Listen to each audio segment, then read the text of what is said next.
as we wanted to compare different care experience, also relationships with the healthcare professionals and the healthcare system, and to inform this cross-context chatbot design.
No.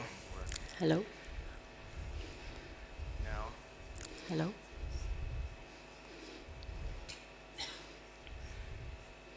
All right. We're now going to do the impossible, which is reverse causality. We're now going to do. So you've prepared a presentation about this paper, which is a duethnography of your data tracking experiences in early childhood in COVID. Yeah. What did you not manage to put in the presentation that you now want to share with all of us, since you have extra time? And since we don't know what's in the presentation and what's not. And since we don't More know what's in the examples. I think that the instructions the presenters got was don't focus too much on the details, the methods, focus more on the implications. So I would have spoken more about my personal experience, but I also get that that's very personal and it's not what you all care about. That's very personal and it's not what I think just more examples of the realities of having a baby in the pandemic. The realities of having a baby in the pandemic. Yeah. Oh. The screen, just move one slide. It's just. So is it working? Yeah, it's just. Oh, great! All right, this whole time. So is it working? So. Oh, great! Okay. All right, this whole time. This is a long con. All right, I'm leaving the stage, and now we will hear about your paper for real. Thank you so much. Thank you all. And now we will hear about your paper for real. Thank you so much. So we live in a culture that tells us that almost everything in our lives can be optimized. We live in a culture that tells us that almost everything So it's no in our surprise lives that can be parents are optimized. also offered technologies that promise So it's to no optimize surprise that care. parents are also offered technologies that promise to optimize But can care really be optimized? Hi, But can I'm care Marta really be Cecchinato. I'm an optimized? associate professor at Northumbria University. Hi, I'm Marta Cecchinato. And this is work I'm that an I conducted associate with my professor partner, at Danny. Northumbria University. We are And two this is work HCI that I researchers conducted with my interested partner, in Danny. personal informatics, We are two well-being, HCI surveillance, researchers and interested in inclusivity. personal informatics, well-being, We became first-time surveillance, and parents inclusivity. to our son Lupo in July We of became 2020 first-time parents during the in- COVID to our son pandemic. Lupo in July of And 2020. with very limited during the healthcare COVID support pandemic. and no nearby family, we And turned to with very tracking limited technologies healthcare to support make and sense no of early nearby parenthood. family, we turned to tracking technologies to make sense Today of I'm early presenting our parenthood. duethnography based on 2 years of track data. Today I'm caring presenting for our our son. duethnography based on 2 For those of years you who track don't know, data a duethnography caring for is a our son. first-person method To those of you that who don't know, explores a the shared duethnography experience is a through two first-person perspectives, method helping that surface explores tensions, the shared negotiations, experience through two and different ways of perspectives, making helping sense of surface tensions, the same negotiations, experiences. and different ways of making Sorry, sense the same of events. the same experiences. However, despite being a duethnography the same events. of our parenting journey, However, despite this being a presentation duethnography and the paper is of our not really parenting about journey, us. It's this about what our presentation experiences and the paper revealed is not about really the about assumptions us. built into It's parenting about what our technologies experiences and revealed what those about the assumptions assumptions mean built into for family parenting technologies. informatics. And what those assumptions mean Over 2 for years, family we tracked informatics. sleep, feeding, nappies, Over 2 health, years, we tracked development, sleep, photos, feeding, location, you nappies, name it. health, We also development, kept notes of photos, conversations we location, had between you us name it. and the interactions We we also had kept and notes of saw on social conversations we media. had between us and the interactions we had To and better saw on understand all social of this media. data, we turned to data feminism. To At better its core, understand all of data this data, we feminism turn is to a data framework that feminism. presents 7 At its core, principles data to feminism think is a critically about framework that data. presents 7 Rather than principles asking, to what think does this critically data about tell data. us? It asks, Rather than asking, what does whose this experiences data tell us? are represented, It asks, whose are whose missing, whose and what are the experiences assumptions are that are built represented, into the system? Whose are missing, and what are the assumptions that Those are built questions into the led us to system? develop a 3-dimensional framework for family informatics. Those questions led us and to we found develop that a tracking operates three-dimensional framework for simultaneously family at informatics. 3 interconnected And we found that levels: tracking operates the personal simultaneously level, the at 3 interpersonal interconnected level, levels. and the infrastructural The personal level. level, the And I'll walk you interpersonal through each level, one of and these, the infrastructural showing how level. data feminism And I'll walk you helped us through each one of reinterpret these, our showing experience how and data rethink feminism family helped informatics us and how it could be. reinterpret our experience and rethink family informatics and how So it the could first be. dimension is the personal experience of care. We often think So that the first tracking dimension is the is personal something more or experience less of care. passive that We simply often think records that what's tracking happening, but is that wasn't something really more or our less experience. passive that simply records For example, what's happening, tracking but that wasn't breastfeeding really our using an experience. app initially helped For me example, reduce my tracking own mental breastfeeding load. It helped me using an remember app which initially side I'd helped me reduce my last own fed mental from. load. It helped me But remember it couldn't which give me side the I'd reassurance last fed during a from. time when healthcare But it support couldn't was give me the very limited reassurance and I was during struggling. a time when healthcare support was very limited. These summaries were and I was presented as a way struggling. to celebrate the effort, but it These inevitably summaries were made it presented as a easier way to celebrate the compare effort, against but impossible it inevitably expectations made it that I could easier see on social to media. compare against impossible expectations And over that time, I could tracking see on revealed social feeding media. events, but not the invisible And over physical time, and emotional tracking labor revealed that went feeding behind events, them. but not the invisible physical and emotional Sleep was labor very that similar. went behind them. This is one of my favorite visual Sleep was very outputs similar. from the This data. is one of my favorite Each visual ring represents a day. outputs from Blue the is data. sleep, and light Each grey ring is awake represents time. a day. And you can literally see the chaos gradually becoming more structured between nighttime and daytime sleep. But again, behind every blue line was exhaustion, uncertainty, and care that the data could never fully capture. Care is embodied. Care is embodied and emotional, yet systems reduce it to numbers, and sometimes even achievement badges. At the same time, some forms of care remain invisible to these systems. Our son had CMPA, cow milk's protein allergy. But doctor dismissed us, saying, you know, it's fine, all babies cry. Well, there's a handful of apps that parents can use to track CMPA symptoms. These are generally built by formula companies for formula-fed babies. So there was no way for me to track what I was eating and how my son was reacting to it through my breast milk. And I ended up keeping a diary to help legitimize my concerns with healthcare professionals. So this is where we turn to data feminism. These findings suggest three things. First, technologies make some form of care visible, while leaving emotional and cognitive labor invisible. Second, they reduce embodied experiences to data points. And thirdly, they quietly privilege one model of successful parenting. So through a data feminism lens, we argue that we should be designing systems that make invisible labor more visible, support emotional and embodied care, and embrace multiple ways of caring. The second dimension asks how tracking reshapes relationships. Danny and I were constantly interpreting the data together.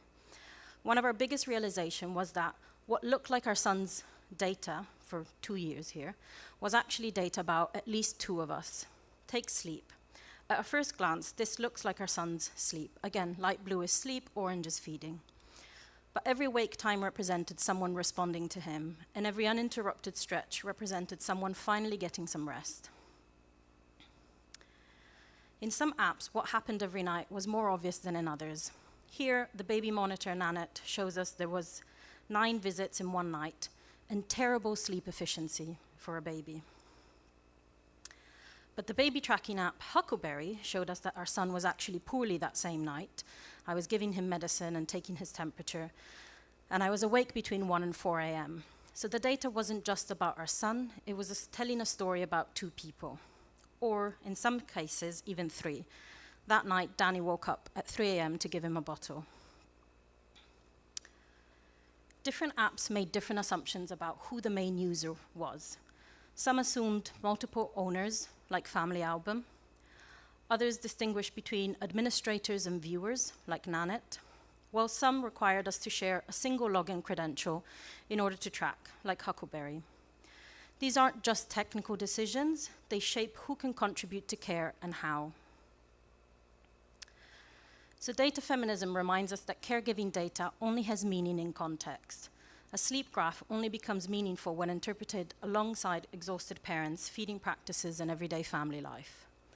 And it reminds us that caregiving roles are negotiated rather than fixed, even when the technologies are represented as individuals. Our final dimension zooms out even further, asking what the technologies themselves assume about care. And across these technologies, success looks remarkably similar.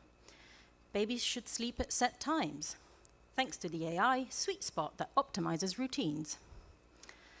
You should also not co-sleep with your baby to increase their sleep independence and help them become progressively better at self-soothing, because you don't want to undo all your hard work. These assumptions are not necessarily wrong, they're problematic because they're presented as universal.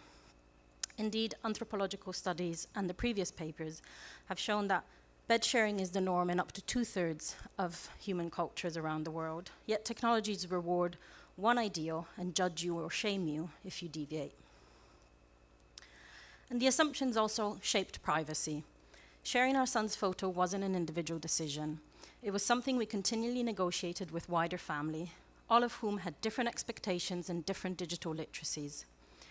Yet the technology only supported the permissions, not those negotiations. Here my dad is asking me to send him this picture because he's unaware that he can actually download it from the app that we were using. Yet my mum had no problem downloading it. She knew how to. And she also then uploaded it to a random app for which I had no idea where the image was stored or who else might have access to it. Suddenly, these are not just design choices, they become power structures. Once we recognize that these systems embody particular values, the design challenge changes. Examining power asks us who defines good parenting, and challenging powers asks us how technologies might instead support diverse caregiving values. So what does all this mean for design? We argue that designing for care means designing across all three of these levels. At the personal level, it's recognizing emotional and embodied care and different ways of caring. At the interpersonal level, supporting caregiving as a shared and negotiated experience. And at the infrastructural level, it's about making system values visible and open to challenge. So although our studies focuses on early parenthood, these ideas extend beyond baby tracking. As more health technologies are designed for shared tracking amongst families, partners, informal caregivers, we hope that this framework helps shift that conversation away from optimization and towards systems that are more emotionally aware, more collaborative, and more transparent. And as my son puts it, and not just someday, goodbye. Thank you.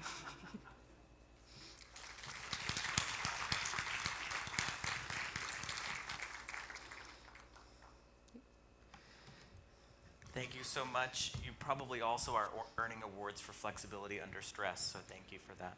But I think as we just learned, you already had that skill.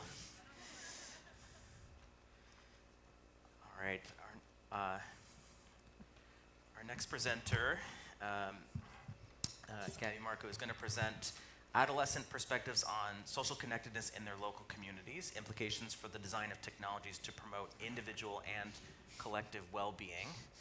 This is good, an optimized title. I swear we tried to shorten it, but we failed. No, I think longer, more words. Give the LLM something to work with. All right, sorry, apparently the filter is gone, folks. All right, welcome, Gabby, take it away. Thank you so much. I am delighted to present this paper, which was a labor of love with my collaborator, Gina. She's here somewhere. And our students, Hannah and Vina. Oh, there she is. And yes, I do choose my co-authors based on whether their names rhyme. So this work takes place in the United States, where much has been written about the fact that we have an epidemic of loneliness and isolation, a mental health crisis, and a crisis of connection. And this is all the more critical because of the connections that we know there are between social connectedness and health. So social connectedness is a unifying umbrella term that we took from public health scholarship, which explains how social relationships brings both risks and protections for physical and mental health. So we know there's lots of different things in your mental and physical health that get better if you feel socially connected, and you also live longer. So to define what social connectedness is, we like this one: the degree to which people have and perceive a desired number, quality, and diversity of relationships that create a sense of belonging, being cared for, valued, and supported. So as we saw in the last talk, technology is really well suited for the more objective and observable aspects, right? So we see a lot of work in the HCI community around awareness, co-presence, exchange of affect, shared activities, remote communication, informational support, and resources.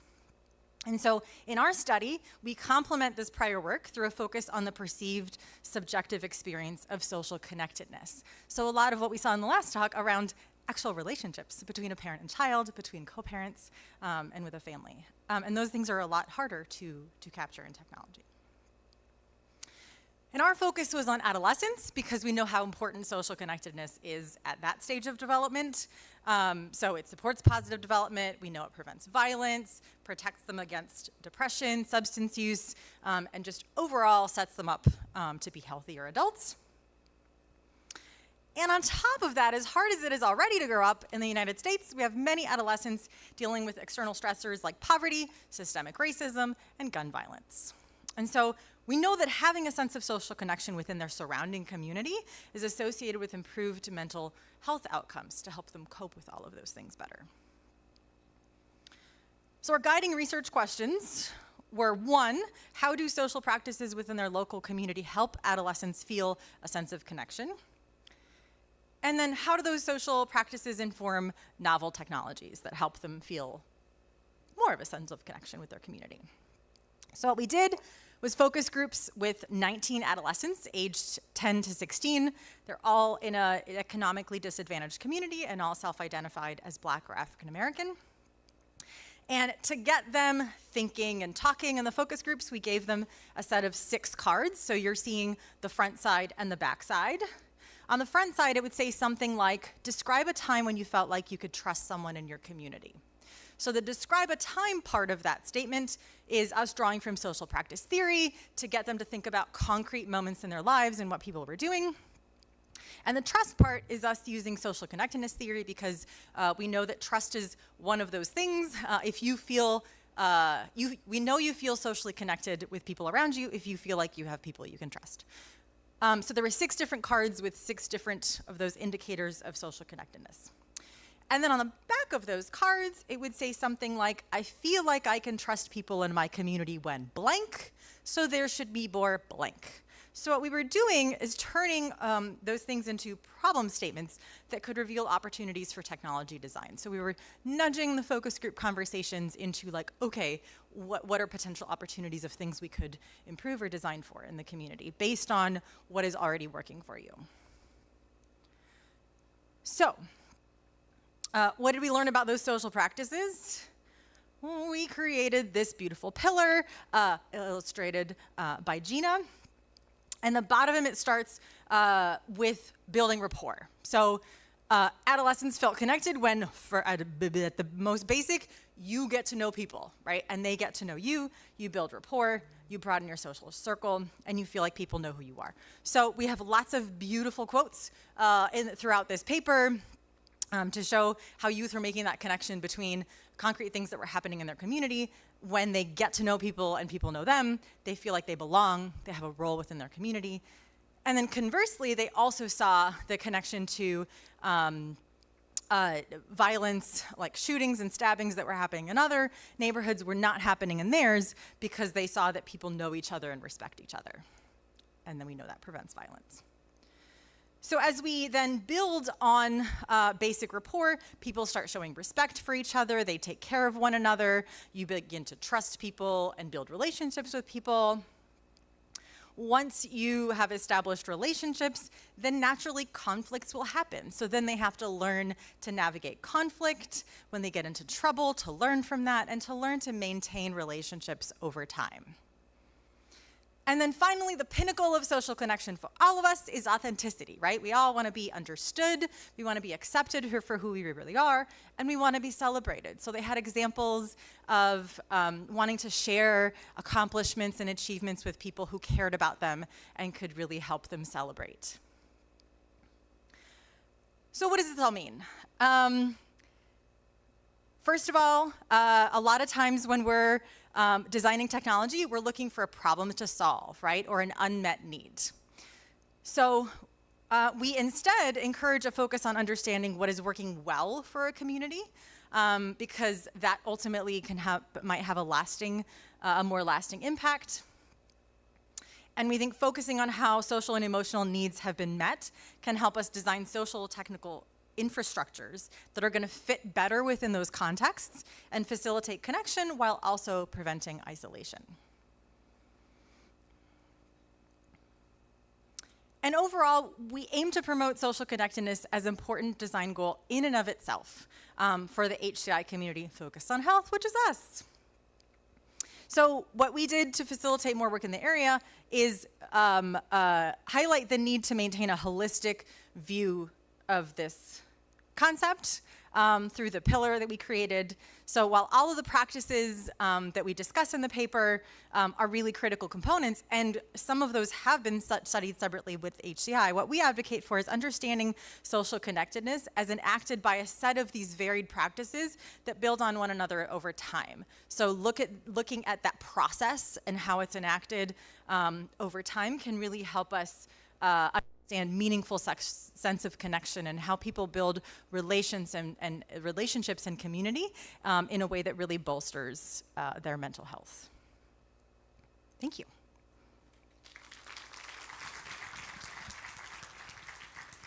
Thank you.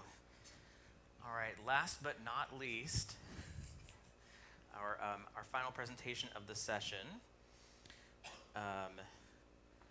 towards a modular offline-first mHealth template for translational reuse from Sunrise to Pharma mental health literacy. And Ashish will be presenting. This is another one of our recognitions for this session for community equity and care.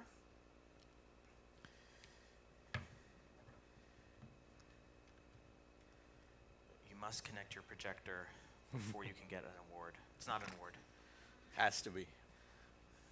It's a recognition.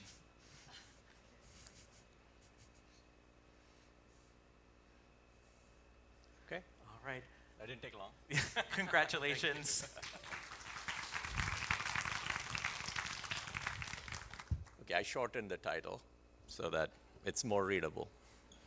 Hello, everyone. My name is Ashish Amrish. I'm an associate professor at Northern Arizona University. This is a work that's been ongoing for over 4 years.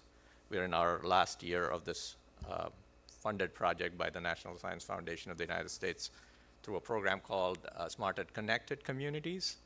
And over the duration of this project, we have built some software infrastructure that we are hoping that we can work with all of you here today in some form to make it more generalizable, to help promote more mHealth interventions, especially in rural and resource-limited communities. If you were through the sessions yesterday, a lot of the themes that came about, like agency, reframing, and the birds of feather on resource-limited communities as well, there was a lot of talk about what does resource-limited mean? Is it only infrastructure, or is it beyond infrastructure, such as vocabulary, social context, community, culture? You know, these are things that you don't normally think about when you think about resource limitedness. And so it was really rewarding to see a lot of these themes emerge here, because our project has been kind of in some way dealing with all of this. And segueing into this talk after the previous presenter is great, because those are pretty much our research questions, but we're not talking about that in this talk today. So when we first started, we built this for an indigenous community called the Hopi tribe, where there is a huge prevalence of suicide and mental health challenges among the youth. And so now what we're trying to build is, how do we generalize what we built for a particular community so that it can be widely adopted and used across many different communities. And so one of the new communities that we are working with through the short form presentation that is in this paper is farmer mental health, which is also a significant challenge now in the United States. And some of the reasons, again, not to go too deep into that, is because of volatility in environment and weather. Commodity prices are not controlled by farmers, and political decisions change, tariffs and things like that. And then climate change itself can change, availability of natural resources and what that means for farming. So this, over the last decade, has become a significant problem in terms of farmers feeling, not really certain about how the crop yield and things would happen for the future. And that creates a lot of anxiety and isolation as well, because of the remoteness in their communities.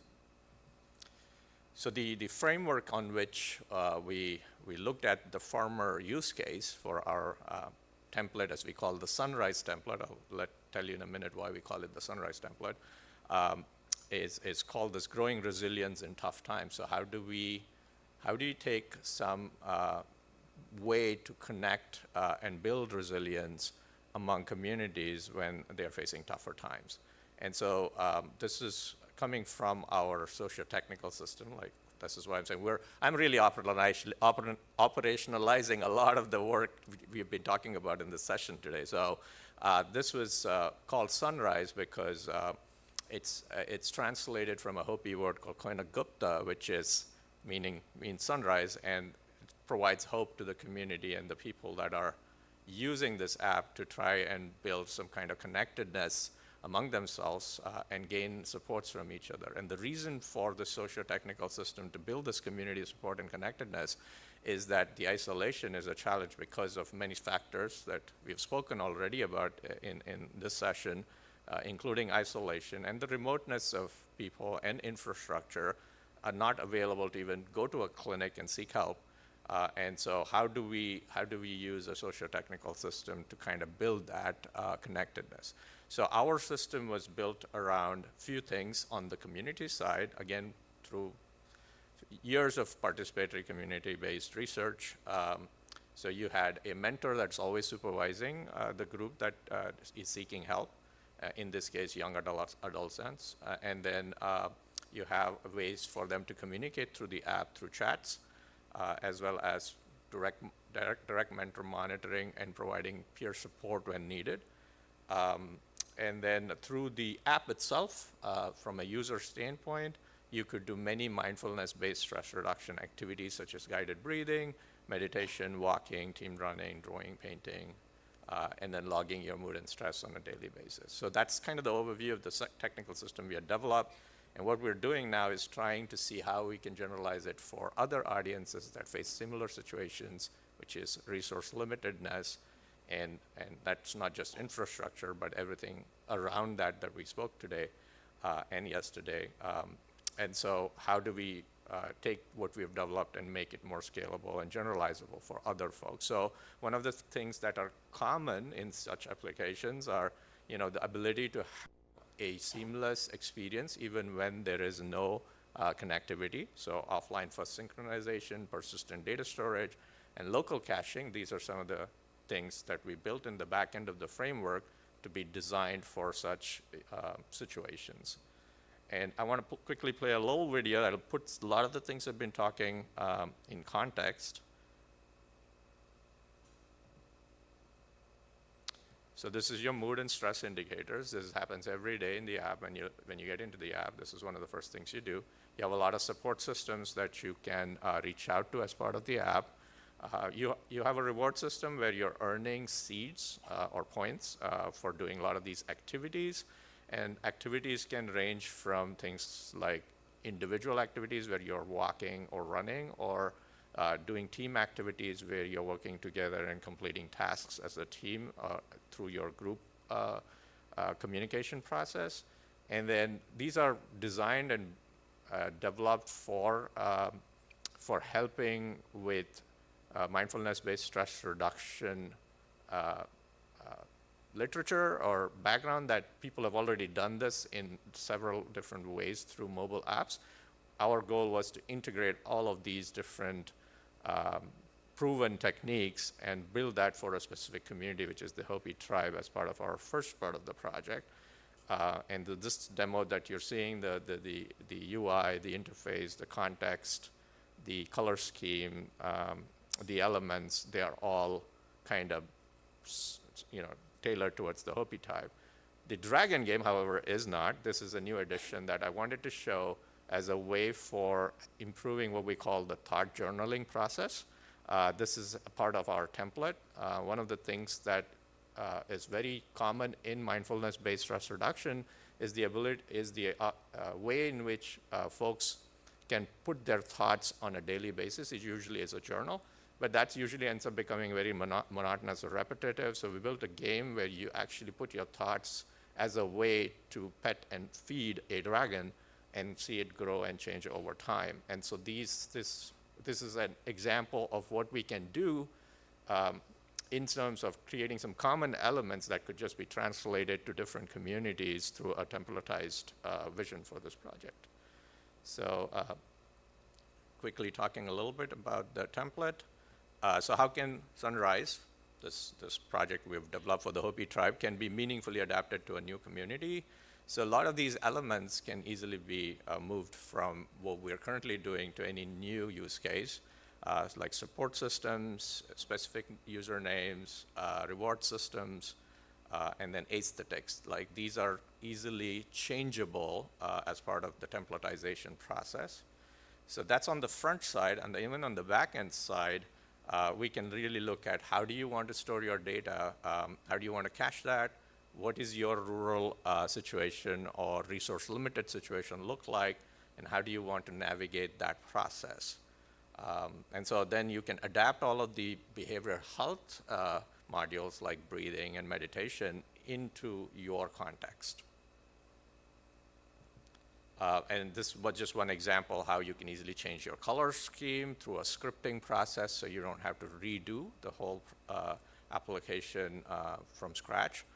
And then you can change your icon sets easily as well. So what we're trying to do with this templatization idea is to try and make it as easy and as adaptable for someone who's really not sure how to start even thinking about this for their community to at least feel motivated to be able to pick up for what we have and start building on it. Again, for the scripting process also has been developed so that you don't have to write the whole system yourself. You can change the scripts to choose which of these activities you want to select for your community, how you want to tailor them, how you want to change the parameters for those activities. For example, duration of breathing, do you want to keep it short? Do you want to keep it long? How long do you want them to meditate? You know, things like that. That's all built into the templatization process. So some of the key takeaways from our project is we're looking at you guys as customers, really, and saying, hey, we have this great work we have done for a particular community. We are in our last year. We have resources and funds to support. Any one of you walk up to me and say, hey, I have a community where this can be adapted to. We have funds to support you. And we would like to do that for as many people as possible. Before we actually make this a fully open source, publicly available project, we really want to battle test it and make it, ready for general broader use in the years to come. And so this is our last integration year for other communities. And so I welcome collaboration opportunities or ideas that you may have that you want to work with us. What I wanted to present is that we're there. We just need to work with as many of you as who might be interested in this space to bring you into this fold of trying to design and build, mental health based application for resource limited communities where you don't have to do a lot of the grunt work that we've already done. So thank you. And our paper, if you want to read more about how we're adapting to the farmer use case, which I didn't go into detail here. This is more a broad understanding of where we are with this project. It's in the paper. Thanks. Thank you. All right. Authors, we are going to have a panel, but I think we should get questions ready from the audience while we walk up to the stage. Then we're just going to speed run this Q&A period. And hopefully somebody is here with mics. And hopefully this mic, yes, this is live. Who wants to? Okay, so my first question for you all is going to be, all of your work talks about these power dynamics, and you work with these people who are, and these communities who are under-resourced or often underappreciated within those systems. And we as a community are trying to do interactive health systems to improve that. I sometimes wonder how powerful the technology really is in being able to address some of these systemic barriers. So you don't have to say, yes, we can do this, or no, we can't, but if anybody has a reflection from their own work or experience, we have a number of different approaches represented here, from this was our experience on the receiving end, to this is us working with these diverse communities, to this is us trying to figure out what theories and systems, and then here's an application we're trying to generalize. So which approach wins?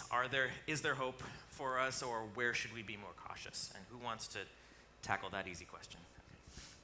So how and also you can just plug whatever you wanted to say. So how power structures influence the Yeah. Well, I don't know. And you don't all have to speak. So I think unlike a lot of the other talks here, Danny and I obviously come from a very privileged background, and it's not a marginalized community, but I think we're also very aware that a lot of the technologies designed for parenting, it's very easy to become like a surveillance system. I mean, in a way it was for my son. And like thinking about relationships and like domestic violence cases, I think we need to have careful guardrails of how we design these technologies, because it's very easy to give out power and for that to be misused. And I think that's why looking at marginalized communities is the way forward for me. That's a great question, Andrew, because that's really a lot, like where this project and this paper came from, is that we had a connection to the community, and they were like, oh, there's a lot of gun violence in our community, and so that causes like a mental health crisis with the Black youth living in Philadelphia, and we're just like, how is technology even gonna, that's not the solution here. And so we were kind of at a loss, and as outsiders in many ways to that community, our approach was to just be like, well, let us learn from them and let them tell us what is working and what does help them. And that's where we ended up with this paper, is saying a lot of like, well, we don't know yet what technology can or can't do, but what we're trying to do is instead of going from a problem or an unmet need, starting with what does help. And what does what are the experts in their own experiences and their own community tell us that actually helps them and they want more of, and let's use that as a way to inspire technology design. And going back to the discussion yesterday around like non-design and when technology is not the solution, I think it takes sitting in the not knowing, and rather than like jumping in to design something, which we're so well trained to do. And so that's what we were trying to do with this paper, and sit with the like, well, maybe technology will help, maybe it won't, but we need to examine these things first if we're going to find a potential way forward.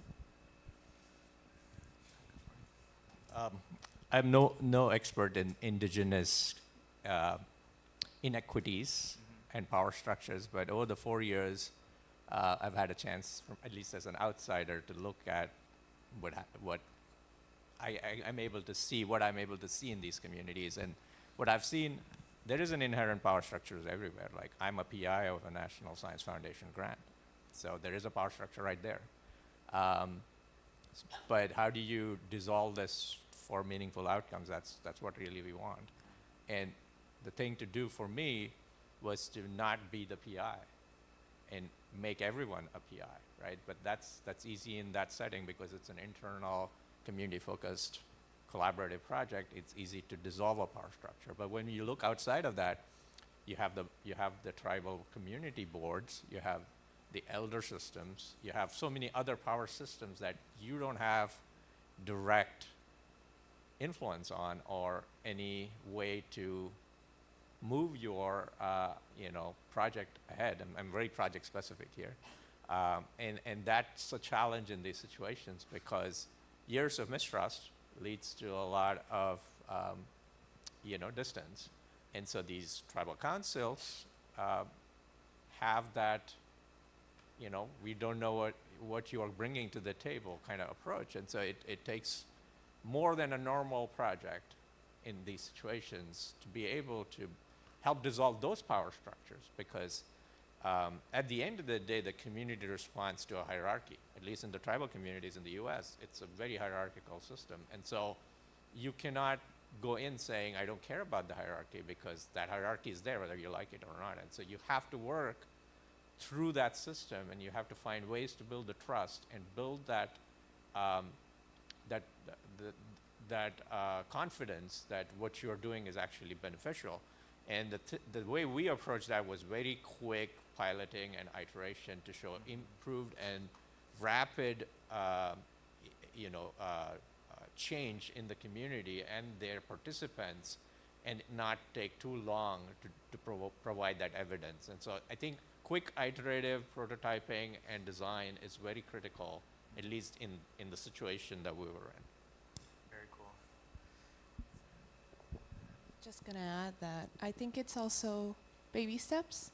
Yeah. So in South Africa, I think our challenge was to get fathers to participate in our workshops. And in one of the cases, I think it was in Cape Town, can't remember, but we did have a father who wanted to participate. And when he realized that only mothers were attending the workshop, he was like, oh, okay, thank you, so I'm gonna leave now. But he wanted to. Yeah. So I guess baby steps. We'll get there. All right, there must be questions. I saw hands before. Oh no. All right, yes. I did choose, this is great. Yeah. Okay, Jason Weezy, University of Utah. Thanks for 5 great talks. All of your work is very deeply rooted in some sort of culture or context. There's it's sort of multi-dimensional in that way. And a lot of the findings that you presented sort of get at that and sort of the need for personalization, or how, technologies that they're using that are designed aren't really designed for them. And so my question to any of you who want to answer is, do you think that technologies in each of your specific domains should be integrated into one product? Should we be trying to account for all of that diversity of this cultural situation and that cultural situation all in one thing? Or is it a problem of we don't have enough products, there's not maybe a good matching or like a good way for someone who's in this situation to find the thing that best responds to them, and we should just be making more products, more tools, or should we just stop and not make anything? And you don't all have to answer. So, in our case, thinking about sleep specifically, right? And it dawned on me, whilst I was reflecting on the data that we'd collected, that we went and bought a baby monitor because every parent has a baby monitor, and I'm told to get a baby monitor, and so I just went with it. But there's an embedded assumption that you're not sleeping with your baby if you need a baby monitor. And it seems very obvious now, but at the time it wasn't obvious. And I don't think we necessarily need a technology for every single context. There might be contexts where it's useful and helpful, but I think the first step is to make those assumptions and those values visible and obvious in the technology so that I can make an informed decision. Do I want to be using this? Do I want to align with it? Rather than just kind of blindly following it because there's peer pressure or expectations or whatnot.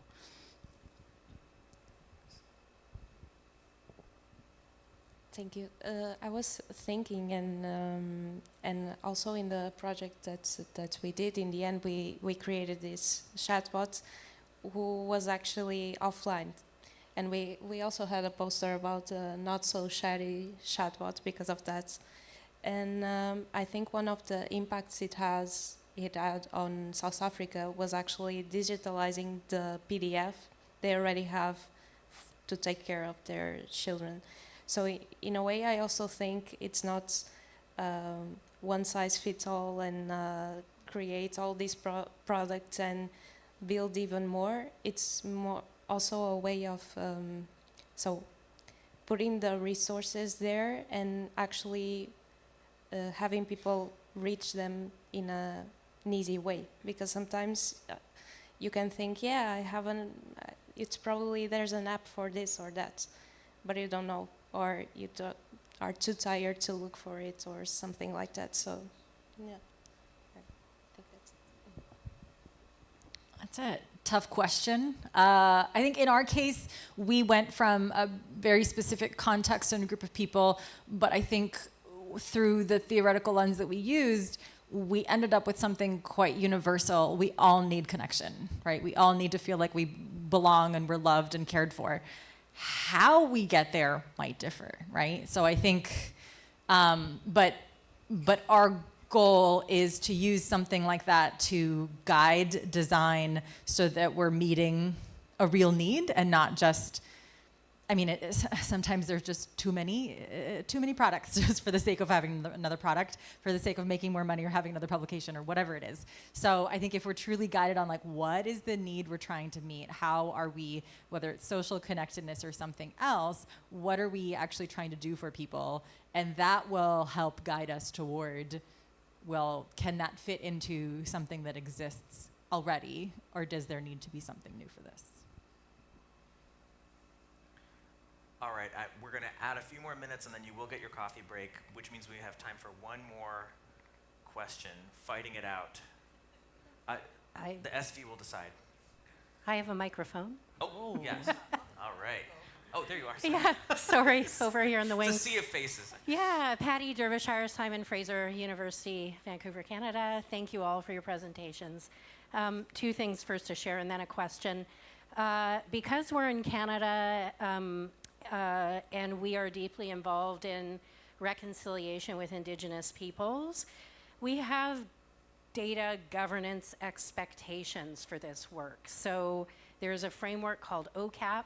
It is about data sovereignty and the return of control over data. So OCAP is ownership, control, access, and possession of my own data.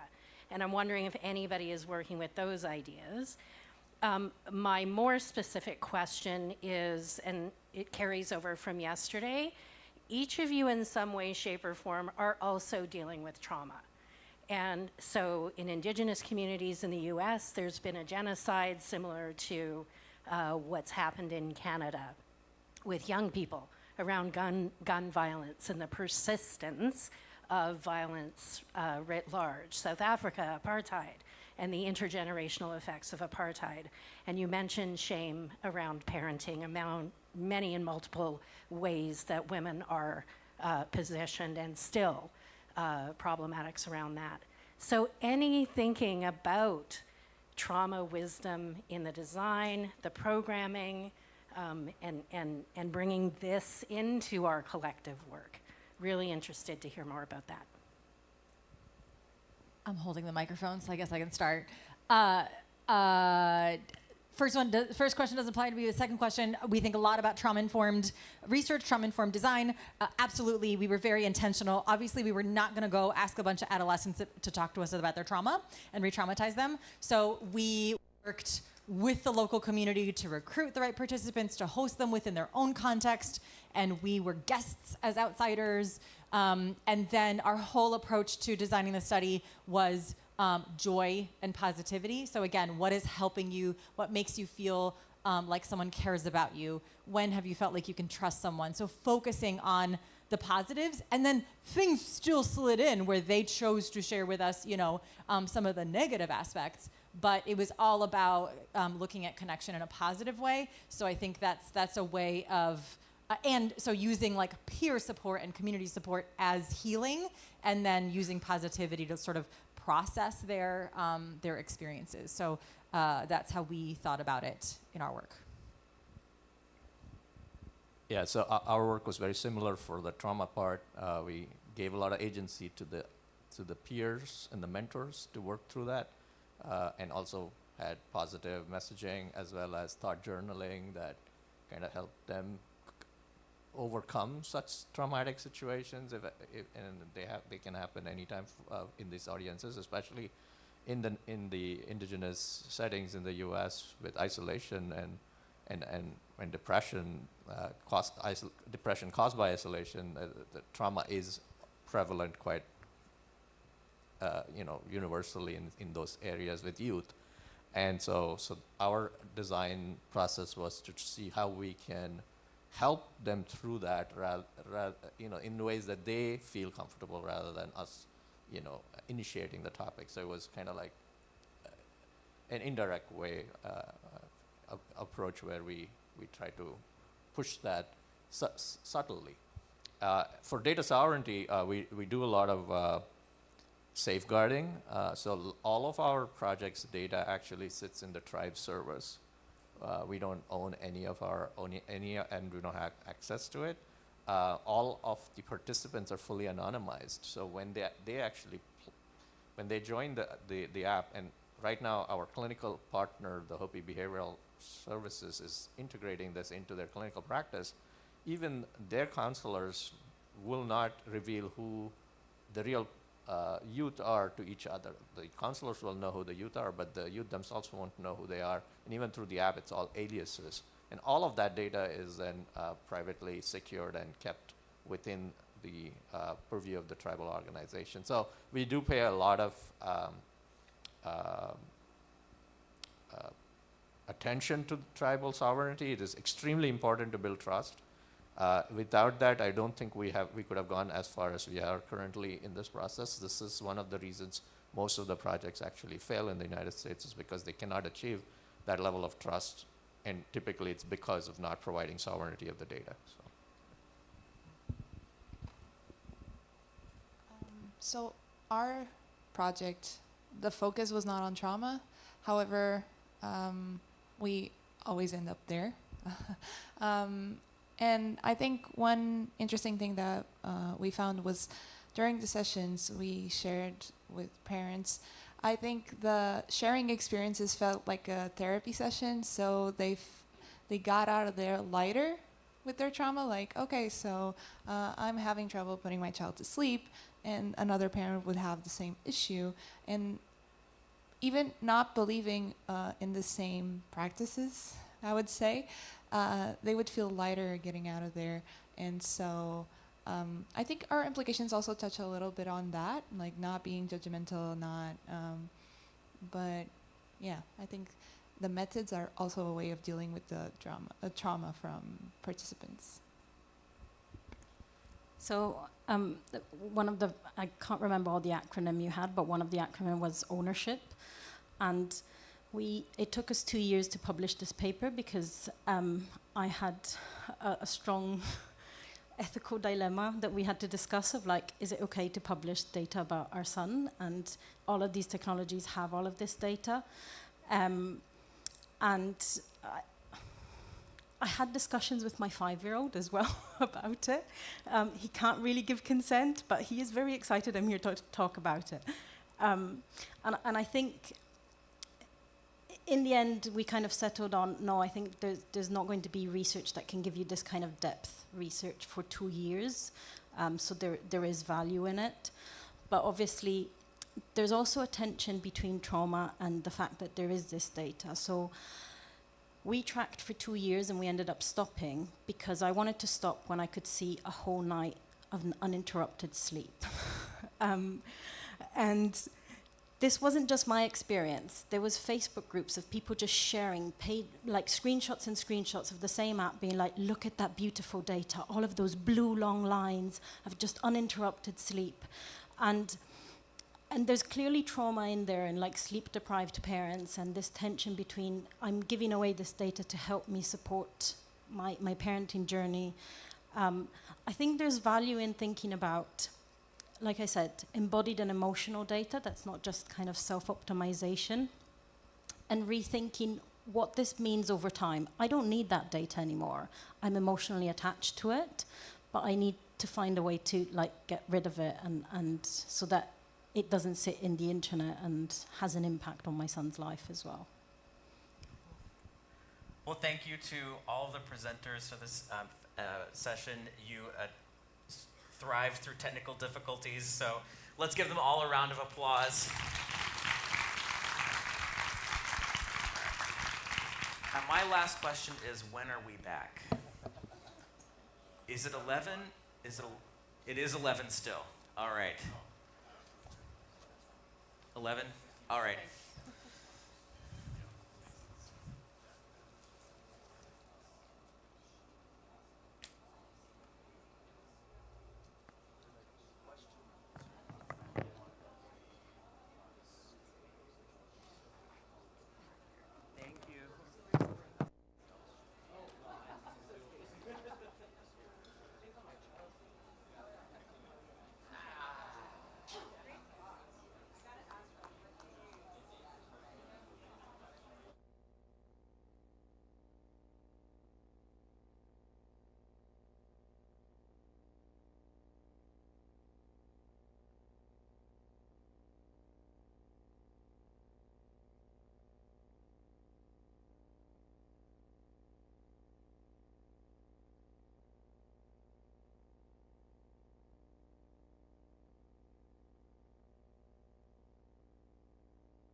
atenção ali, que é para ir ajudar os speakers com as cenas deles, ok? Oh, mas a vídeo não, parece.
Welcome back to the conference. Take a seat.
We will be back at 11 o'clock.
I should test.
Testing this mic.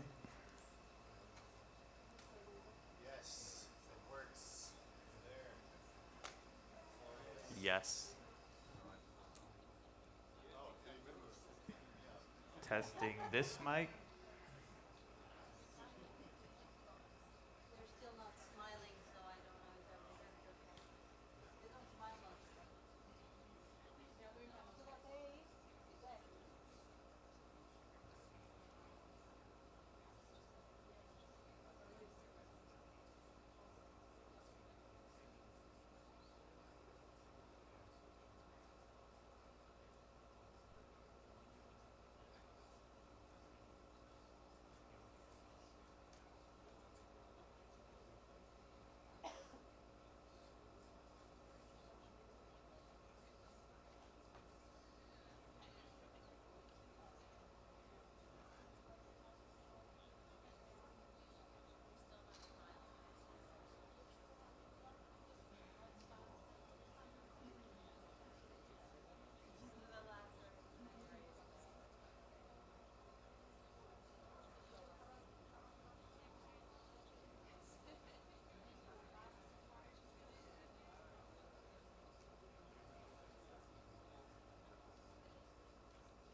Okay, we're ready to start. Welcome all. My name is Kalle, and I am a postdoc from Aarhus University, and I'm here with you here to present the session AI and Clinicians. And first off, we have Monica, who's very eager to start from the University of Queensland. Go, Monica.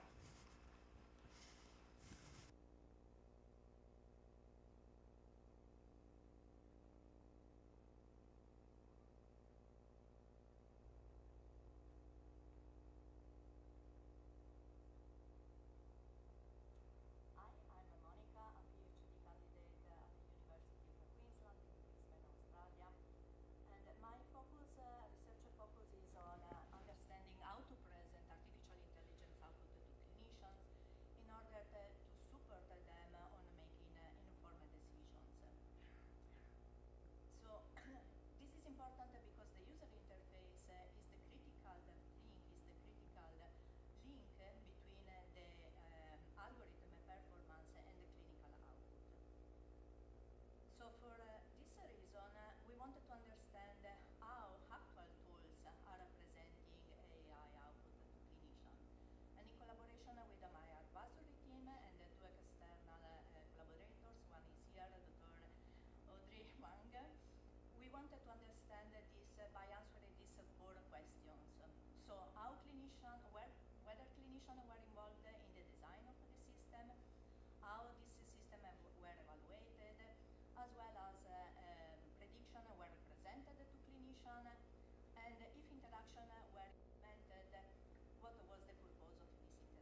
So among these 21 systems, half of them were co-designed, mostly using meetings for gathering requirement, as well prototyping stages and pilot studies.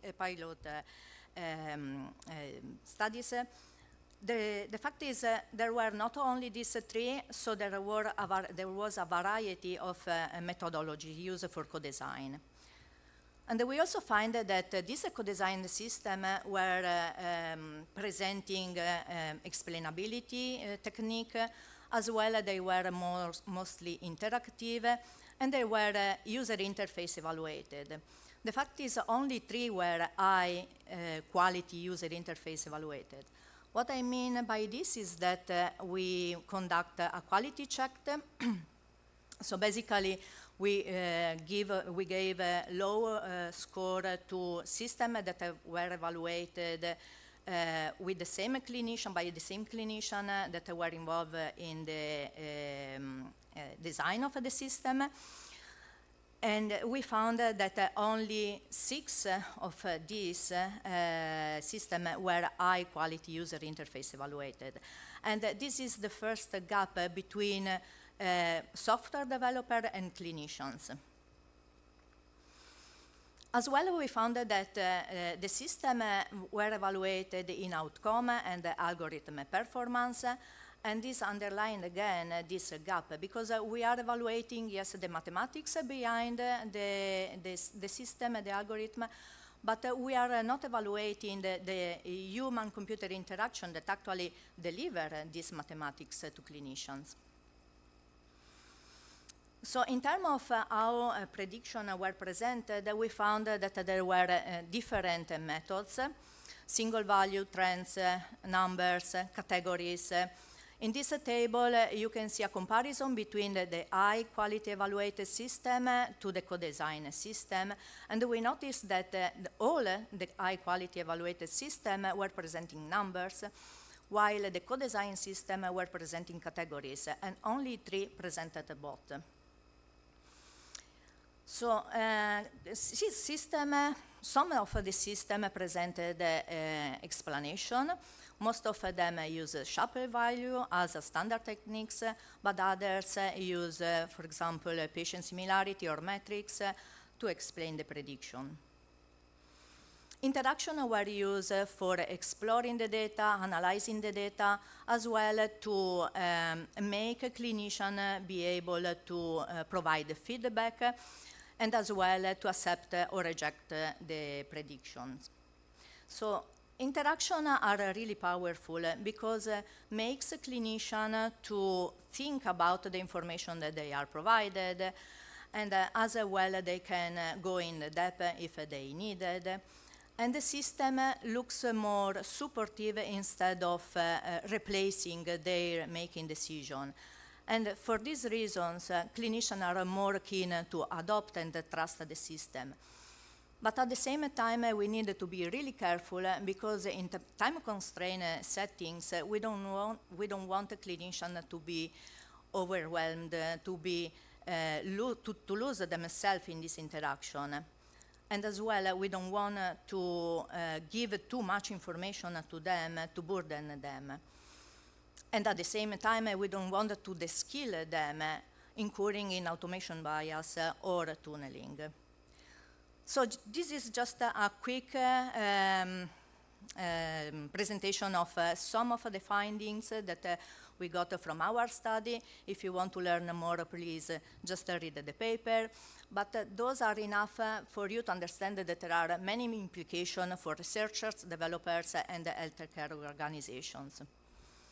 So for example, for researchers, we tend to say that they should move from a single task to multiple tasks. Sorry, I didn't say before, but most of the system were focusing only on a single task, so for example, sepsis. But if you consider clinical deterioration and what the clinician do is to analyze the differential analysis, to conduct the differential analysis, and presenting just one condition is not enough to support them in this task. So for this reason, the focus should move to multiple tasks.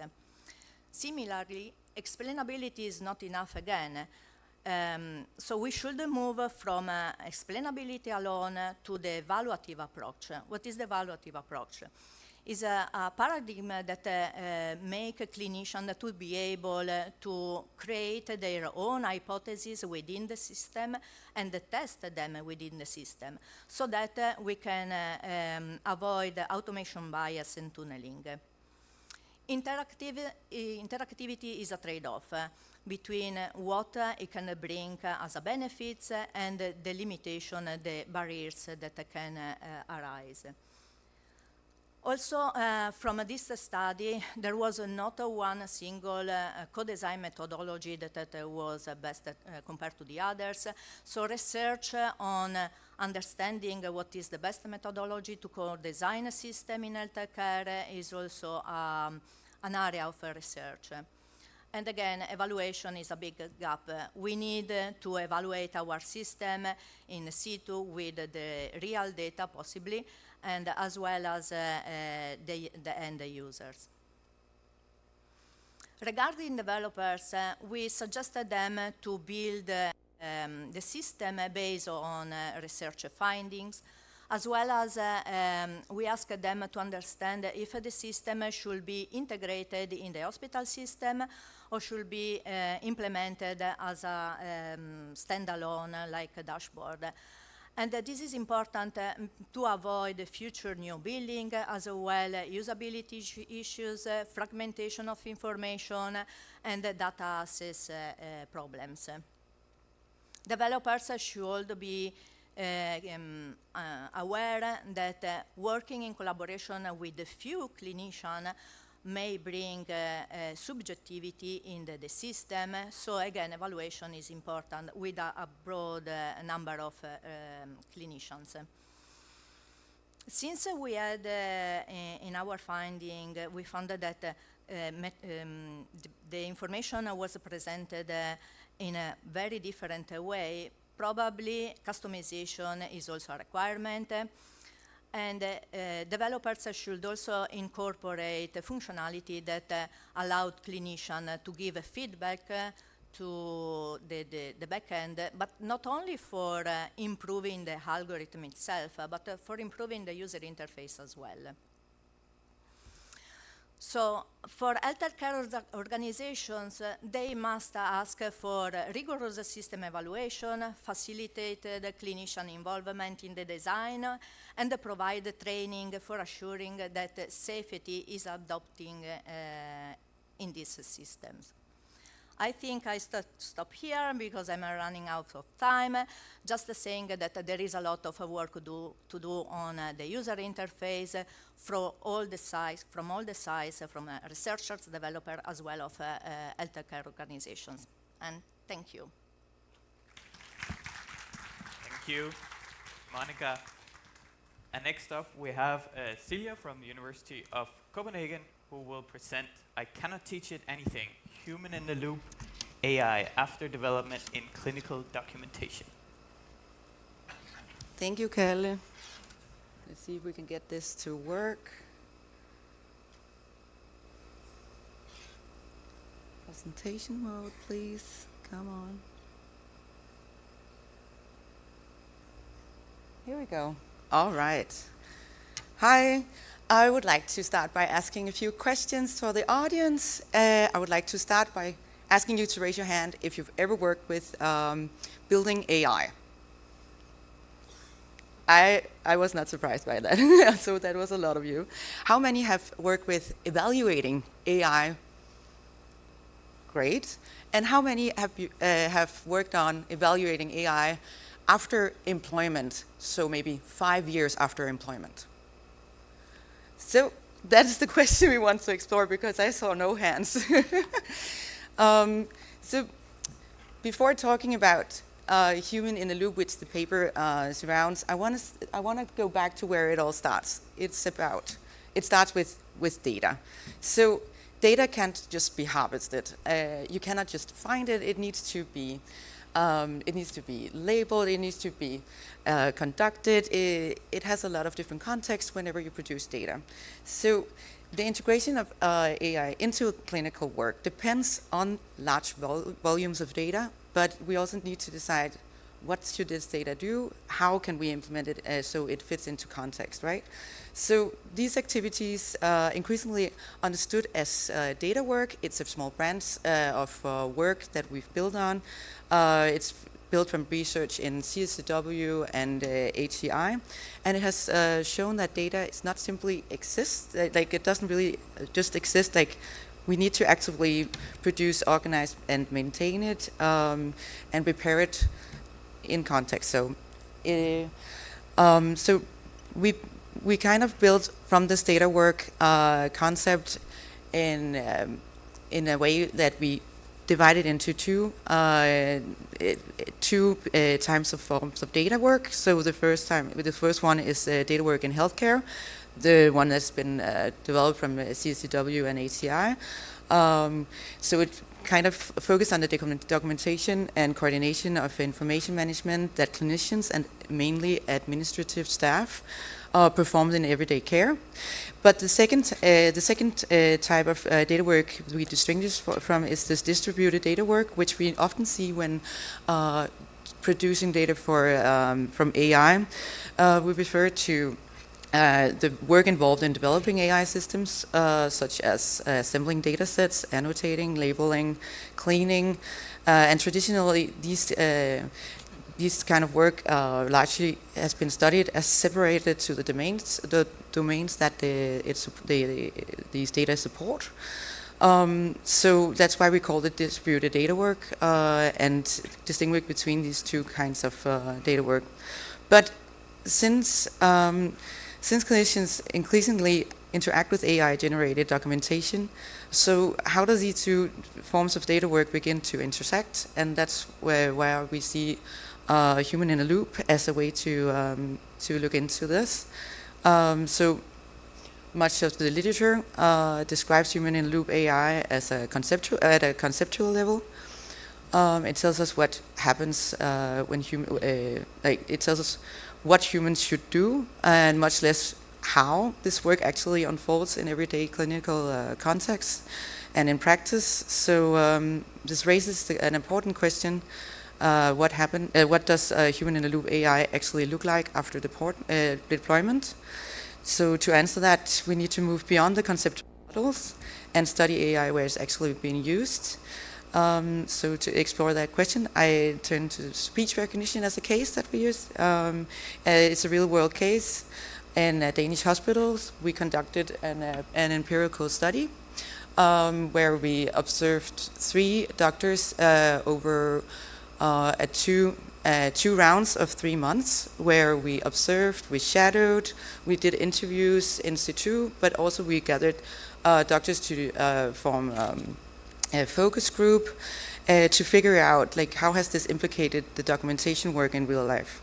So speech recognition was implemented at Danish hospitals already in 2002, so it has been implemented for quite some time, and it hasn't really changed a lot ever since. So we thought this was a great case to actually figuring out how this AI-based technology have been implemented and used in practice, of course. So just to explain what speech recognition is, it's this figure illustrates how it started out. As many of you probably know, when you go to a doctor, then the examination happens, and then documentation of this examination has to be done. So beforehand, at wards or in outpatient clinics, the doctor would examine you and then record it on a device, and then the device would be handed to a secretary. From here, the secretary would do the documentation in EHR, and from there on, the doctor would see it again and then sign it off because the doctor is responsible for it. So the transcription part has been automated by speech recognition. So now the doctor examinates, and right away speech into a microphone that is connected to a computer, and from here the speech is recognized by a system and then documents the text into a note. So it seems pretty simple, and well, since it's been implemented for so long, what could go wrong? So, and our observations was mainly in wards. Since you use speech recognition, you have to you have to bring the computer with you when you examine the examination or the documentation in front of the patient. It actually has a lot of quality, since the patient then can follow what's being said, ask questions. It gives another layer of communication. But since all the questions were asked by relatives and the patients themselves, doctors mainly chose to bring the rolling table to the shared offices instead. So they have the peace and calm to conduct these documentations. Yeah, so it was interesting that they kind of did some workarounds in order and changed the way that you'd usually work, and it took a lot of time for them to rolling around this table, and also the tables had to be connected and charged. Yeah, so there were a lot of problems with this. Anyway, so what further something we further noticed was once doctors had spoken this note, they had to correct if the system didn't recognize the speech correctly. So doctors had to annotate whenever something was mistranslated, and this annotation was then sent to secretaries. So the secretaries were still in the loop as well. They had to validate the annotation before sending it off to vendors who would then alter. So through our analysis, we figured out that this augmentation work in clinical documentation had these extra layers of auditing. So the annotation and the validation we considered as auditing, and then the altering, updating the language models from the vendors. So clinicians annotate data output, and secretaries validates these data, and this is the auditing that we focused on throughout our study. All right, so some tensions arise when analyzing our data. Mainly, we had three tensions. So there's tension between documentation work and auditing work and altering work, and clinical work organizations and human-in-the-loop AI organizations. So the first tension concerns who is responsible for auditing AI. So this is the drop-down menu that appears whenever something is not translated correctly. You mark a word, a drop-down appears, and then you have to choose the right word to train the system or to annotate the data. It was quite rare actually that the right word appeared on the drop-down menu, and from here you had to you had to write it yourself. So it took a lot of time, and physician described this reviewing as quite time consuming. All right, so from here we also had the tension between auditing work and altering work. So physicians weren't able to see what actually happened once they did a lot of auditing and spent time on it. I have a quote here: "I cannot teach it anything." They proclaim that physicians can change and train it, and to change. Then I have an example: inspection throat specialist to inspection by ear, throat, and nose and throat physician, and as an example. Then I had to mark the text and write it again. There's it is important not to write or spell it wrong. So there's a lot of work going into this auditing work in order for it to alter as well. And then the last tension we have, it's clinical work organizations and human-in-the-loop organizations. So the technical development didn't really fit into the needs for the physicians. All right, so going back to the data work, we focused on, we saw a possible dual-purpose data work once we implement AI further in clinical practices. So our findings suggest that after AI deployment, these forms of work becomes quite intertwined. So I'll end up the takeaways. AI learning from auditing is indirect and largely invisible. And we need to focus less on human-in-the-loop interface, as well as a well-bounded activity, and more on the conditions under which models are sustained and rendered invisible in everyday work. I'm done now. Thank you. Thank you, Celia. And for our third paper, we have Regina coming up. And before you take the stage, you have received a methods recognition. Woo! There's more copies there.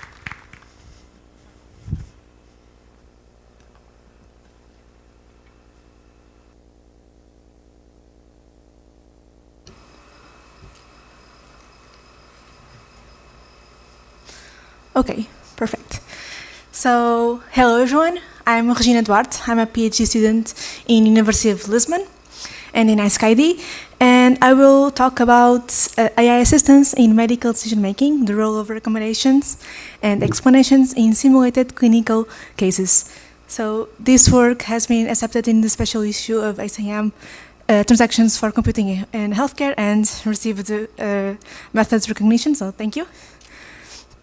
Okay, a bit about the motivation behind this study is that we noticed that most research that study medical AI-assisted decision-making do it so on a series of repetitive tasks. For example, diagnosing a disease from a chest X-ray, and an AI system is also present to give some kind of recommendation or prediction and some insights or explanations. And normally, researchers ask clinicians to do this task 10 times, and the idea is to see the decision outcome and reliance patterns. So did the doctor agree with AI, their recommendations? Was there over-reliance or under-reliance on the system? Was this task done more efficiently compared to doctors doing it alone, etc.? But these studies, and then there are a lot of studies that vary some, AI design, type of explainability, task design, etc. But these studies are based on isolated tasks. What they miss is the holistic process of a clinical workflow.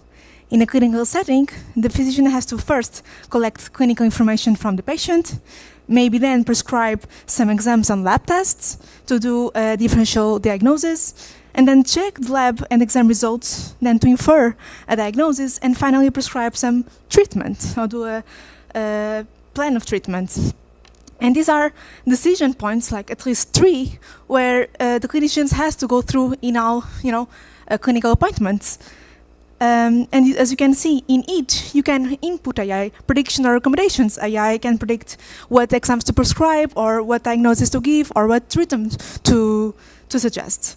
But research on the whole holistic process is very scarce.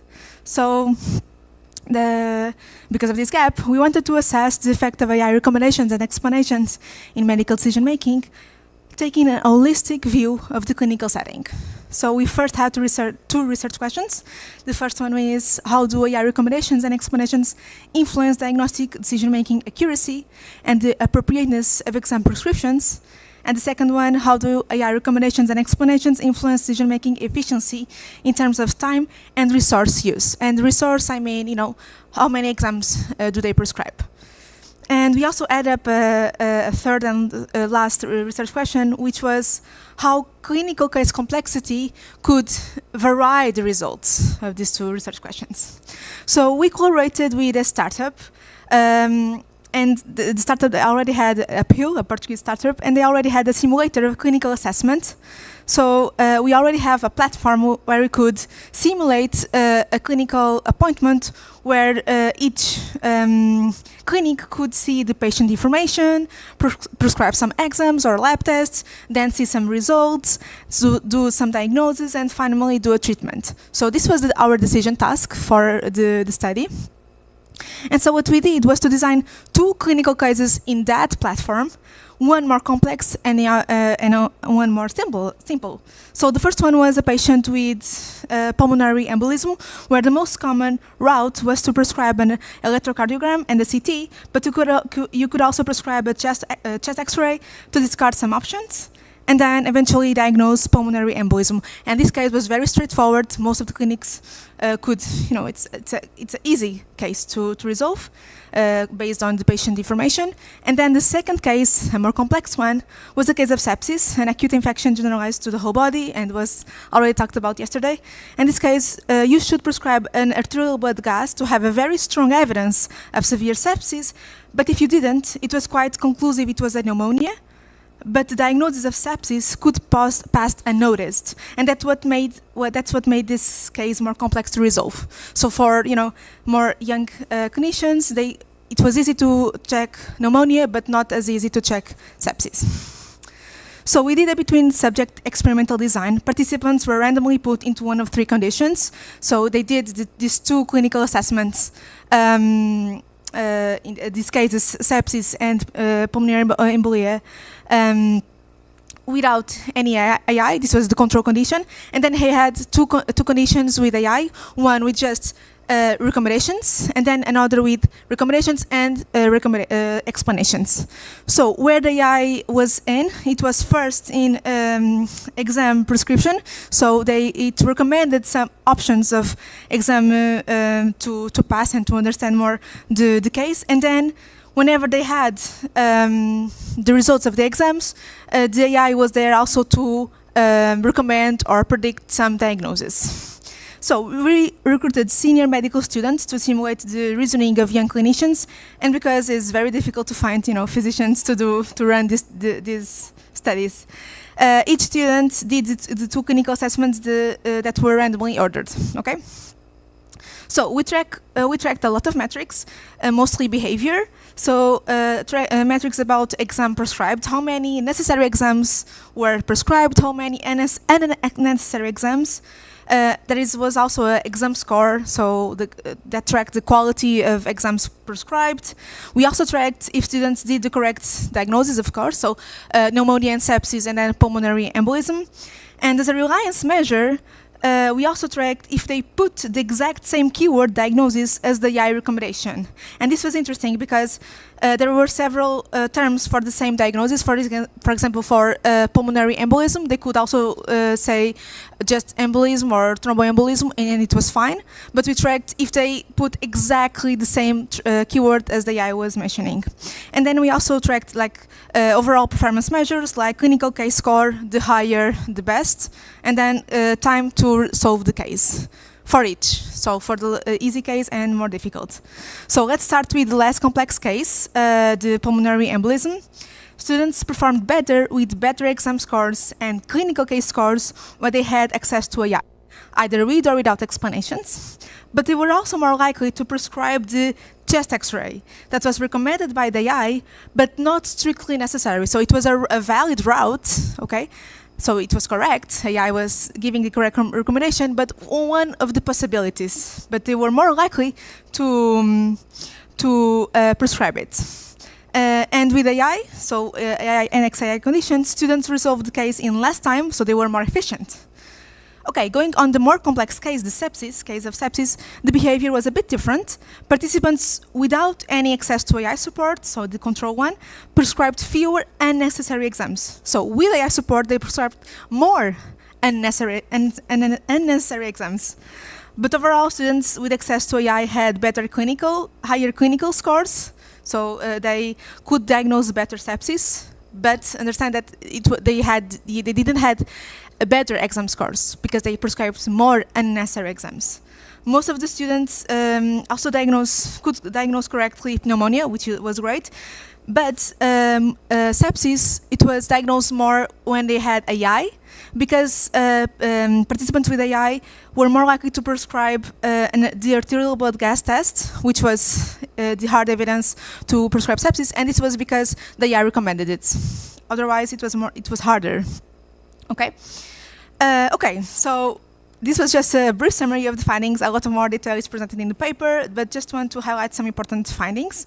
So first, in simpler cases, AI can reduce the time to solve clinical cases and improve performance of the clinicians, mostly because they can be confirmatory cases, where the clinicians have already an idea of what to do, and the AI confirms these hypotheses, and the process is faster.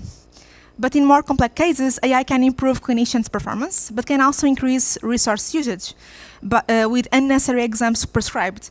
And we hypothesize that this happened because the recommendations of the AI were not completely aligned with the reasoning of the clinics, and that they prescribed more exams just to be sure, recurring in more resource usage. These findings highlight the role of case complexity in the impact of AI on medical AI assistance, and in extreme cases, AI can enhance performance, but not guarantees efficiency in terms of resources. So more resources or more exams are prescribed. Okay, some small implications or broad implications. So these findings have AI can significantly increase efficiency in straightforward cases, helping to alleviate overburden healthcare systems. And we know that most cases that burden the hospital are, common disease. But in most complex scenarios, AI might decrease efficiency by increasing the clinician's cognitive workload as they validate the system recommendations. So my take is that, of course, I want to get more results on this method of evaluating AI recommendations and AI assistance in this whole holistic setting of clinical assessment. So we want more studies with this method.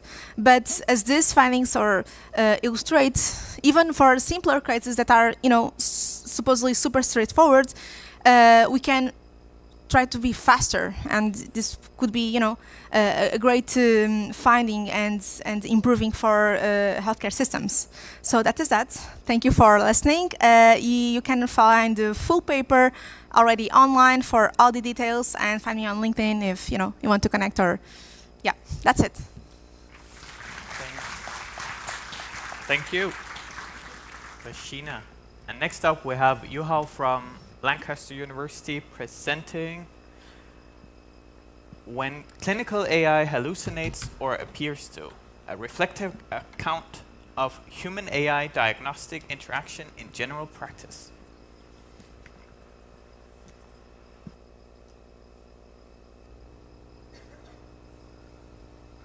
Thank you. Good morning, I'm Yuhao, assistant professor in computer science at Lancaster University. And this short form was co-authored with Junsheng Sun, a senior general practitioner at Longgang Central Hospital of Shenzhen in China. Our plan was we both present this together and more like a discussion, but unfortunately, due to some reasons, here I am. Today I will talk about clinical AI hallucination, but particularly what happens when an AI appears to hallucinate, even when some supporting information may actually exist somewhere in a clinical record. Large language models are increasingly used informally and formally in clinical work to summarize records, check medications, and support diagnosis. And when we talk about hallucination, we often mean that the model has made something up. But in practice, an AI statement may be documented somewhere in a record, inferred from several pieces of evidence, or genuinely unsupported. So the problem is that a fluent response may present all three in the same confident tone. And the question is not just, is this correct, but more about where did it come from? What kind of claim is it? For example, in this case on the slide, does this MRI statement come from a formal report, another clinician's interpretation, model inference, or fabrication? Generally, clinical AI operates in a distributed and evolving information environment, and patient information is spread across radiology reports, lab results, consultation notes, handovers, patient accounts, etc., created by different people at different times and with different level of authority. And clinical reasoning is also very dynamic. Diagnoses remain provisional and are revised as new evidence arrives. So clinicians need more time, more than a plausible AI response. They need to understand what evidence it draws on, how current it is, and whether it reflects documented fact or model inference. So we use a co-authored reflective case study approach in this short form. The second author, who is a senior GP and department head with over 30 years of clinical experience, documented 3 months of LLM use across outpatient and inpatient use. We selected 3 clinical consequential cases representing different interaction outcomes, and we use a breakdown and repair lens and examined what information was available, where each claim may have come from, how the clinician interpreted it, and what verification followed. So we have 3 cases here, and we're gonna go through a little bit detail on each one here. So the first case, a middle-aged patient reported persistent fatigue after taking moxifloxacin for a respiratory infection. And during the consultation, the GP asked whether fatigue could be a recognized adverse effect and what safety checks should be considered. The LLM returned a plausible account of possible adverse effects, structured immediate safety checks, and suggested monitoring and escalation criteria. So the GP treated the output as provisional and applied his own clinical judgment.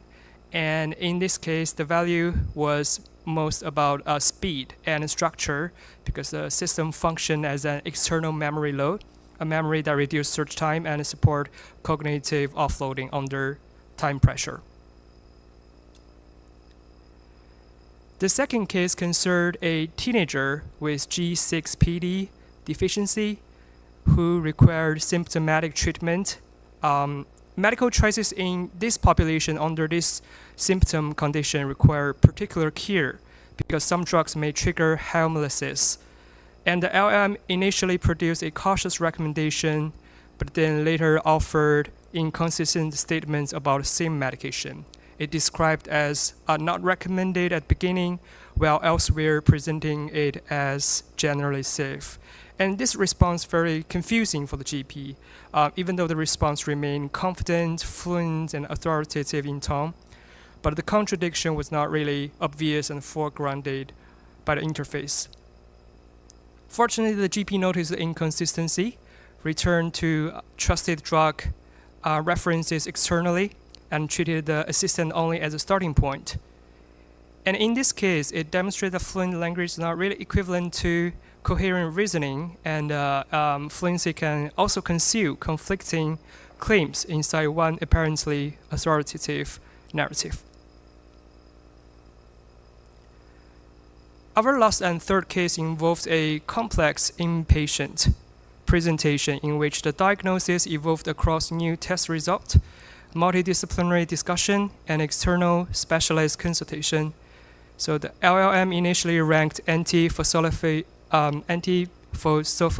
syndrome as the leading diagnosis with acute transverse mellitus as a secondary possibility.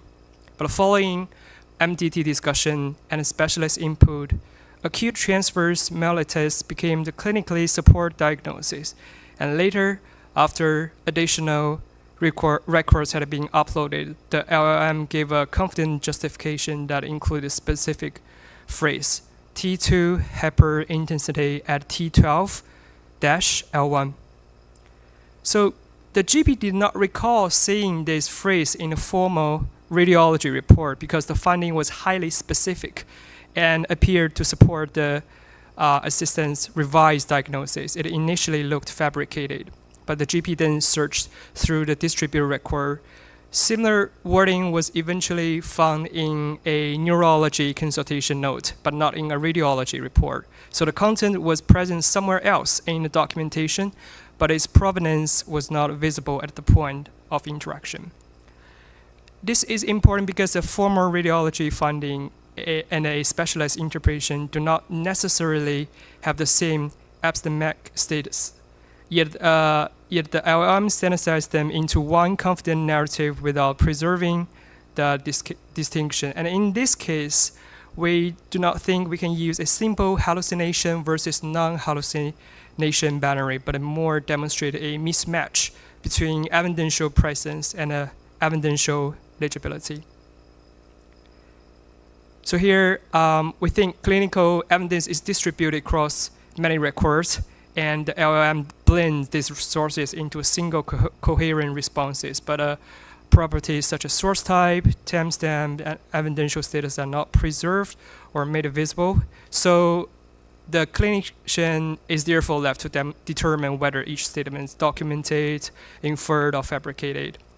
And this creates two symmetrical tasks. The first one is grounded contents may appear fabricated, producing unnecessary distrust. And the second one is interpretive or speculative contents may be mistaken for an established chart fact. So here we provide 5 design implications from these 3 cases for clinical LLM interfaces. The first one is evidence traceability with source typing. Every K claim should link to a specific source snipped together with document type, author role, and timestamp. Second, systems should separate record-grounded facts from model inference. Documented and inferred should not be presented in the same undifferentiated voice. Clinical information changes over time. Interfaces should support dynamic case reconstitution, rebuilding a current case state from evolving evidence rather than relying on fragmented conversational history. Fourth, disagreement should be designed rather than improvised. Clinicians should be able to flag I disagree, inspect supporting and contradicting evidence, and record how the disagreement was resolved. And finally, evidence should be quality aware. A radiology report, a lab result, a handover narrative, and an interpretive consultation note should not just automatically be treated as equivalent.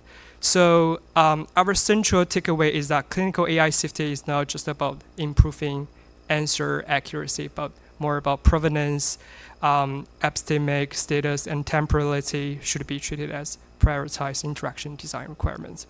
Thank you.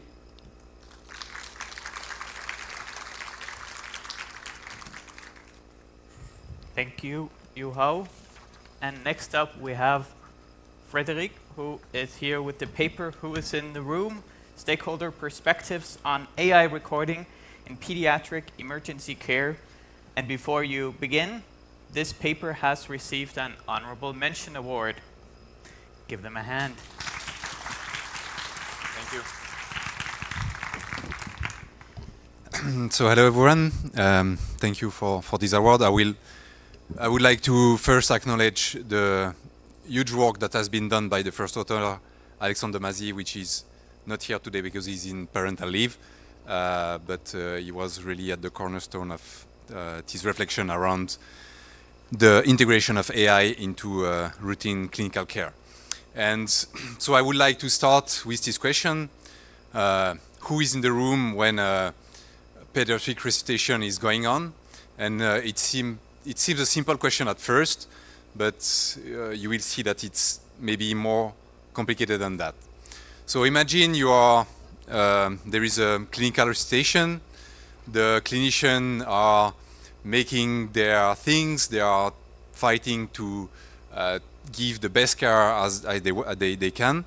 The parents are under strong emotional stress, and there is 1/3 observer right now in the room. There are AI that will document the care, that will control whether the good clinical decision is taken, and that will even analyze how the team interacts with each other. So now the question is not anymore to know whether these technologies are available, but to know what role they should play into such kind of situation.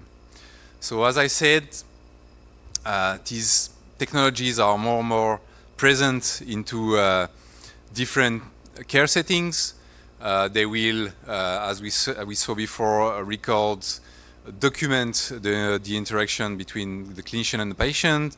They will evaluate and judge the different resuscitation that has been performed, and they will look at the team dynamics to know whether some stuff could have been done differently. So really right now, the AI is becoming a new player into the clinical care and not just something in the side. So that made us reflect on how we should design this new technology to include them into clinical care. So what we've seen in the literature is that right now it's still a lot the engineer, the administration, the researcher that shapes this new technology into the care. They are deciding which algorithms are used, how we evaluate this data, how we should integrate into the workflow. But the ones that are impacted by this technology, they are the clinician, the parents, and the children. And too often, they are not integrated into this reflection. So what we wanted to reflect into this paper is how we should shift from a technical question to a more human question. So because, as I said, from a technical lens, researcher asked, can we record, what we can analyze, where we store the data, where we can reuse the recordings. But for the human that are impacted by this technology, the question is more, should we record or not? How using AI will change the way people act, who controls the data and what they do with them, and who will decide how these data are used for. So AI recording is not anymore a technical intervention. It's really an interaction design, because it will change the relationship between the patient, the clinician, and the one that owns the data, the institution itself. It may change the behavior, because we know that when people are recorded, they will tend to act differently. They may choose to stay in the norm rather than taking the right clinical decision, because it can differ. And it shifts the power, because the one that has the data, they can take the informed decision, and this should not stay only into technical hands. So based on this reflection, we propose 4 propositions for a more fair, stakeholder-centered AI recording. First, it's about the consent. The consent, even though in such kind of situation is hard to collect, it should be decided to evolve over time and to be really well defined on what you agree or not to do. Second, emotion, because we should evaluate this technology not only on the technical side, whether recall, precision, and so on, but also on how it will influence the patient experience in such situation. Also, we've seen on literature that surveillance can be really create resistance from the caregiver. And if they found that it's very interesting to reflect on their practice, they are against using that kind of technology to surveil how they are working. And finally, governance, patient and parents, children should be included early into the governance process to decide how we use this technology into practice.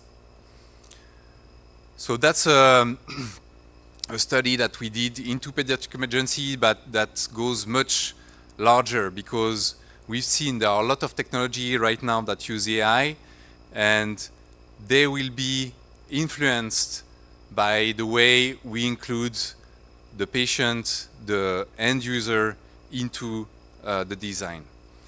So to conclude, I would like to come back to this initial question, and the question and who should be in the room before we decide to integrate AI into it. Thank you.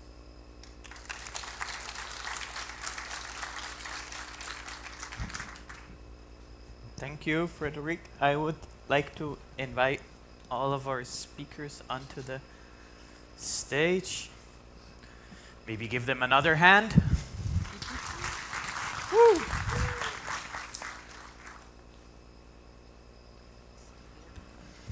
Yes, I would sit here.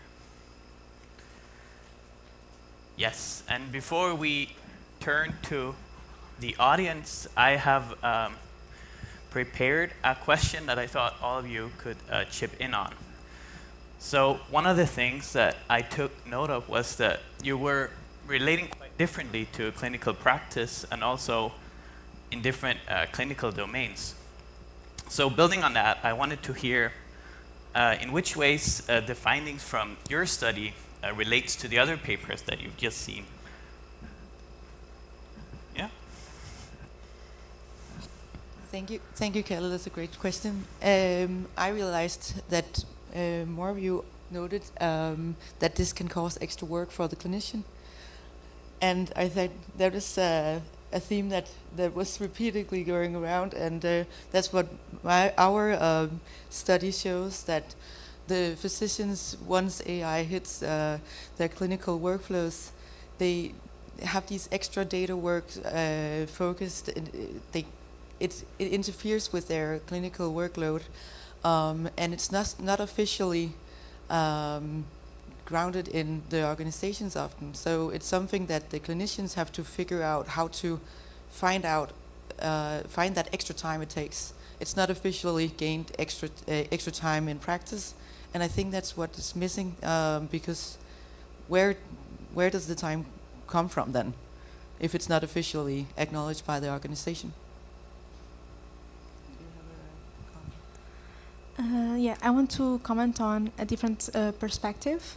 So I see that we have different contexts, right? And we can look at, clinical settings and including AI context-based. For example, in surgery with pediatric patients or other contexts.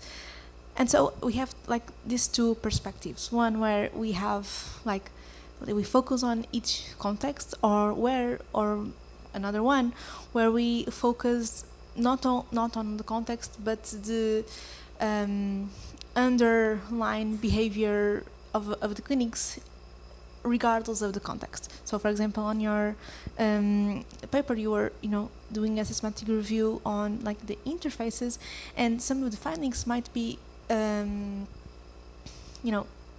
usable in different contexts. And so was mine. I actually did like a case of sepsis and then a pulmonary embolism. But what I wanted really to track down was the underlying behavior,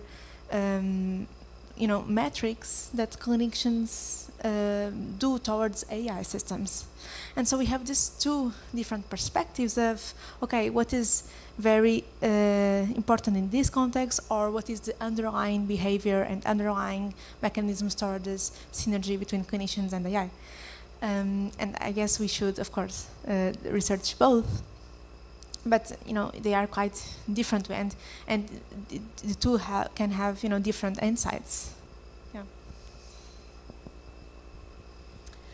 So my comment is a little bit different because my research is different. So it was a systematic literature review, and I think that all we agree that how to present information is important, and is presenting different information in a different way can be a different outcome.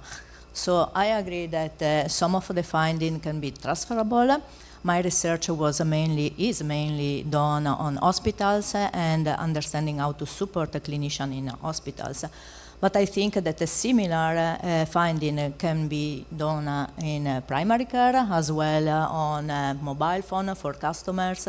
So I think we should invest more on understanding how to make this visualization user interface in the best way to communicate the algorithm, the outputs of this algorithm, in order to get much more from the back end and transferable communication to the front end, to the user interface.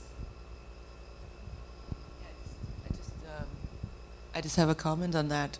So the interface is definitely be focused on the user, but also we need to focus on how can it be not considered as something that is not flexible. Like we need to figure out how to make it possible to maybe start just to have some boxes of ideas or something that enables users to form it in a way, right? Or give feedback, and because it's so it's developing fast, and your research also said that the changes happens all the time. Like you can never do like a form that fits historically, and so we need to figure out when you discuss interfaces, what should these interfaces actually do in the future? Because we need to figure out that how to connect it to the back end in a different way than we are used to. I think so.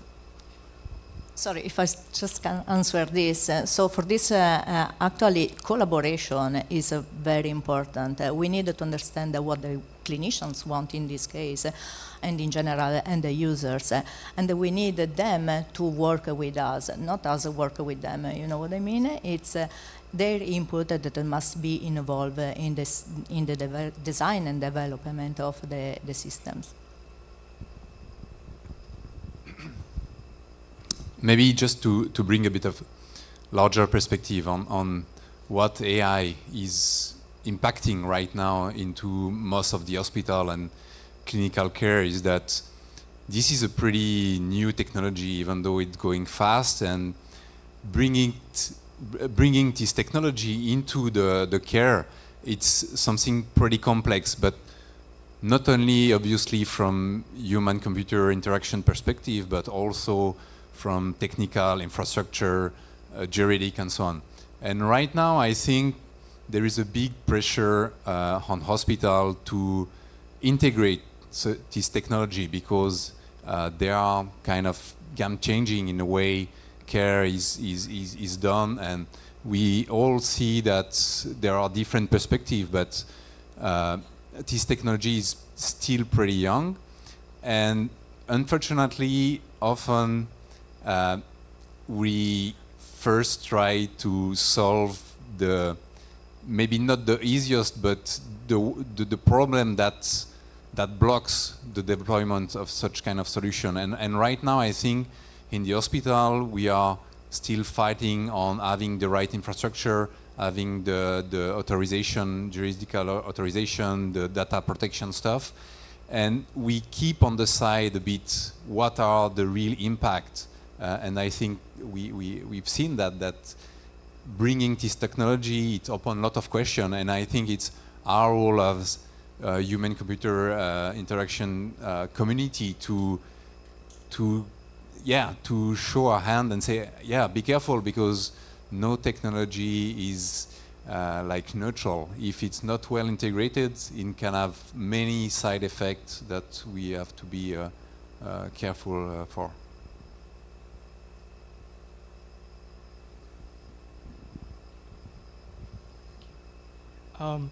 Yeah, I think that's a very good question, good answers as well.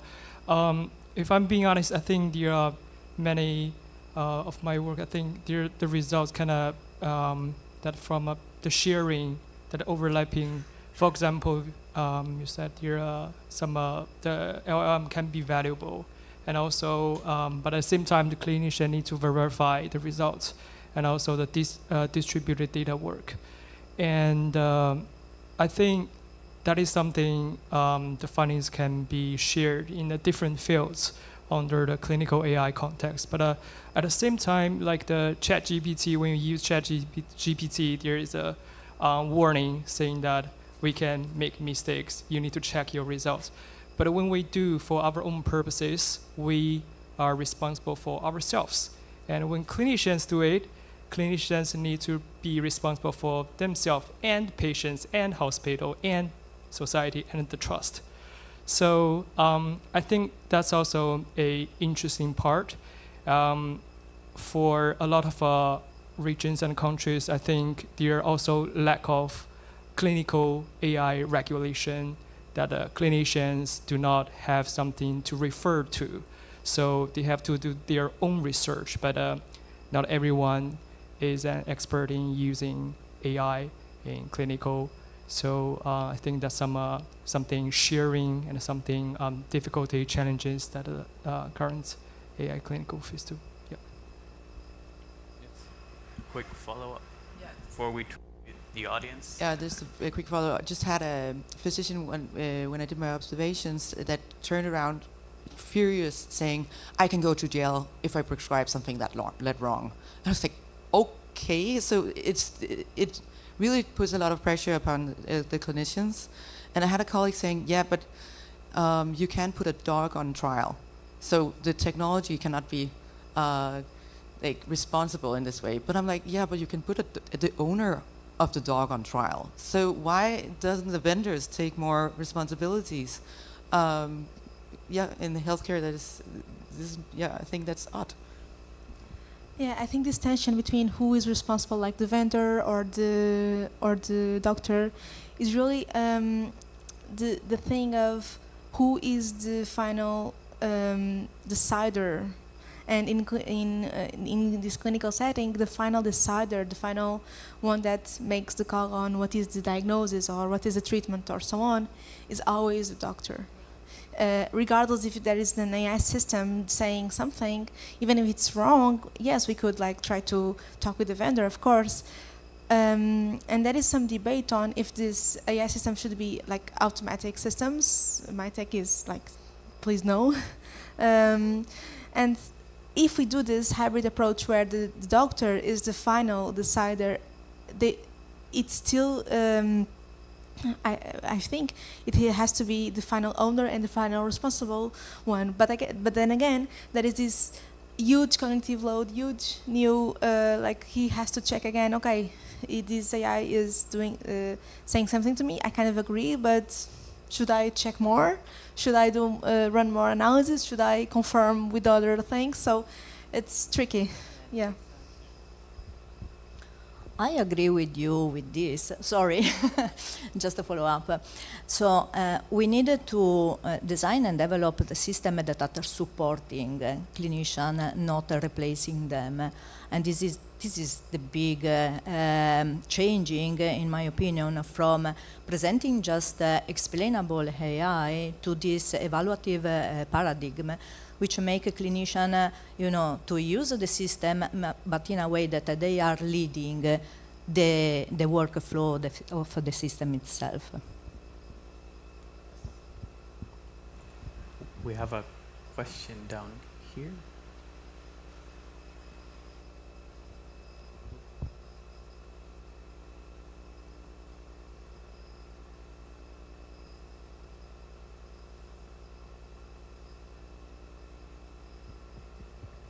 Changing mics. Yeah. How's this? Okay, great. Thank you so much. I love this panel.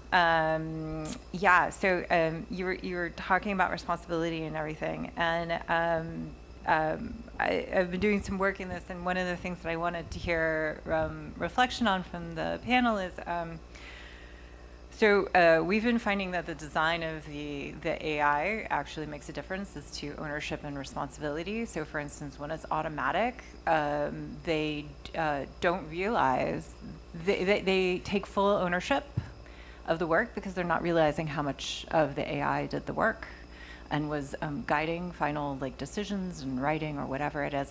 Whereas when it's a prompt, where you're asking the AI, hey, what do you think about this? They're much more aware of how much the AI is actually part of it, and then they do the checks and stuff like that, because then they're like, well, I'm the one who has to be responsible. And so we're just starting to unpack the nuance of the design of the AI for issues around responsibility and ownership. So I want to hear, are other people seeing some of those nuanced design questions? Yeah, thanks for the question. This is very interesting, but because I also have some work on it. So there is this concept of cognitive forcing functions, which are, tweak on designs of the AI system, or when they should be present to the clinician, so that they can prevent, over-reliance or confirmatory bias and so on. So there is, like, for example, the AI first protocols, where AI is presented like some kind of prediction or even explainability is presented at in a system is right up front to the clinician, and normally these cases are mostly, as what you were saying, kind of automatic, and maybe they are confirmatory. But if you put AI second, which is they have first to think, and you first see the information of the patient, and then AI appears in some way, it's different, their behavior. And then there is others, for example, we can design in a way that they can ask and have to click on a button to ask, I want to see your prediction, but it's like a setting where they have to do it by themselves and want to do it.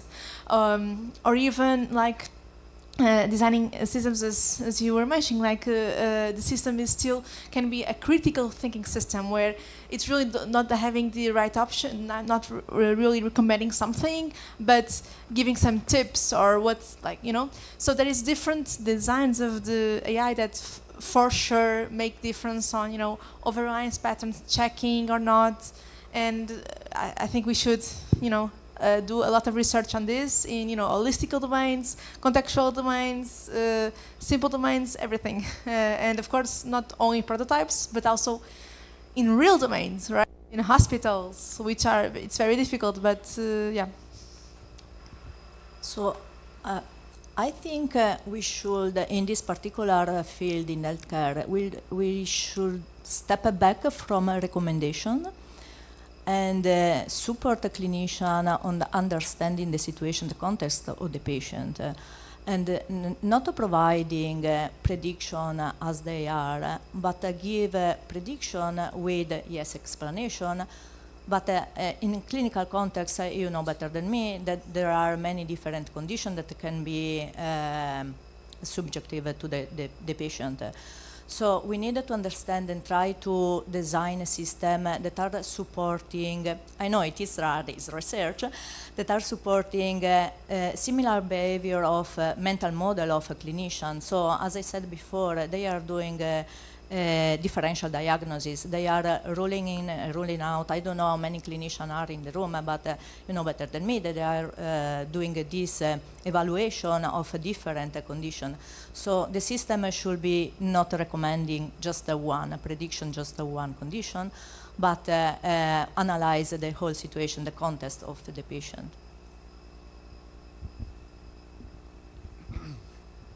Yeah, so I think there are obviously the way we design the interface and the system that clinician will deal with, but I think again this is a pretty new technology, and it's also implied that the clinician learns how to interact with these tools and how they integrate it into their practice. And I think it's a more generic question than just in clinic, but right now we have this new tool and we need to learn how deal with it. And that's the big problem in education, that right now you have an assignment to do and you can just enter everything into your LLM and you have an answer. And what will do your reflexive process be transformed? And I think that's the issue right now, is that these new tools are entering, and we are still pretty immature to know when we should stay critical, when we can follow up the advice. We've seen on the example of the hallucination that sometimes there are real hallucinations, but sometimes it's because we are not able to cope with all the data that are present into a patient file. And how we will deal with that at one point we don't know whether it's us that are not able to find the good information or if it's an hallucination. So I think there are obviously interface will have a true role to play into it, but there are a true paradigm shift that is coming ahead. We have one more question from the audience, and then we have to give way to lunch. Woo!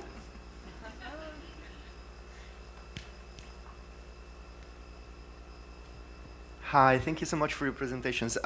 My question comes a little bit from my perspective, I work with people with chronic pain, right? And for them, machine learning, any AI, modern AI, self-tracking, like there's so many things that for them are a way to engage with clinicians, to engage with doctors because they are not heard. So for them, the technology is a protection in a way in which the clinician will have an idea and will try to push for a certain diagnosis, and they want to make their voice heard because a lot of times they get misdiagnosed or they get, people don't listen to them, essentially. So I'm realizing now that this question might sound a little bit provocative, but from your perspective, so from your experience with working with clinicians, with having this work in trying to understand how they interact with AI, what they interact with machine learning, how they interact with this diagnostic system, how much of their struggle with these tools you think might come from a power struggle? So might come from the fact that they are faced now with a technology that is challenging their decisions, that is putting them in a position in which I might be wrong, or I might need to second guess, I might need to check twice what I'm doing. Thanks. Thank you for the question. I think I'll start by taking it somewhere else because some physicians are still pounded by the pride that they have to do more and more documentation work that is secretarial work. So that's what I meet when I'm observing and interviewing physicians. They say like they can't really relate to the role they have anymore. So it's not necessarily that they get pushback for the decision making, because I think that's also a great analytic question. But already if we start like looking at how they saw themselves for just like 10 years ago, then it has developed because they have to do that much documentation work now. So the whole idea of what a physician should do is definitely up in the air at the moment.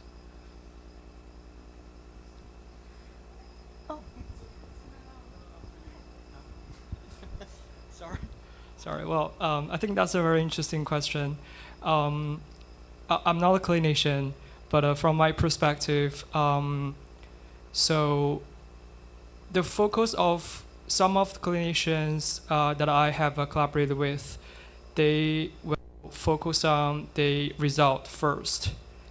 And previously, they probably have a answer for that. And if they think their answer is consistent with the answer generated by this AI system, they probably will be reassured a bit. But if the answers are not consistent, they will go back to check the evidence that why the result is generated, how this result is generated, why it's different from what they expected before. So they will do that double check evaluation. So I think my point is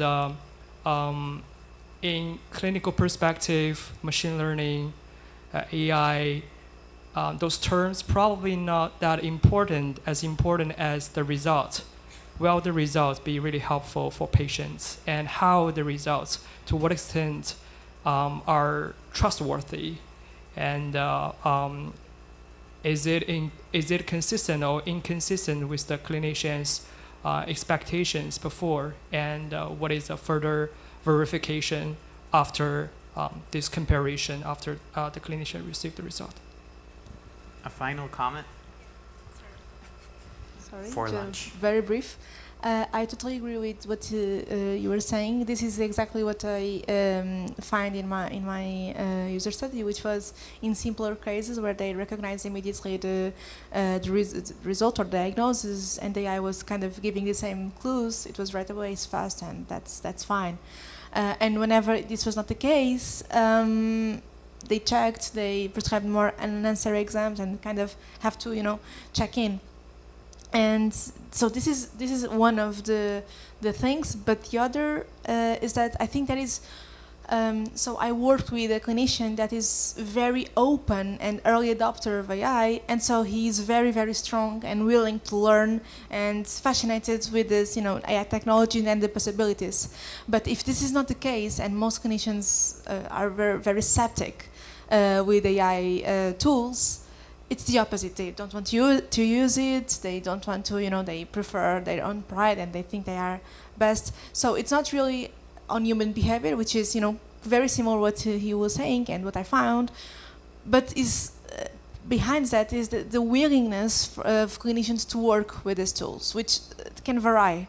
There you can have clinicians very willing to work with it and learn, and you have clinics that just don't want to, don't think it's necessary, and it's a boundary.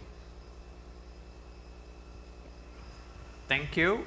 And with that, it's time for lunch right after Christina has given her announcement. And a big applause.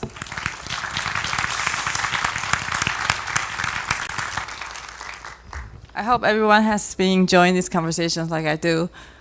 Thanks for all the session chairs and panelists, especially I think both session chairs has to endure some of this uncertainty that we're facing, so thank you.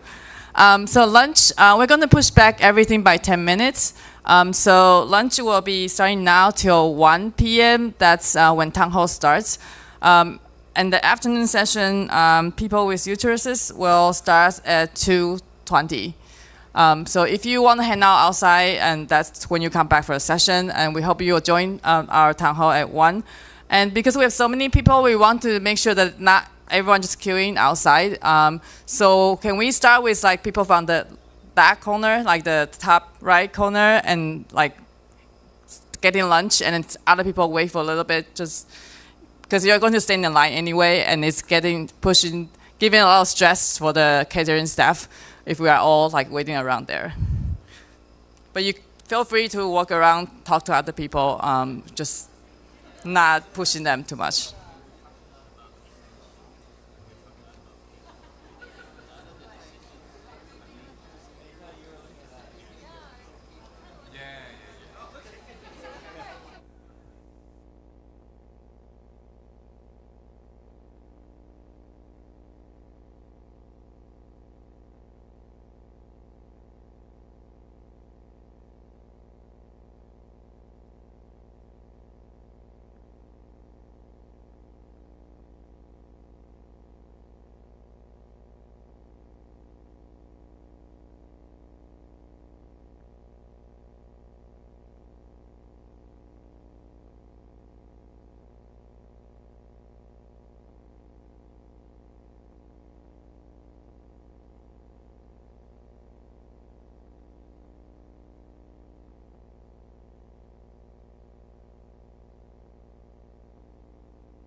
Test, test. Okay.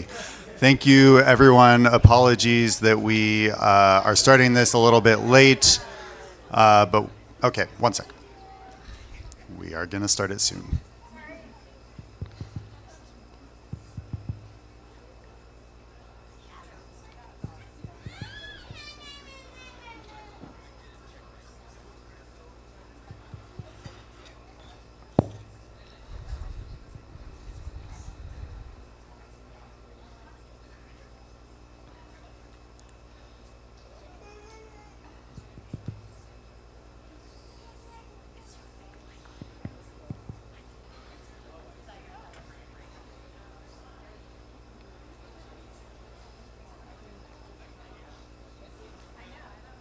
Okay, good. All right. Hi, everyone. Thank you for coming back and eating your lunch somewhat quickly to get here. I am Jason Weezy. I am the chair of the Interactive Health Steering Committee, and so I'm running the town hall today, and that's why you have to listen to this voice. Okay, so what are we going to talk about today? Here's what I thought, but honestly, this is really your time. And so there's a QR code here. I'm going to make that bigger in just a second. Really, the goal of this is to get all of you to engage with us and let us know what we don't know. We can run this whole thing as well as possible. Okay, so there is that promised QR code. We're going to save all of the questions until the end because there's a chance that you will have some question that we will then answer in the next slide. So let's just get through those. But as you think of questions, please just put them right up there. This is also going to be on most of the slides, so you'll be able to, if you didn't catch it quite yet. Okay, so first of all, what is a steering committee? You might be a little bit surprised to know that before I was on a steering committee, I didn't really know what it was either. And so I thought that some of you might benefit from understanding sort of the structure of what it is that we have here. So ACM is at the sort of top of this tree, and SIGCHI is a special interest group within ACM that sponsors a bunch of conferences, including Interactive Health. And there are lots of other SIGs beyond SIGCHI within ACM. So within SIGCHI, Interactive Health is one of the conferences. Every conference that SIGCHI sponsors has a steering committee. Okay, and the steering committee provides basically some continuity across different offerings of that conference. Okay, so this is taken from our bylaws, right? The ACM SIGCHI Interactive Health Steering Committee is responsible for oversight of the annual ACM Interactive Health Conference and related publishing efforts, for example, special issues in journals, conference proceedings. So this gives you an idea of who we are, our makeup, that we have a couple of named positions, and then the rest are members at large. In order to assemble this steering committee, we were looking at a bunch of different factors, thinking about how can we try to represent as many aspects of our community as possible while still keeping this deliberative body small enough that we can actually function and not sort of have huge meetings, long meetings in particular. So we aimed for geographic diversity and gender diversity, a mix of research areas and approaches, mix of career stage, mix of industry and academia. We explicitly have a role for a student representative that's written in, again, into the bylaws, and so that's always going to be there as a part of the structure of this steering committee. Okay, that steering committee didn't always just exist, and it wasn't always destined to exist. We've actually been working on this for the better part of 3 years now. And the steering committee has been together for about 1.5 years of that. And so before that, we had, oops, this was, what happened? Oh, there we go. Okay.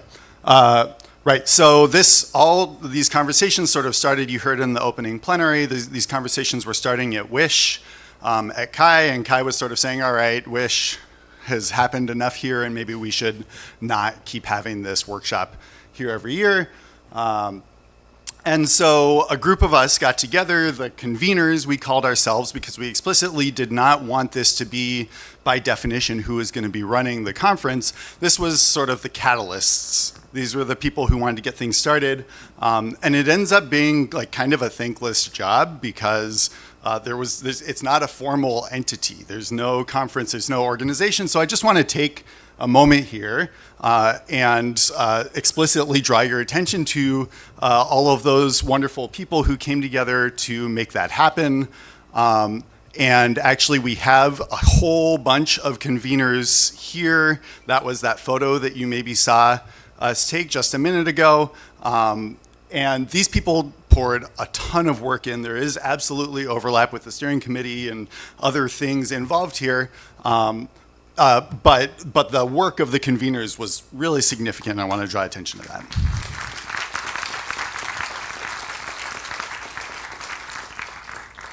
Okay, so we established this conveners group. We ran an online town hall, maybe some of you attended. We wrote bylaws, deliberated over months over these bylaws. We really were purposeful, trying to think about how do we want to shape and mold our community. Lots of conversations about what do we want the conference experience to be, how is this going to be different from other conferences, on and on and on. It took place over more than a year.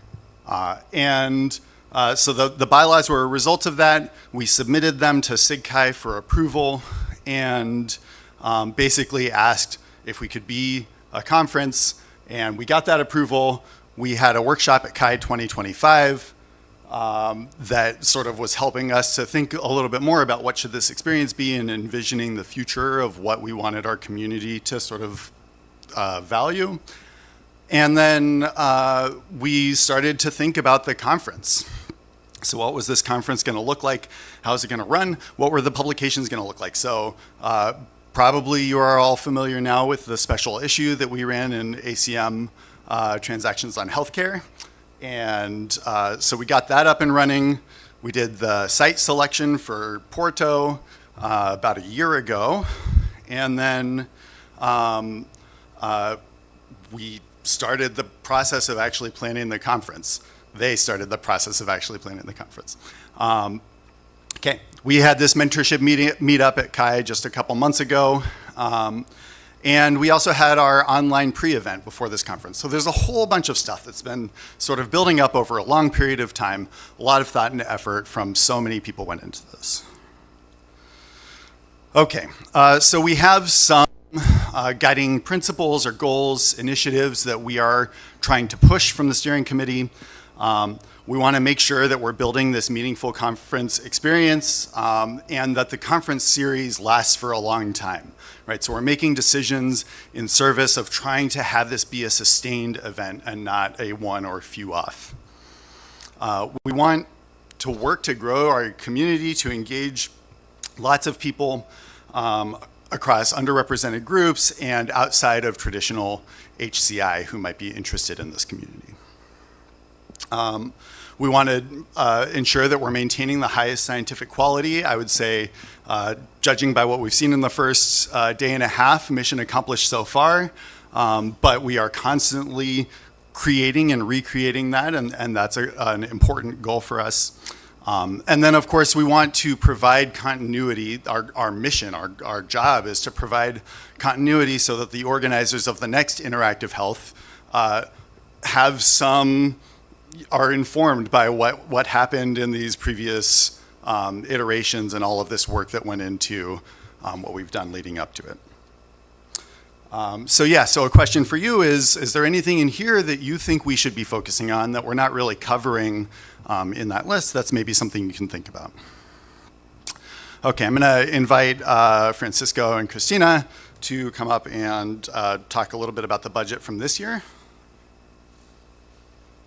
Hi, so this is just like an overview of kind of the costs we've had. We thought this in two different senses. We thought of this as like accountability We think it's important for people in the conference to know where we put the budget, but also in terms of values. What is it that we try to invest so that it would support our community, right? And so obviously there's a lot of expenses that are related with catering, providing lunch at the conference. Without this would be a way to promote accessibility, especially for PhD students, master students that would not have the same resources to attend. So by registering, they would already have access to it. Also the social dinner. In terms of venue and equipment kind of thing, we had 2,500 euros as well. The streaming was separate with AV and the captioning. Also having a cost. The committee dinner we had yesterday was great. I'm sorry we didn't invite everyone, but it was just for the organizing committee, because everyone that works in the organization is a volunteer. So I'm not sure if this is clear to everyone, but by being everyone a volunteer, we also felt it was important to, in some way, retribute through this activity.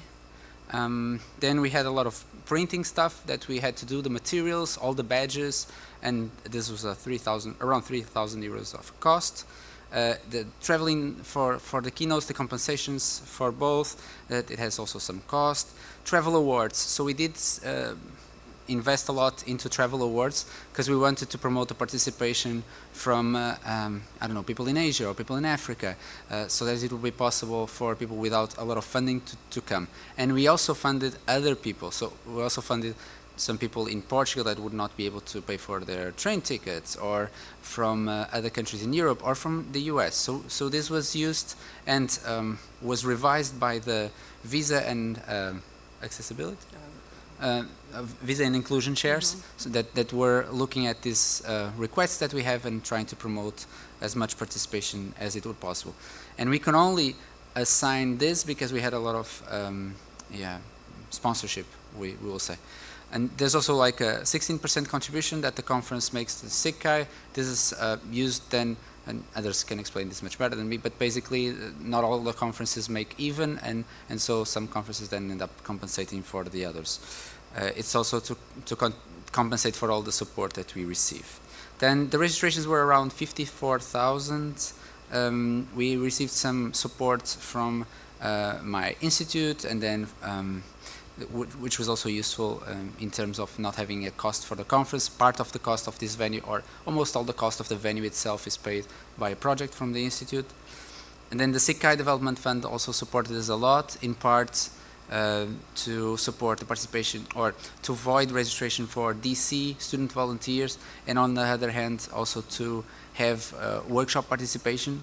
We provided 43 vouchers for workshop participating, and this was for students, but also for professionals, for people that didn't have a lot of funding to attend. So in this case, it was not through travels, but it was through avoiding the registration costs for this group.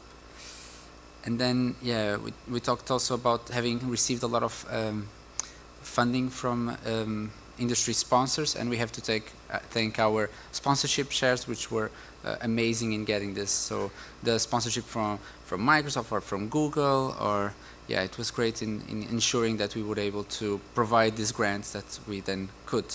We also, as it says, we removed the registration for the DCs, the SVs, the keynotes, and we also hand out 4 awards for local students to be able to attend, which includes both master and PhD students, because we thought that if the conference is here, it should be also for local people to be able to try it out, even if they don't have a paper or funding or anything, so that it maybe inspires them for the future. I just want to make 2 notes.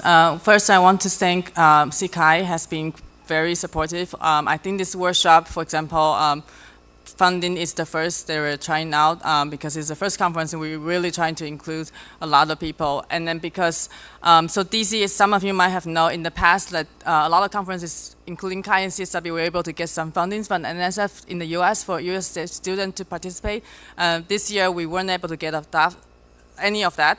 So we used all these funds to fund all the DC students who couldn't travel at all to come. And so like, including the SIGCAI support, I think that's kind of, we try very hard to be able to do that. And Francis also have said that the sponsorship chair, I don't know, Mandy is here, but has tried very hard because his first conference is like, people don't know what we're doing. So they try very hard to get all this sponsorship. And so Thanks for all everyone's help that we were able to provide all this funding for people who need it.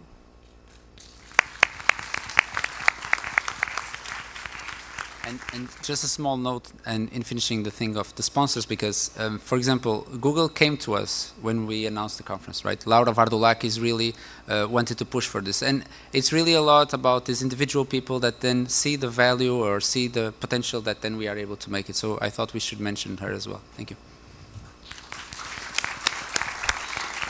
Yeah, thanks to you both. This makes my job up here so much easier because otherwise I have to defend why we are losing money and what we're going to do to fix this problem.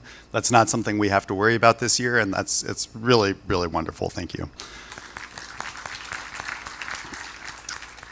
Okay, so I think probably a lot of you want to know about what we are planning next. This is wonderful. You want to come back, when and where. I don't have those answers for you today, but we'll have more about this tomorrow. But what I want to just tell you about a little bit is the process in the name of transparency and sort of trying to help you understand all of the things that we're trying to weigh. So we decided for now to aim for an 18-month cycle. It's actually going to be a little bit less than that for some other logistical reasons, but it's more than a year. Part of our thinking here is that we all have other home communities within SIGCHI and beyond, and we weren't sure exactly how this was going to fit in with the rest of that. So we didn't want to take people away from CSCW and UbiComp and ChiPlay and all of the other places where you publish work and maybe still want to feel like you have a home. And so we thought, okay, we're gonna space it out a little bit, maybe save some carbon, and see what it feels like to have an 18-month cycle, recognizing that there are some drawbacks too, like not being able to see each other quite as frequently necessarily. And this is lovely so far, so maybe we should just do it more regularly. This is something we're gonna revisit, but this is where we're at for now. We had an open call. If you're on our mailing list, then you will have seen it, for soliciting bids. We were sort of figuring out a lot of this as we go. What are the things that we value? How are we going to weigh different criteria? What is going to be important to us for hosting the second Interactive Health? We received 3 bids, and we'll announce tomorrow what the next location and approximate dates are going to be. But just to give you some idea of some of the criteria, and by the way, we deliberated as a steering committee, so this is it's an international group. Somebody is always waking up at 6 a.m. and staying up until midnight so that we can meet. It is absolutely incredible, the dedication of this crew. We had 3 full meetings spread out over 3 months where the main topic we discussed was site selection. So lots of careful deliberation went into this over a long period of time. We wanted to weigh inclusivity and level of risk of attending conferences in different locations. And so you can imagine the world is a volatile place. There are some things that are relatively static and some things that are a little bit less static, and we want to try to maximize who we're including and weighing this, but across so many different constituencies because we are a very diverse community. We were considering or thinking about opportunities for engagement with local health professionals, as that being sort of one of these goals that we want to try to push, is reaching beyond just our sort of HCI looking towards each other. And then we also sort of looked at what's the geographic participation, of the in-person event is one thing. Obviously, there are lots of reasons that somebody might not be able to travel here, and so we're not really looking at people's attendance here. But some other signals that we thought would be useful were to look at who submitted to the special issue. Because anyone can submit, you don't have to attend the conference, and so that might give us an indication of where the community sits today. Obviously, there are barriers and issues to publishing. We can talk about those later too. But and then also we had this online event a month ago, and when we had that online event, we sent out a survey to see where are people coming from who attended that online event, with the idea being that, yes, there's a time zone issue, but other than that, there's no barrier, there's no monetary barrier to being able to attend that, and so that helps us sort of estimate who might consider themselves a part of this community and be interested in attending if the conference was in a location that was close to them. Okay, so that's enough on site selection for the moment. Now I'm going to call up Sean to talk a bit about the special issue. Great. So when we first started launching this conference, our goal was to have a publication track that, where people who are spanning fields could find support in getting their work out and getting it reviewed well. We were blown away with the response of 126 submissions. And one of the very first things that caused was significant delays because it was just more than the number of editors we had. And I know that many of you experienced that. Many of us also experienced it as authors ourselves. And so out of that 126, 13 were desk rejected, largely as out of kind of scope. 18 were withdrawn, about a third of those largely resulting from the delays in the initial review process, and about 2/3 after the first round of reviews, where, sometimes you get reviews and you're like, this isn't really what I want to do with this work, let me try again with new people.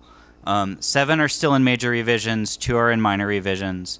38 were rejected after review, 1 or more rounds. 1 was accepted, but not to the special issue, where kind of as it went through the review process, there came to be this realization of it's kind of out of scope for the special issue, but it's still good work and should be published. And we worked with the journal on that. And then 47 accepts, and we know that not all made it into the oral presentation track or even this conference because of the timing of that.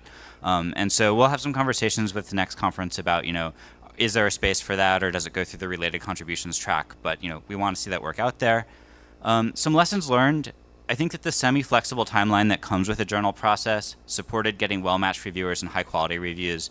I think overall, and I say this as an author and also an editor, the review quality was quite high, and I think that very constructive overall. We did need 2x the editors of what we planned. We recruited them within a week of learning this, but there was about a 1-month delay in receiving approval. And ACM Health has been a really, really good partner to us, but in this particular area, I think they had a lot to learn, and we had a lot to learn about how to work together as kind of a conference and a journal with a slightly different timeline. And so we've been working with them on the process to streamline it for next year, as well as proactively recruiting additional editors now that we better understand the interest of authors. It was, as many places are experiencing, difficult to recruit reviewers, including from some author teams with many submissions. And so I think we're going to, next year, establish very clear expectations that if you're submitting, you should be reviewing. Maybe if you're new to the community, you might not be called on, right? But you should still be volunteering, and that's going to be really important. And we're talking about some other techniques too. But in general, also, if you're like an author here, please make time to plan to review, or for someone on your author team to plan to review if you're submitting. The other thing that came up in kind of the process is that some papers crossing fields need multiple revision cycles to draw out a strong contribution, right? So if someone is new to writing for HCI, or if someone is new for writing for health, right, they might be getting questions from reviewers that are a little different than they're used to, and that can take multiple revision cycles. And we're actually really, really committed to doing this.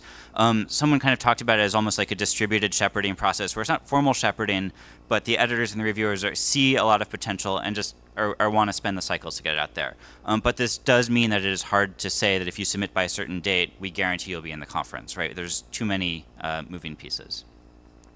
So where we go, we're preparing a call for papers for the next special issue. Unchanged, it's still going to be ACM Health, which is working towards PubMed indexing. They now have enough history that they can pursue that. And we've offered to support it, but they're like, we got this. We just need you to all keep submitting and reviewing good work, and that'll set us up for success.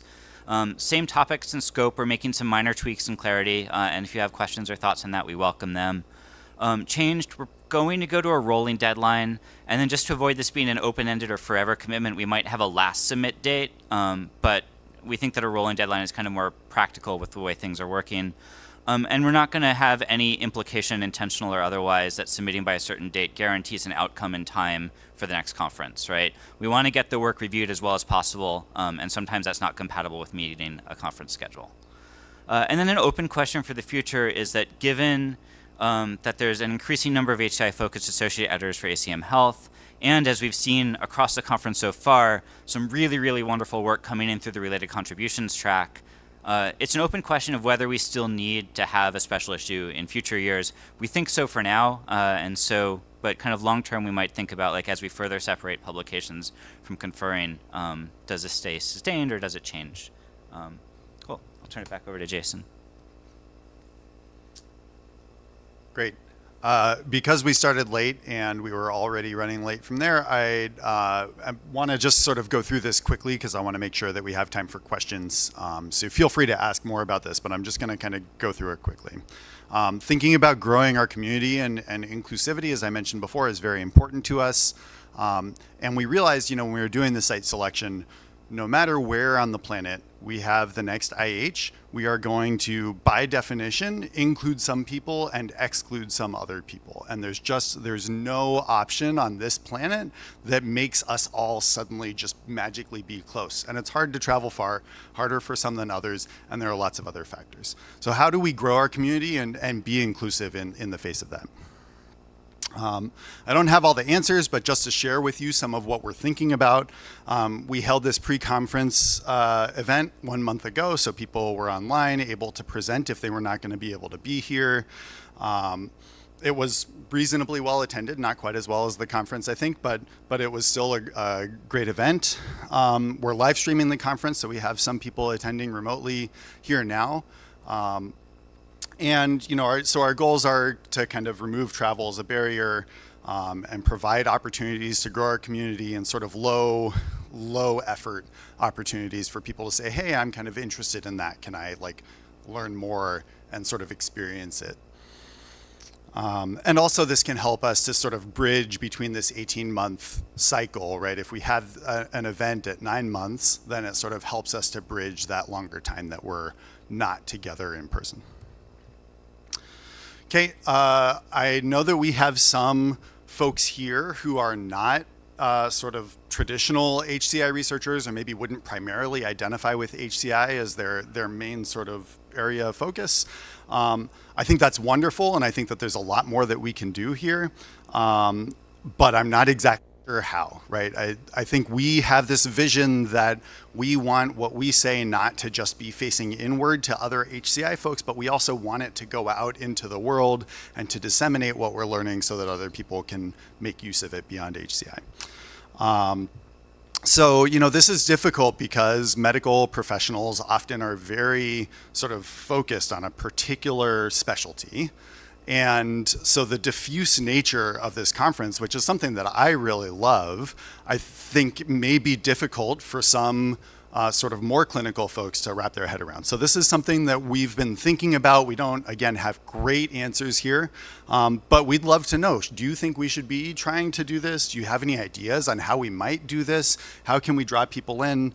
Maybe it's based on the location of the conference. We just invite some local clinicians or try to make bridges that way, but we're thinking about this. Okay. And then again, I think we saw the numbers yesterday in the opening plenary about who's here and from where. And, it's kind of tough to see that South America basically doesn't have representation. I think doesn't have representation here. And even on the online event didn't have representation. So this isn't just a question of access. It's also a question of outreach and trying to engage people who might be interested but don't know or feel like it's too far away from what their sort of academic sphere is, something like this. And so we want to be thinking about this. Again, we would welcome ideas for how we might be able to engage these communities, particularly geographic, but along other dimensions too, who are not currently participating but would be interested. Okay, getting involved. I think the questions that I get most as soon as somebody learns that I'm the chair of this steering committee is, how can I get involved? I want to help make this thing possible. That's incredible because, as you've seen, it really takes a village of all of us to make this happen. We have had several open calls, and we are going to have another open call for volunteers coming out soon. We're going to combine that call for, we need to replace someone on the steering committee who's rotating off. We need to build up the new organizing committee for the next conference, and we're recruiting some additional guest editors. Please understand, just like our selection for the steering committee, there are lots of factors we're trying to balance when we're thinking about who are we going to have here and who's being represented by those choices. And so if you're not selected, please don't take it personally. Please understand that we are trying to do what we feel is best for the community at large, and that there are lots of opportunities to participate and contribute. Okay, we have some excellent questions here. Thank you. Love that. So we're going to just go through these sort of based on thumbs up, thumbs down. So if you have a question that you want to be asked. So I'll just read this from Nadir. The steering committee has the right people to push the community forward, but I noticed that there is no clinicians on it. Have you thought about adding some clinical liaison or similar to it? Yeah, I love that idea. I think that there's sort of a practical question that we need to think about in terms of, is there someone who would be interested in that? And sort of, one of the other tricks about engaging with clinical folks is that it differs a lot by country and location, sort of who that person is and what their perspective is. And so that person is going to sort of have like an outsized voice in some ways. But that doesn't mean that we shouldn't do it. I think it's a great idea. Okay, and we also, by the way, have mics around. So if you didn't do this yet and you would like to ask a question, you should feel free to raise your hand. You can preempt the list of questions that are up here. And otherwise, I'll just keep taking questions from the, it's not actually Slido, but we'll call it Slido.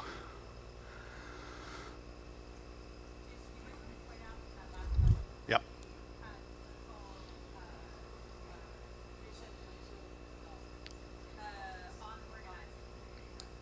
We have site.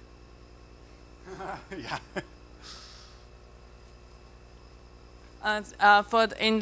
This IH organization committee, we actually have a clinician patient advisory panel who has, then we have clinician on the panel, so that they are very helpful us to review the call, especially for things like related contribution. We want to make sure that the language was useful for the clinician and also for sending to the right channel for people to join.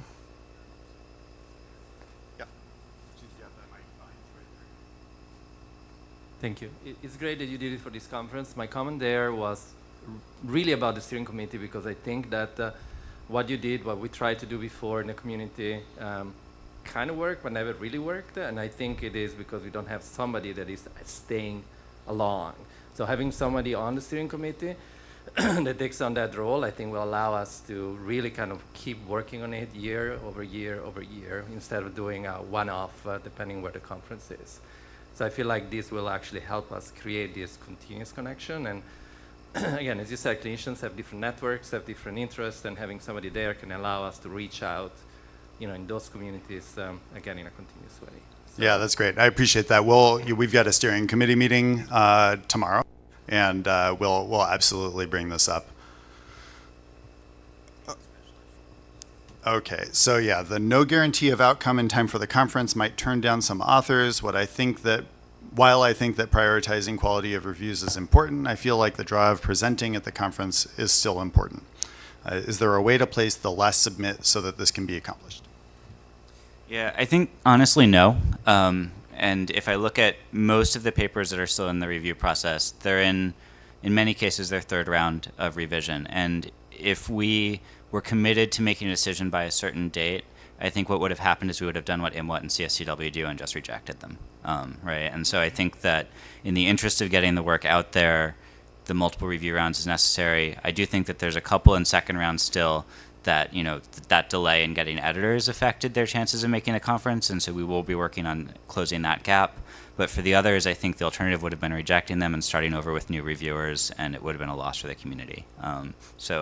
I do think there are other tracks, right, like short forms and related contributions that can bring things in if the conference is the most important thing. And I know that for many people, conference attendance is tied to funding and acceptances and things like that. So I know that that's not ideal from the special issue perspective, but there are other tracks that more prioritize the conference, and I don't think we're going to change the special issue given that we have those other paths.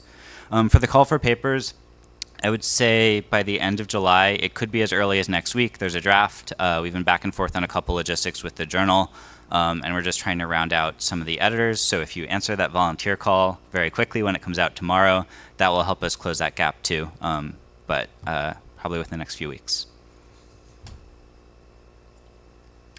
All right, here, Vedant. Great. So firstly, thank you so much for putting this together. It's really been wonderful going through the talks and things. But as I was going through it, now I know we have still some more talks later. It kind of dawned on me that we're really good as a community in saying there's a lot of challenges in technology. Health is complex. Things don't work. And I wasn't really hearing a lot of, well, this is what we tried to do to make it work.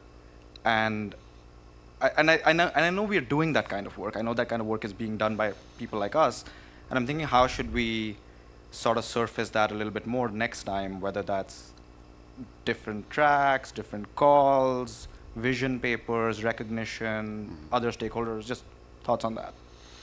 Yeah, I think it's really interesting. You know, I think that there are maybe a couple of things at play here, but also just guessing. I would say that that kind of a paper has kind of always been getting into Kai already. Maybe not universally, but I think, you know, kind of what happened here was there was this vacuum in the space of a lot of these papers that, you know, some of us had submitted several times previously, and it didn't find a home because, you know, reviewers could acknowledge it was a good paper, but it wasn't a Kai paper. It might be that over time that people would rather submit that paper to us than to Kai. And it might be that, you know, I think if you think about drawing from other places like Ubicomp and, you know, other environments where you're thinking about, I know you're not just talking about building, you're also talking about vision, and that's, I think that's all valid. And actually that's, a lot of that's in the call. I'm not sure how we draw more of that out. Those are traditionally, there aren't so many of those, and they're hard to write, and they're often rejected anyway, and so I don't really know what to say there. But I do agree that we want this to also be about building and solutions and sort of moving forward in that way. So yeah, I appreciate that. Okay. You have kept the venues AV equipment costs low, really low, which is great. This is typically a big budget item, and I really applaud you for being able to do so. This resulted in an affordable and accessible conference. I would love if we can commit to it in the future, but I wonder how feasible this is.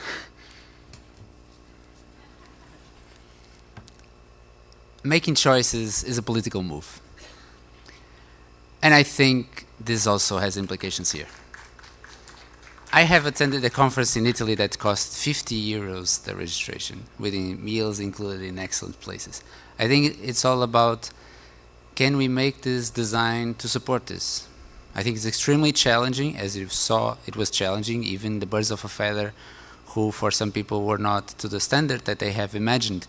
But at the same time, it costs us nothing, right? So I think it's up to the next organizers to see how they can pull this off. If we think, as I think Neha said in the past town hall at Kai, that we are poor, like we don't have a lot of money as a community. And I think this applies here. So if we think our community does not have a lot of money, then maybe we invest in the places that are really extremely necessary and make the rest as simple as possible so that it can support the most people possible.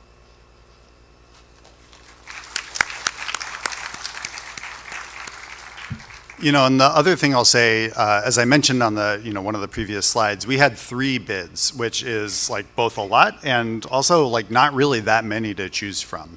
So when you think about all of the things that we have to prioritize and weigh in the context of that, this is absolutely something that we talk about. How expensive is it going to be to get there? How expensive is it going to be to actually host it there? We have, the part of the bid process is putting together a budget that is your plan for the conference, and we take that into account. But at the end of the day, it's one of many factors, and it's not necessarily always the thing that bubbles to the top. But the way that we can address this is by having more engagement and more bids coming in. And I think, we can also think about making a version of that a little bit lighter weight, like people expressing interest without putting together a full formal bid. And then we can deliberate over some of that and maybe invite some of that interest for bids afterwards as a way of sort of trying to address some of this. I agree, though, this is absolutely incredible, and it sets a really high bar for future conferences to be able to have this excellent low registration. Okay. Can you explain what interactive health means exactly? Has your understanding changed as you went further into the conference organization? I think that my view of the community has certainly changed through my privilege of being in this position and engaging with so many of you through this process. But yeah, I don't think I can tell you what interactive health is in like a nice, short, concise way that would warrant your attention right now. Okay, comment. As someone who applied and requested travel funding due to no funding from my organization, and as an accepted author, I never received a decision update even after following up. This was also not advertised well on the website. Really just sorry to hear that happened. I think we could probably, I don't know about the specific details of this, but it would be good to be able to sort of pull on that string and figure it out so that we can make sure that it doesn't happen in the future. Okay. Is there a strong preference or expectation from the committee regarding the conference structure, e.g. has to be single track, has to be 2.5 plus 1 day for workshops? I asked because I saw not all accepted papers were selected for presentation. Yes, so obviously there are multiple factors here. If you make a conference longer, it's going to have a higher registration cost, which we were just talking about. I'm not sure that I can say this with confidence. I can say we had no idea as the steering committee a month ago when we last had our last meeting, we had no idea what this experience was going to be like. We had our fingers crossed that it was not going to be terrible. We are so glad that it wasn't. Most of the credit goes to these two who we entrusted with that, but we are going to do a postmortem and sort of figure out what worked, what didn't, what do we think needs to change, how do we think the growth is going to happen. It's so difficult to even predict who's going to show up, who's interested. Running a conference of 100 versus 250 is not totally the same thing. And we have no idea when we're in the planning stages right now, right? We don't know for the next interactive health. Is it going to grow? Is it going to be the same? Is it going to be smaller? Is like excitement sort of wears off? We're going to try and make our best guess here. So what I'll say is, I think single track is wonderful. I think we want to hold on to this for as long as we can. That's my own opinion and not necessarily shared by the entire steering committee. I think that maybe instead of 2.5 days, maybe it would be pushed a little bit longer. I don't know exactly the circumstances of the papers that didn't get presented. I know some authors were not going to be able to be here, and that's why a lot of those papers weren't presented, but I don't know the entire story on that. Yes, can we please just keep coming back to Porto? I don't disagree with you. I actually suggested this as a joke last night, and it's only like a little bit of a joke.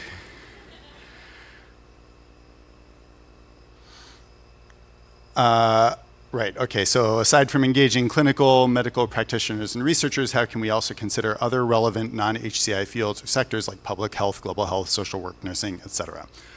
I'm gonna turn that back around to all you. I don't know. I would love to be able to do that. I've thought about, for my own work, my own clinical collaborators, how could I try to pull those people in? And I understand that this question is not even about clinical collaborators. I don't have personal experience working with people in those domains. And so this is where we really need to rely on the community, right? If you have ideas, we would love to hear them. We want to make this as sort of rich of a health plus interactivity environment as we can, and that's going to just come from all of you.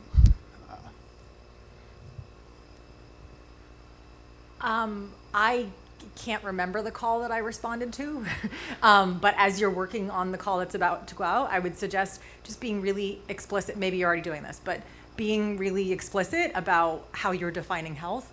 I do think, as someone who does that very non-clinical, non-medical kind of health stuff, I still get stuff from reviewers saying this is not relevant for our conference. It still got in because that person got outweighed, but I don't know what we can do in the reviewing process to just explicitly say that, because the first thing that comes to mind is like hospitals and medicine, and to continue kind of educating our whole community and explicitly describing health as being also about mental health and community health and public health and all these other things, I think might help. Yeah, I appreciate that. I think that's a good note for TPCs for coming year, to be able to think about how do you run a process that check on that to make sure that we're not giving that kind of feedback when we don't actually mean it. I was going to say, I think just being explicit that healthcare doesn't happen in the four walls of a healthcare building might be generic enough to let people know that we're thinking broadly about the concepts of health rather than the direct delivery of healthcare. So just a thought. Yeah, I appreciate that. I think that the call did actually have this. I think that more of the problem is that reviewers going to review, and like what we need to do is run a process that enforces those values that we have and that we wrote in a call, so that it actually happens in the reviewing process. On the topic of public health, I noticed there's a lot of public health folks that go to AMIA. So, and I see there's some discussion about the future, like how WISH will continue to move forward. But if that's happening at AMIA, that's a good place to see the public health people and maybe bring them in there or tell them about interactive health. So some ideas there. Yeah, thanks. Hi, I'm Audrey Wang from University of Sydney, and I'm a clinician academic, and so I just wanted to make a comment that maybe it's good to align it to conferences that are have healthcare clinician scientists who kind of go to these conferences that are a little bit different. So I mean, I went to a global AI conference in radiology in London before coming here, for example, and I'm interested in like simulation type of education for healthcare education too. So situating this particular type of conference that's interactive health beside those, I guess, healthcare people who are researchers who don't play in a normal healthcare space as well is probably quite good. So digital health conferences or medical info conferences, they're kind of a good place to sort of align that. And if you do get clinicians on board more in interactive health, they also have larger networks and also possibly more funding as well to sort of support these kind of conferences. Yeah, thanks for that. I think it is a really interesting idea to suggest that bids explicitly try to co-locate with other professional conferences from health and medical domains. Is there somebody here? Here, great. So one very, I think, simple but practical way to try to include the different kind of health is to declare it. So maybe, when you submit a paper, you can choose what kind of health you're doing. This makes it so that authors are clear that this is okay. This also makes it that reviewers see that this is actually what this paper is about. Yeah. So just a simple maybe drop down to classify, or maybe it's a multiple checkbox because it might be more than one, makes it very explicit. Yeah, thanks. That's a great suggestion. We are sort of in the special issue a little bit bound by some of the constraints of, cover letter. Yeah, great. So we're already thinking about solutions. I love that. Okay. Do we have, okay, up here. Hi. So speaking of the special issue and with this rolling submission now, this might make it impossible for some PhD students on shorter timelines to submit. Would it be possible to have two different tracks, for example, where one of them does have a timed feedback or not? So what I'll say is that we are going to do everything we can to have a quicker review cycle. So that piece of this puzzle, it was a massive problem, as Sean mentioned before. I can speak from an editor perspective. We felt terrible. when this was happening, and we knew the impact it was having on the community. And this is a huge topic that we're going to be discussing again tomorrow on the steering committee, and it's going to be a part of our process going forward.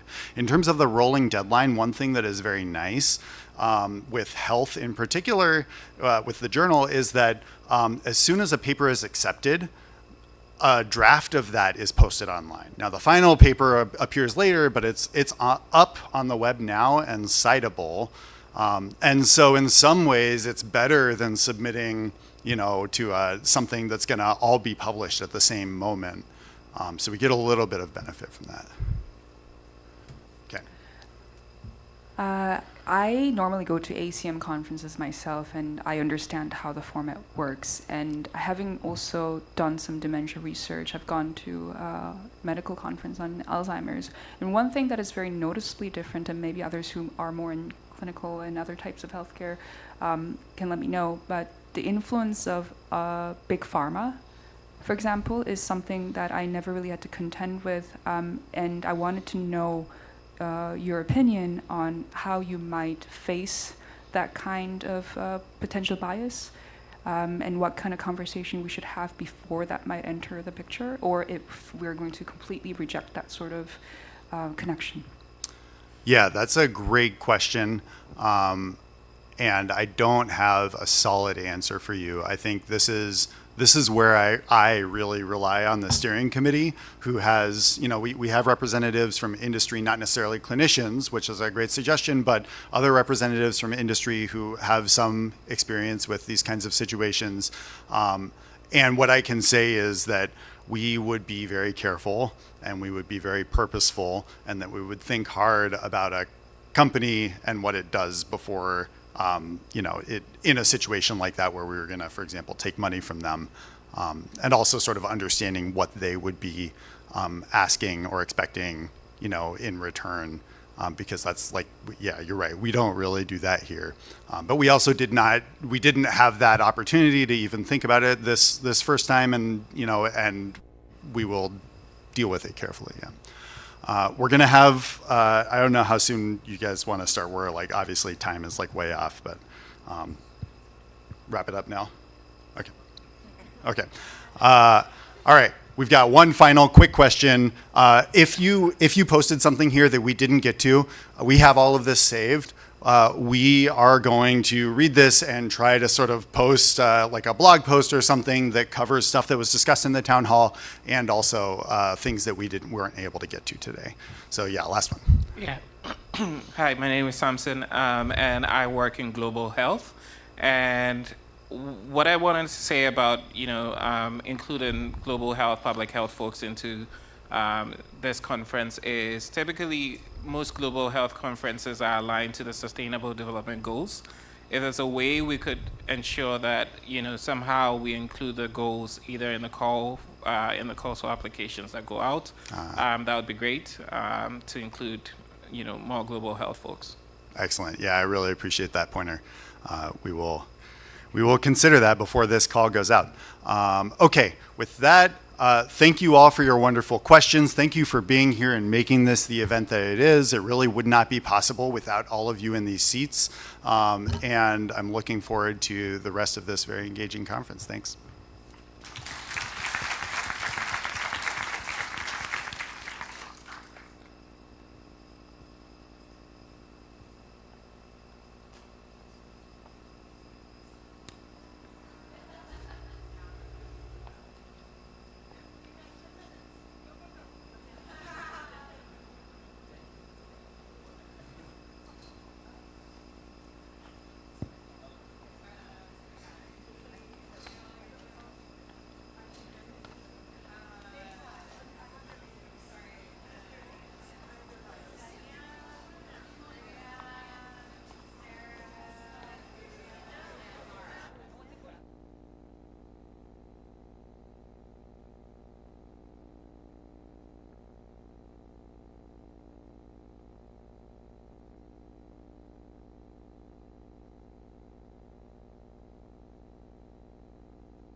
All right, everyone, we're going to get started with the People with Uteruses session.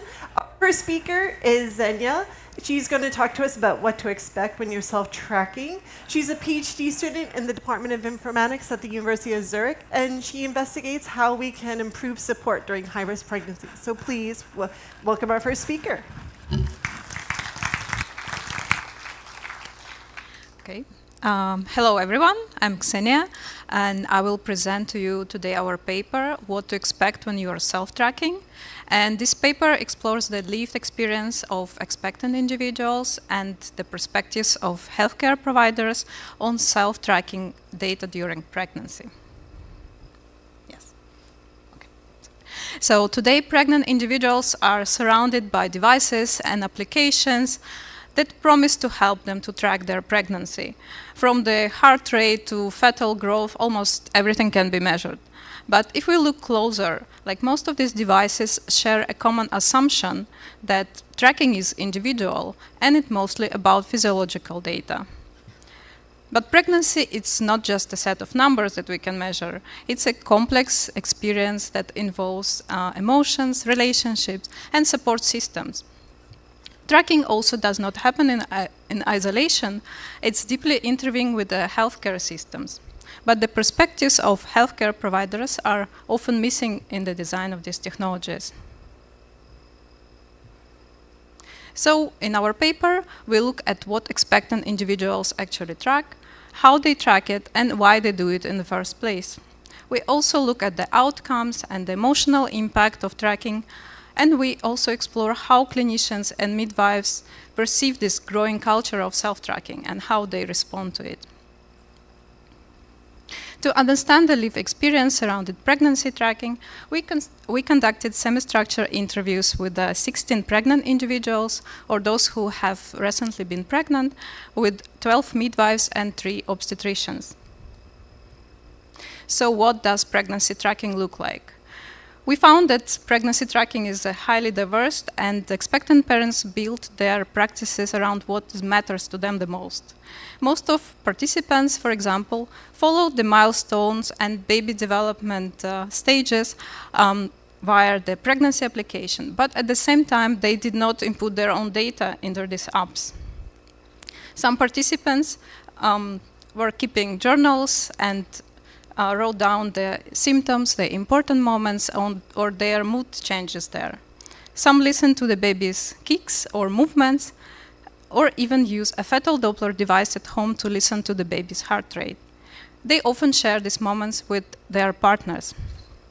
Some participants even collected ultrasound images and later on created a physical or digital collection of them. So we found many different effects behind pregnancy tracking. I will talk about 2 of them today, and I will start with emotional value of tracking. So for many participants, physical pregnancy artifacts carried a strong emotional value. They kept physical artifacts like ultrasound images, baby books, or even in one case, a sculpture of a pregnant body. They kept them to preserve the important time in their life, or to compare with the future pregnancies, or to be able to share them with their future children. Oops. Press.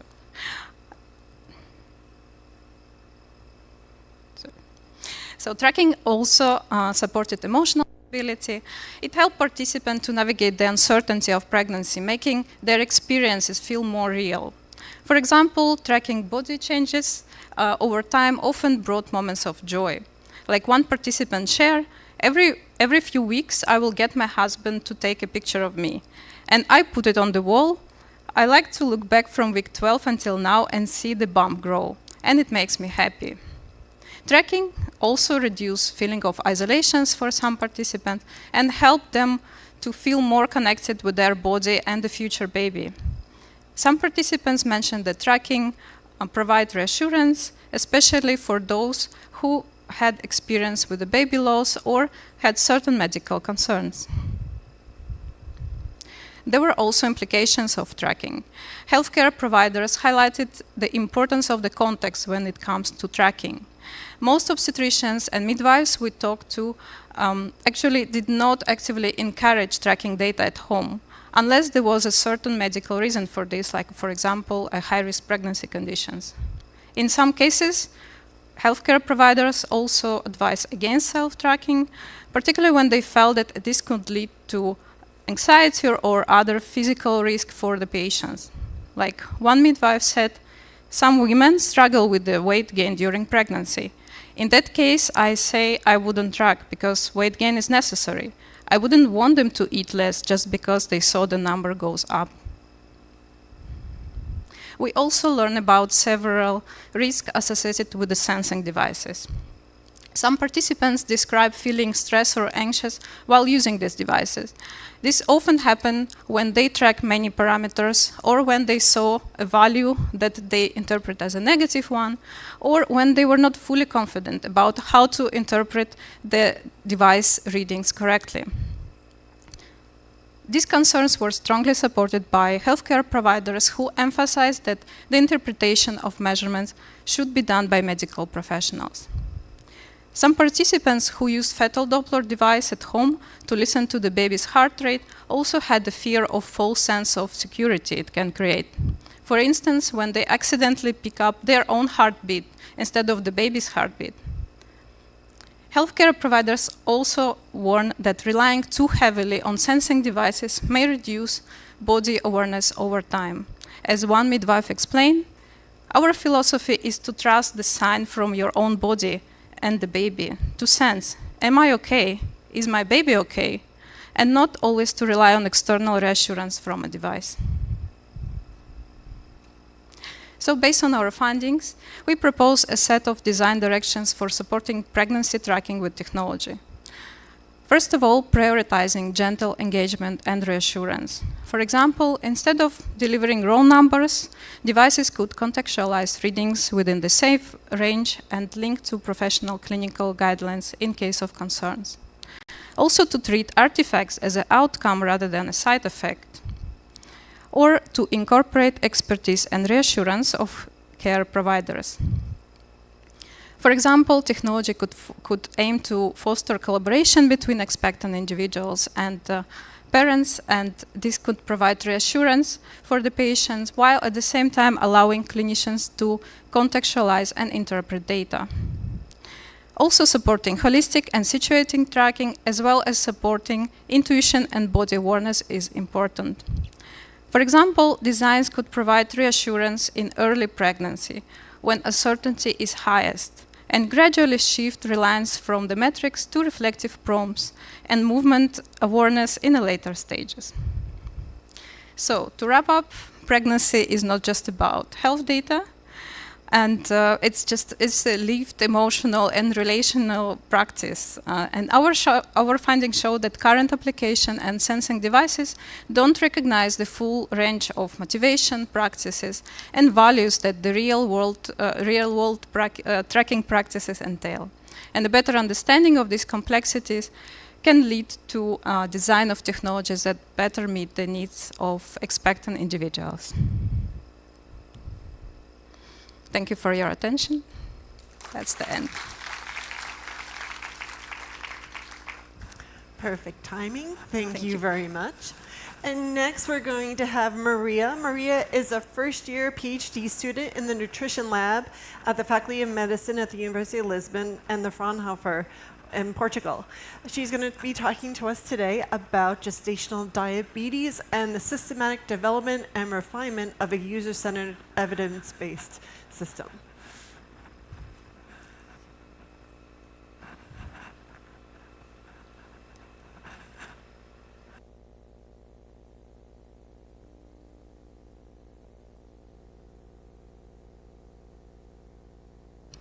Okay, yeah, that's okay. Hello everyone, I'm excited to present our work on the development of a digital toolkit for self-care in gestational diabetes. This study was conducted together with Francisco Nunes, Beatriz Félix and Inês Santos. Gestational diabetes is the most prevalent complication in pregnancy, with several health consequences. Its clinical management involves the nutrition and medical departments, focusing on health behaviors, namely on blood glucose monitoring and dietary and physical activity changes. This approach requires patients to quickly capture information, process it, and also implement the behavior changes. However, several barriers to behavior modification have been identified in the literature. To address barriers of inadequate counseling, lack of patient knowledge, and time-consuming disease management, we aim to develop and refine a digital toolkit to support women with gestational diabetes in self-care. Most digital interventions in gestational diabetes are based on medical guidelines, clinicians' perspectives, and also behavioral models, missing patients' perspectives and self-care needs.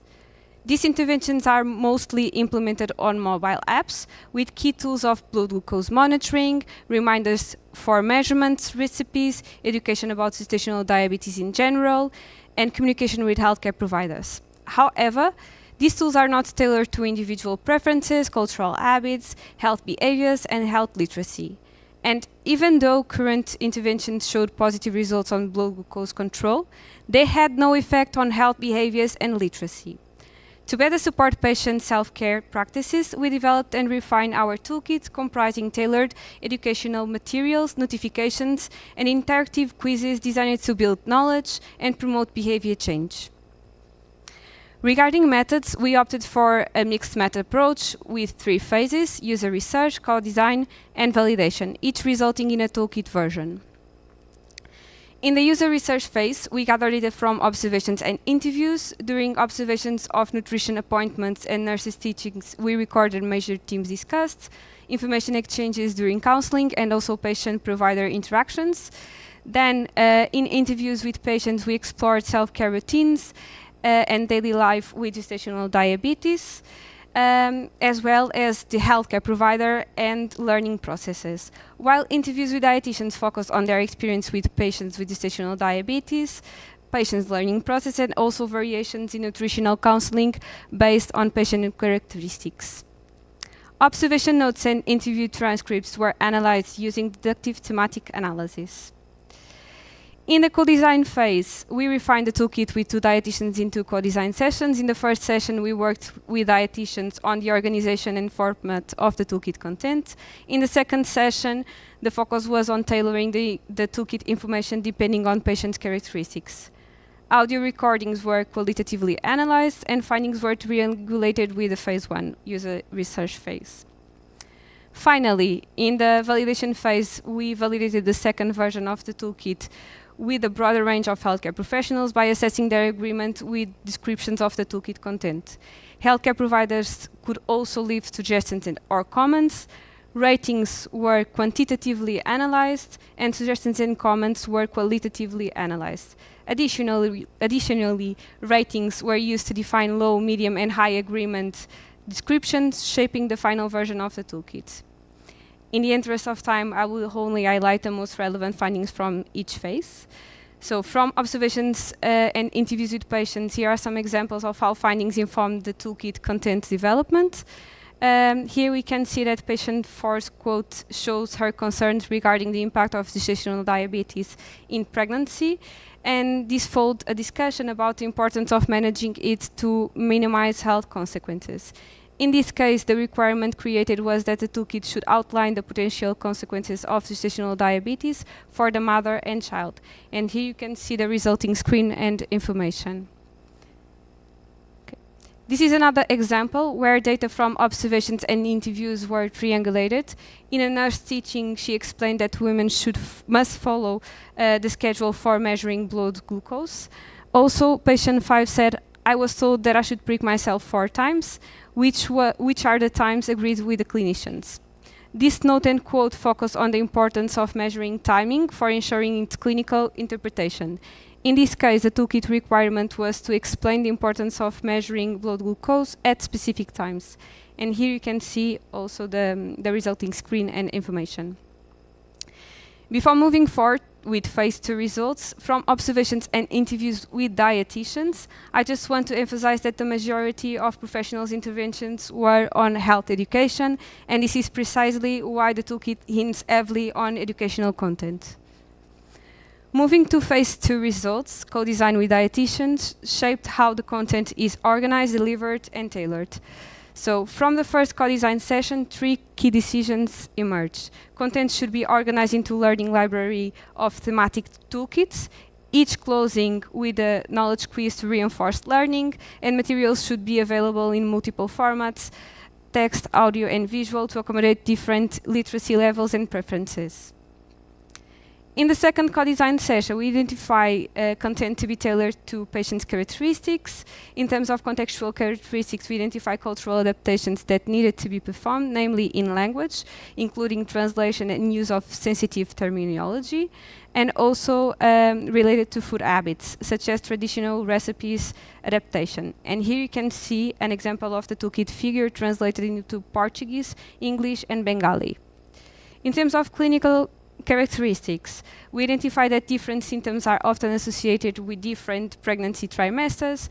Therefore, we schedule notifications forwarding to educational content on how to manage different symptoms depending on the pregnancy stage. In the validation phase, surveying doctors, nurses, and other dietitians was important as we had a lot of medical information in the toolkit. For instance, a doctor highlighted the relevance of oral supplementation in pregnancy, arguing that all women should be informed about micronutrient relevance. A description about providing the micronutrient information only to patients with medium to high literacy was classified with medium agreement between doctors, healthcare professionals, I said. This doctor comment, together with well-established guidelines, led to our decision to provide information about relevant micronutrients to all women, independently of their literacy level. This is a clear example of how clinical validation did more than confirm our decisions, it actively reshaped them. So, what do you think we can contribute for the HCI community? First, with the pipeline for translating patient challenges and self-care practices grounded in user research and theory into design requirements. Second, an example of co-design process for building health content that is both user-centered and also clinically validated. And third, some design applications for adaptive and multi-format health education materials tailored by contextual and clinical characteristics.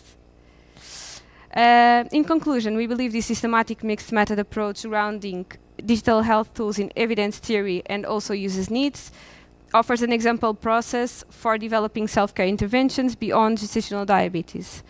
The next step is the feasibility testing with patients, which will allow us to evaluate engagement, usability, and also, ultimately, whether the toolkit translates design decisions into real behavior change support. Thank you for listening. For more details, please refer to our paper.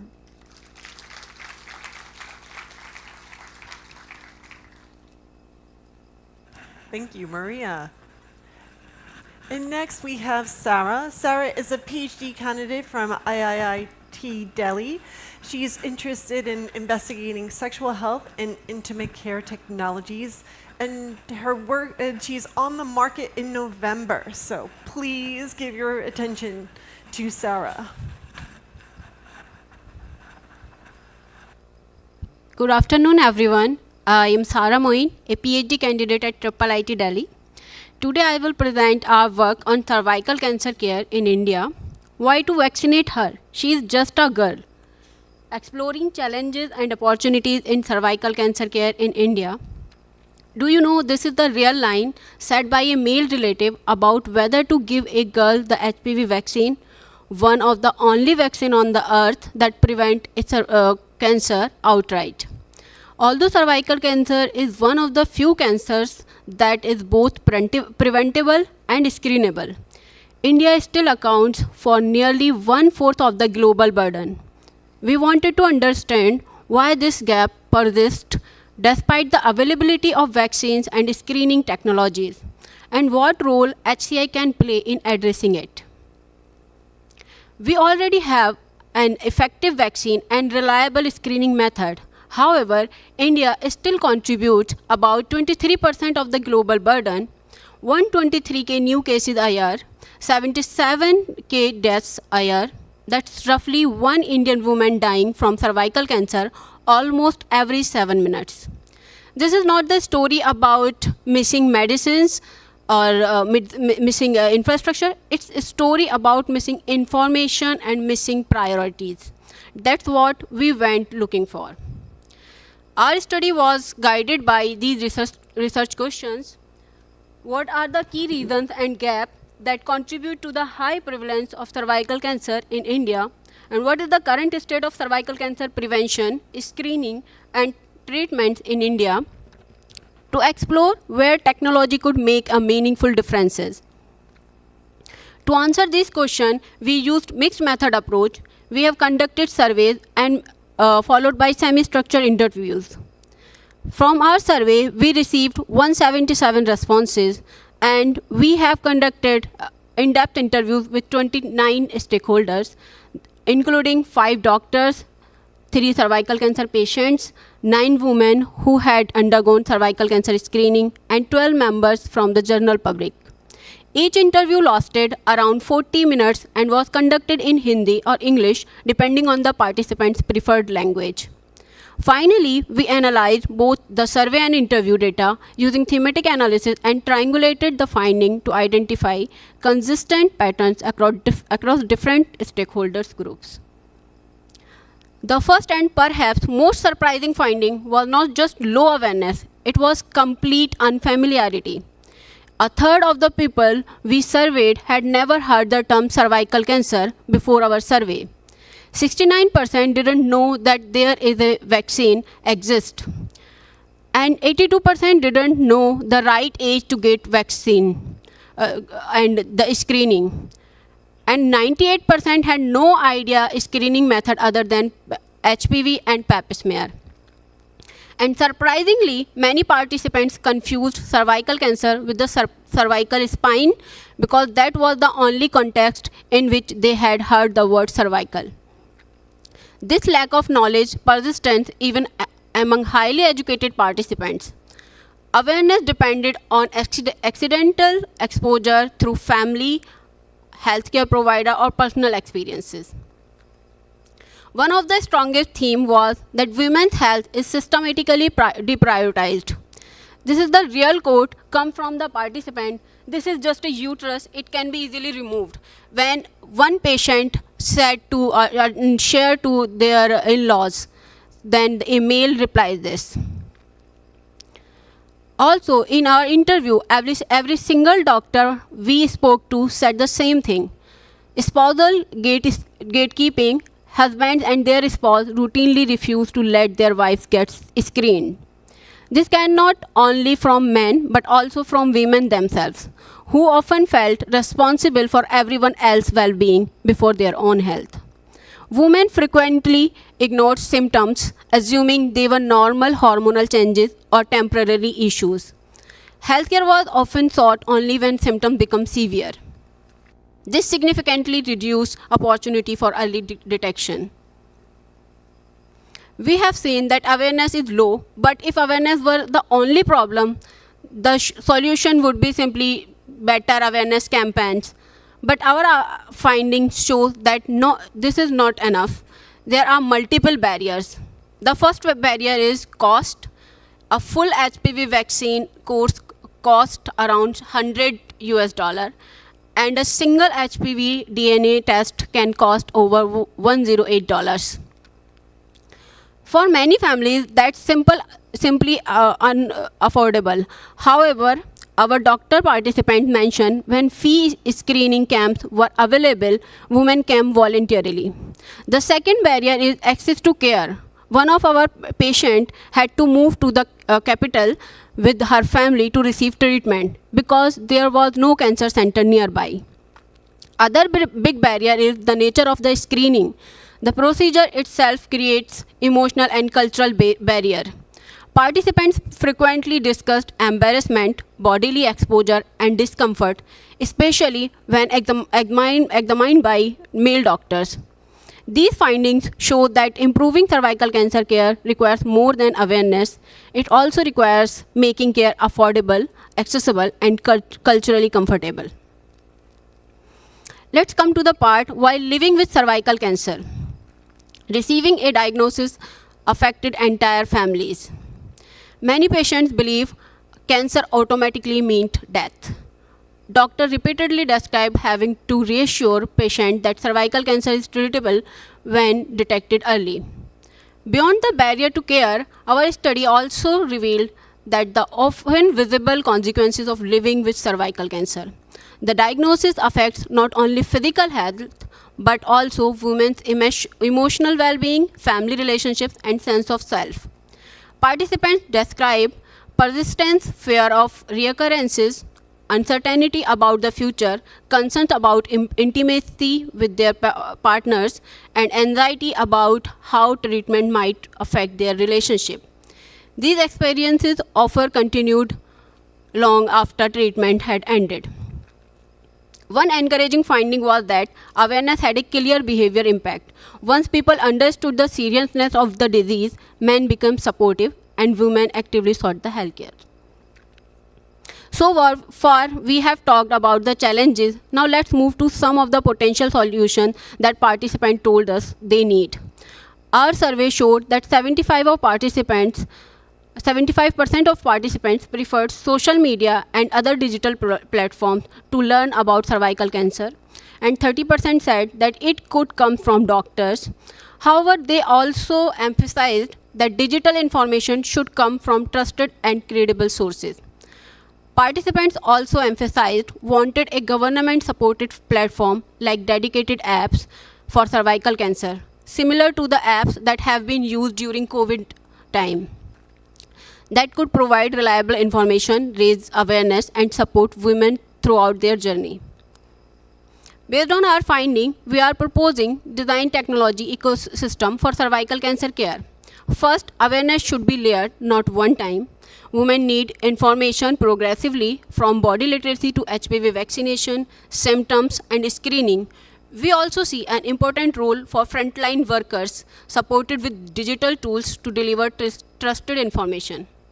Second, HPV vaccination should target parents as well as girls. Since vaccination is recommended between 9 and 14 years, parents are the primary decision makers. Third, screening technologies should address fear and embarrassment, not just awareness. Finally, simple reminder for vaccination, screening, and follow-up can improve continuity of care. Overall, our design philosophy is used to technology to strengthen existing support system, not replace doctors or frontline workers. We often assume that if we educate women, they will go for screening. Our findings suggest that's not enough. Women's decisions are shaped by their families, especially husbands and their family members.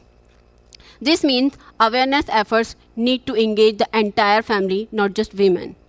Participants highlighted the value of peer learning. Hearing experience from the women, especially survivors, can make conversation around cervical cancer more open, relatable, and less stigmatized.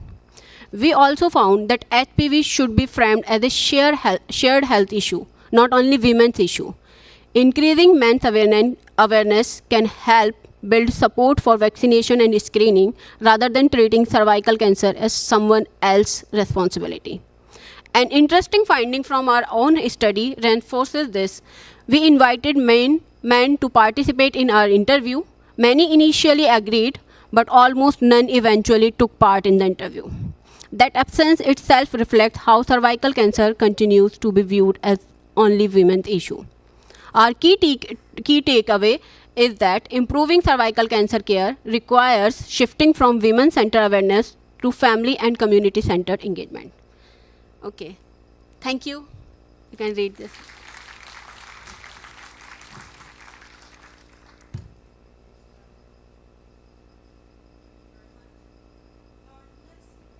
Is this working? Okay, now it's working. Is Adrienne. She's a postdoctoral researcher at Columbia, and she is on the market too, one of our next rock stars here.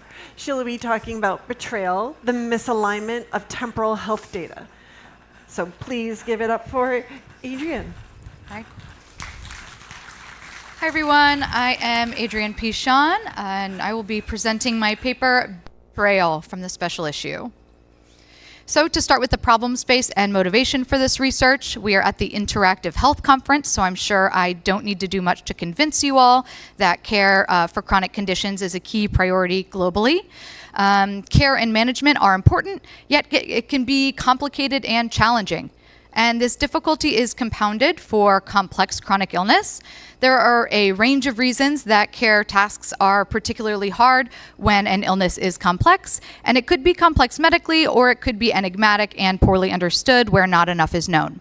So in this work, I focus on one such disease that is a perfect example of complex, poorly understood chronic condition. Endometriosis is a debilitating systemic illness impacting 6 to 10% of women. Just a note, I refer to endo as impacting women, which is important because women's health is understudied and stigmatized because they are women's health concerns. At the same time, intersex people, non-binary people, and trans men, for example, may also have endometriosis. So in prior work, we identified a range of unmet needs that technology could address. In this work, we address one of these key needs. It is difficult to make sense of complex data for reflection, insights, and care. And there are new tools that could help support individuals in their care and management. So there is this opportunity to leverage self-track data and machine learning to support patients and to enable intelligent systems to support people in their care tasks. But this will require meaningful, interpretable, computable representations of illness states over time. So we turn to digital phenotyping, and phenotypes are essentially observable manifestations of health and disease, for example, subtypes within a disease with meaningful differences. So phenotyping is a promising approach for this task that addresses some of the reasons we identified in earlier work as complicating patient work. So we asked the following research question: how can we design digital phenotyping approaches to construct computational representations of health status that reflect individuals' lived experiences and support meaningful personal understanding of their health, and what factors need to be considered? For this research, we leveraged data from Fendo, which is a research app for self-tracking endometriosis available on the App Store. Currently, there's over 18,000 users of the app worldwide. Fendo users log across a range of dimensions detailing their personal experience of illness. For example, you can see some of the symptoms here, and self-management. So we have conducted a study to see if the phenotypes align with individuals' own understanding of their disease, and to do this, we engaged users with their own data to see their reactions. So in this study, we used self-tracking data from Fendo to create two different types of temporal phenotypes to represent health status.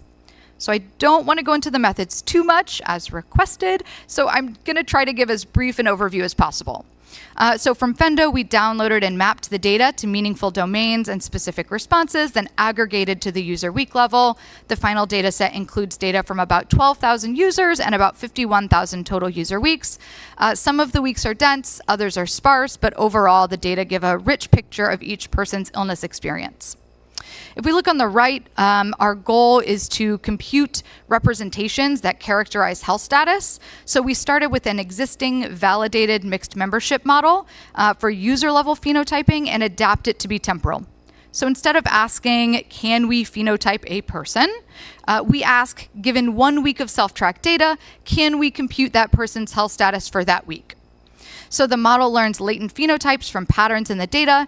Each phenotype, like A, B, C, and D, captures a different combination of characteristics across many domains of the illness experience. And interestingly, we expected the phenotypes might separate weeks by symptom type. Is this a GI week? Is this a pain week? And instead, we really found that they organized around the overall severity and how bad a person's week was. And this was, no matter how we kind of ran these experiments, it was pretty stable. So now we need a sort of baseline to compare against, and fortunately the app already includes a simple measure, how was your day? So we created a simple rule-based phenotype using that single variable. Here are some examples of user weeks and what the learned and rule-based phenotype assignments might be. So we have some data. Sometimes the phenotypes are the same. Sometimes the rule-based is missing, and sometimes they are different. So with endometriosis, we found from participants that some of the challenges are because health status is difficult to make sense of with so many factors. There's so much week-to-week variation. There's unpredictable fluctuations. There's individualized experiences. So phenotypes can help us with a couple of things, with dimensionality reduction, with meaningful labels, temporal representations, and representations that are computable for use in technologies and also meaningful for use by humans. So we conducted an evaluation study, we engaged Fendo users in participatory sessions, and we asked them to assign their health status using their own data. And here's just an example of the health status assignment task. We tried to present the user's data in a way that aligns with how they see their data in the app. So we showed a week of data at a time, and we asked them to assign their health status from A, good, to D, bad. All right, so first, we found only limited alignment between participants and the AI. In the plots, you can see the participant assignments on the side axis and the phenotype assignments on the top, and the green boxes is where they matched. So the alignment is not great. But we actually found some very interesting insights about the dynamics of what's going on and how these still can be used. So despite this imperfect alignment, participants were all optimistic about using such technology if it were available to them. They wanted to use it to help self-assessment and monitoring their health. This person said it would give me an overall sense of what my days were like, what symptoms I had that made me take medication. Another person said I would use it as a sounding board, as a reflection where you go, that's very wrong, but somehow it helps give me a reference point. Another person said I would take it over my own work, but it's to validate and say, okay, I'm not crazy. I really have been having bad symptoms. They also thought about using it to support communicating with their care team. They said especially for conveying to doctors the consistency of pain and life-disrupting symptoms. It's a lot of information, and being able to boil it down to red, yellow, green. And also, there's a little part that's like, oh, it's not in your imagination. We also conducted a thematic analysis, and we identified 3 themes. 1, different people relied on different features to make health assessments. 2, people underreport the severity of their symptoms. And 3, individual assessments of the severity of their own experiences is not stable. I'm going to briefly show some details about these first 2 themes. So in the first theme, we found that participants brought together multiple types of evidence to construct a nuanced view of their health status. So they used multiple factors to create a holistic picture, and they had shared patterns across the population. But they also had distinct individualized indicators and interpretations. So these quotes show that people had like different key indicators that they really relied on. One person said, dizziness comes on my bad days. Another person said, fatigue gets on top of me more than pain. And a third person said, when I have a hard time sleeping, that means something is going on. They also had different interpretations of the same indicators. One person said, moderate isn't going to kill me. And another person said, moderate is a bit of a harder day on me. So moving into theme 2, I think this is the most interesting bit of the study. Participants tended to minimize or downplay their own symptoms when logging. So they didn't want to exaggerate. They said, I try not to, but when things feel really hard, it feels dramatic. Essentially, I don't want to chart that things feel too dramatic. Sometimes they realized that they had normalized levels of difficulty that, in retrospect, were not manageable. This person said, I remember over time, I had more trouble standing. That's not manageable. Stop putting that. Another person said a lot of difficulty every day. In hindsight, I'm like, that doesn't really seem fine. They also wrestled with internal barriers to acknowledge their own suffering. They said, I try to lessen the severity of things for myself. If somebody else were to have said this and said, yeah, that's bad, I'd be like, yeah, you're right, it is. But I'm telling myself it's not that bad. Another person said, it's hard for me to say, oh, yes, this is bad, but also trying to learn that I say, yes, I have bad times. But even though participants tended to underrate the severity of their health status, they felt frustrated when the AI assigned a less severe status. Betrayal. This person found out that the AI had assigned a week as A, good, that she felt was C, manageable, bad. And this is particularly challenging and problematic because people are already feeling invalidated and unsure. They say, I want it to tell me I'm worse than I am because I know the bias I have. I tend not to take things as seriously as they are, but if the AI told me something is better than I thought, then I feel like I'm crazy. So this is how all participants preferred the AI to categorize their health status as worse or more severe, rather than underestimating their health status. So moving into key takeaways, perfect alignment is not needed to be useful for reflection. Nevertheless, novel mechanisms and innovation is needed. Since people use different indicators that mean different things and have different implications, we need rich, individualized representations of health status, especially thinking about how to incorporate these individualized subjective indicators and embodied experiences. We need to think about capturing and calibrating using adaptive strategies and how to incorporate narrative elements. Finally, since people systematically underreport the severity of their symptoms due to stigma, self-doubt, and systemic minimization of difficult experiences at the population level, alongside absence of clear ground truth and established norms, we need mechanisms to avoid this computational betrayal. It's critical to avoid downplaying the severity, and at the same time, there's this opportunity to provide much-needed validation and affirmation. So embedding this cultural backdrop of the illness into computational and interactive mechanisms sounds like a great idea to me. I'm thinking a lot about how to negotiate representations that resonate with humans and their perceptions of their own illness, facilitating common ground between humans and AI, humans in the loop to align systems with individual values, expectations, and experiences. And finally, thinking about brief mention of next steps, I'm looking into human-AI collaborations to negotiate representations of illness to address what we've learned in this study, and I would love to discuss this more. Thank you so much. Very nice job. Thank you. And our last speaker of the session is Mara.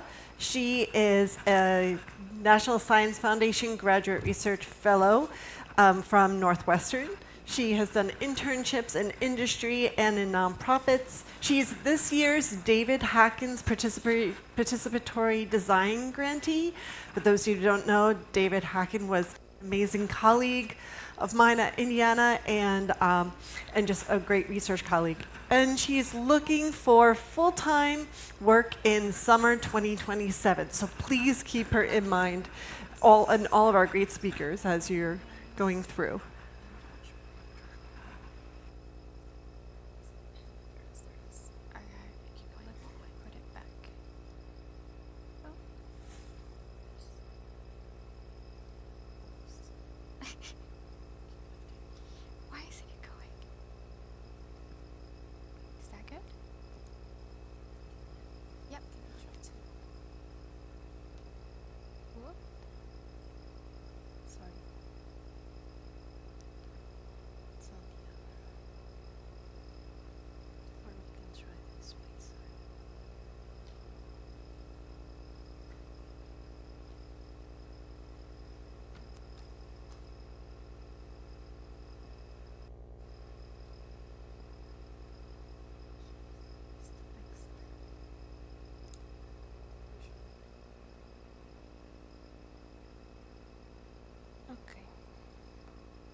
Hi, my name is Mara Ulloa.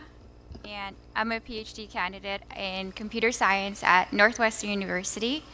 And hello to my advisor, Maya Jacobs, who is watching from home with a 3-month-old baby. I am presenting our paper titled, I Don't Like Being Told Just What to Do, I Need to Know Why. This is about patients' expectations of machine learning-driven, just-in-time adaptive interventions for prenatal stress management, which was just accepted to the ACM Health Special Issue on Human-Centered Computing in Healthcare. So pregnancy stress is a global health crisis.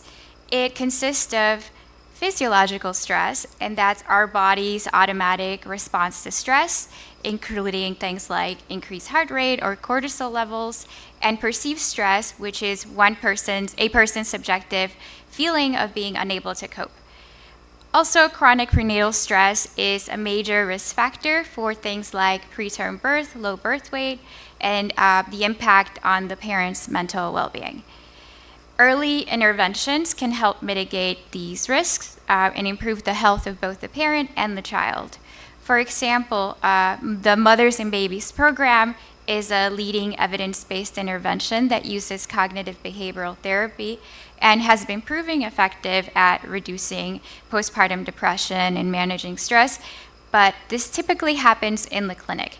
So for this reason, Mothers and Babies serves as a sort of foundation for our work, translating that cognitive behavioral therapy skills that people can learn in the clinic into this digital just-in-time adaptive format, making the capabilities of JEDIs an interesting intervention for addressing prenatal stress. The goal of JEDIs, really quickly, is that they provide the right amount of support, the right intervention to the right person at the right time. And it's made up of 6 key components according to the original framework. It starts with decision points. This is basically the system asking, should I do something now? And this could happen every hour, or it could be triggered by a sensor.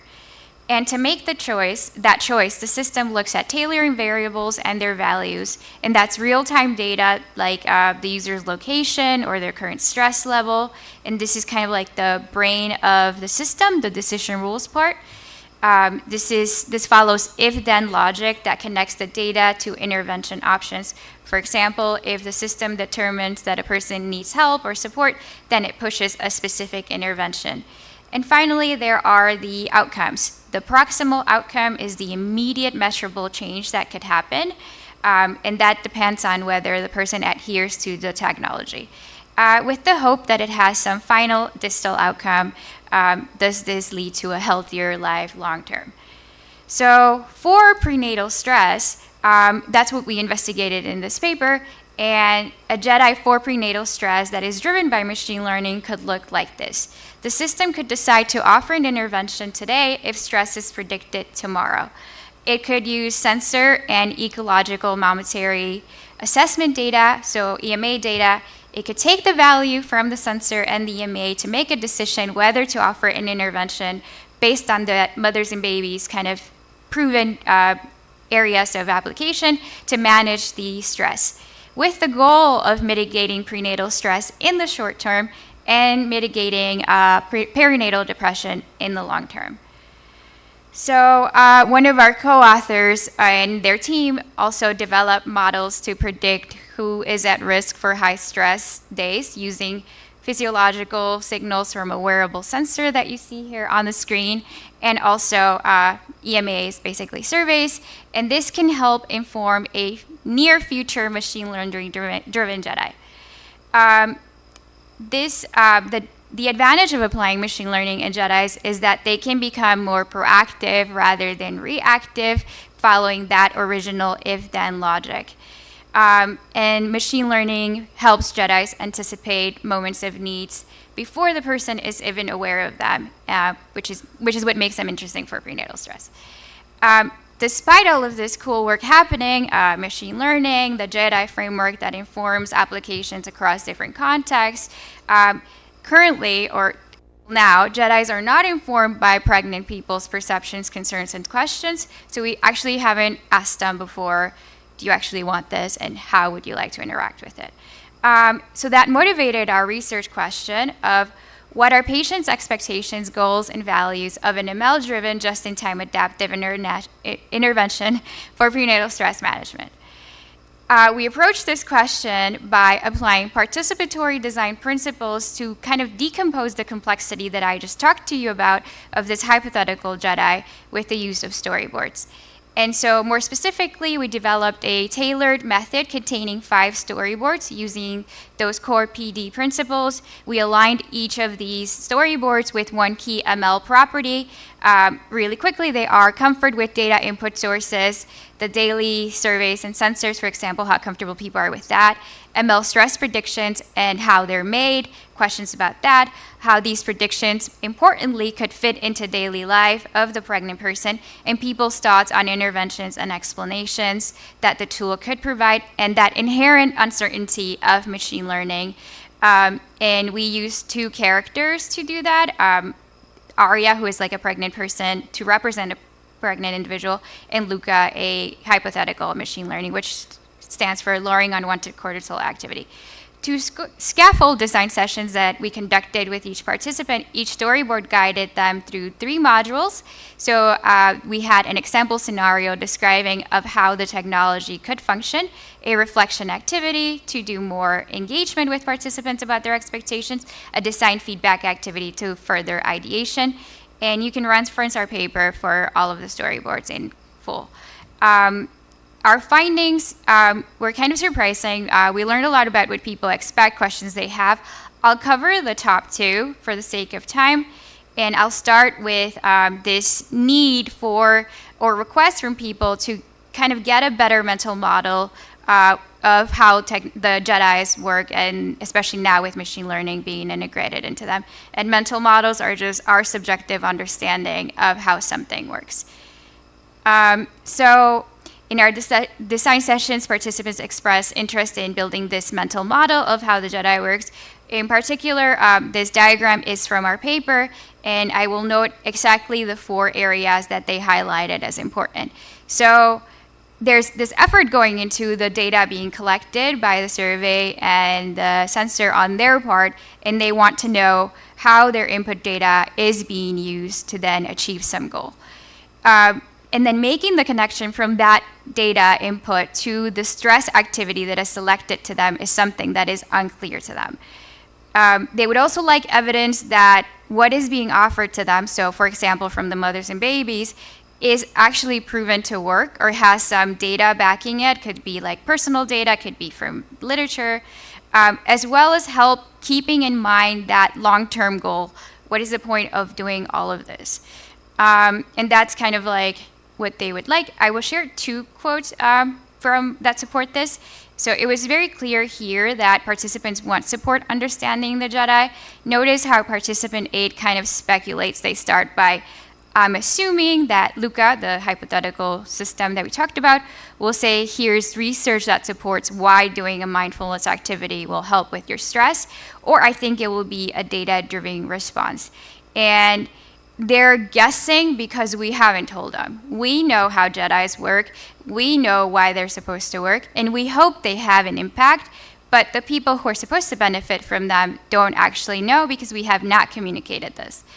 And the other thing I want to highlight is P6, who asked, well, what is the whole point of tracking something like this? And that kind of shows that they don't know. The other finding that I will talk about, it falls under this category of autonomy, which we see broadly in literature, but it's basically this very human need to want to self-govern, and we call it in the paper decoupling non-adherence from non-compliance. Non-adherence is simply like forgetting to take your medication, forgetting to do the activity. However, non-compliance is about purposely disagreeing with the system because you don't agree with its suggesting. P10 says it clearly. They want a very they want a way to say no, to advocate for themselves within the system. To wrap things up, the broader implications of this work is that Jedis, as they become more adaptive and personalized, particularly now that we're integrating machine learning, they should also become more transparent and participatory, helping users understand how recommendations are generated and enabling them to disagree when those recommendations do not reflect their perceived needs or current state. With that, I'd like to thank our participants who made this work possible, the funding agencies for supporting this research, our collaborators, and all of you for your attention and time today. Thank you. Very nice. Thank you very much. Now I invite all of our speakers to come up and join us for the panel. And let's give them another round of applause for being...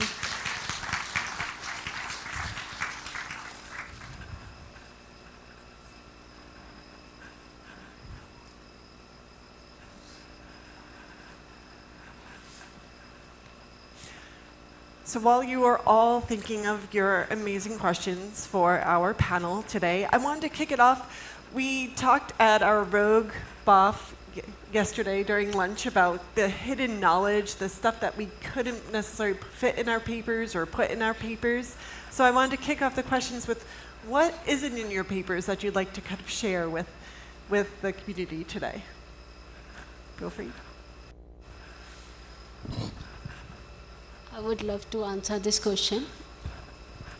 There are a lot of things that is not visible in our paper, and there are things that emotionally attached to us when we were working in the field, and participants trusted us and shared their personal stories.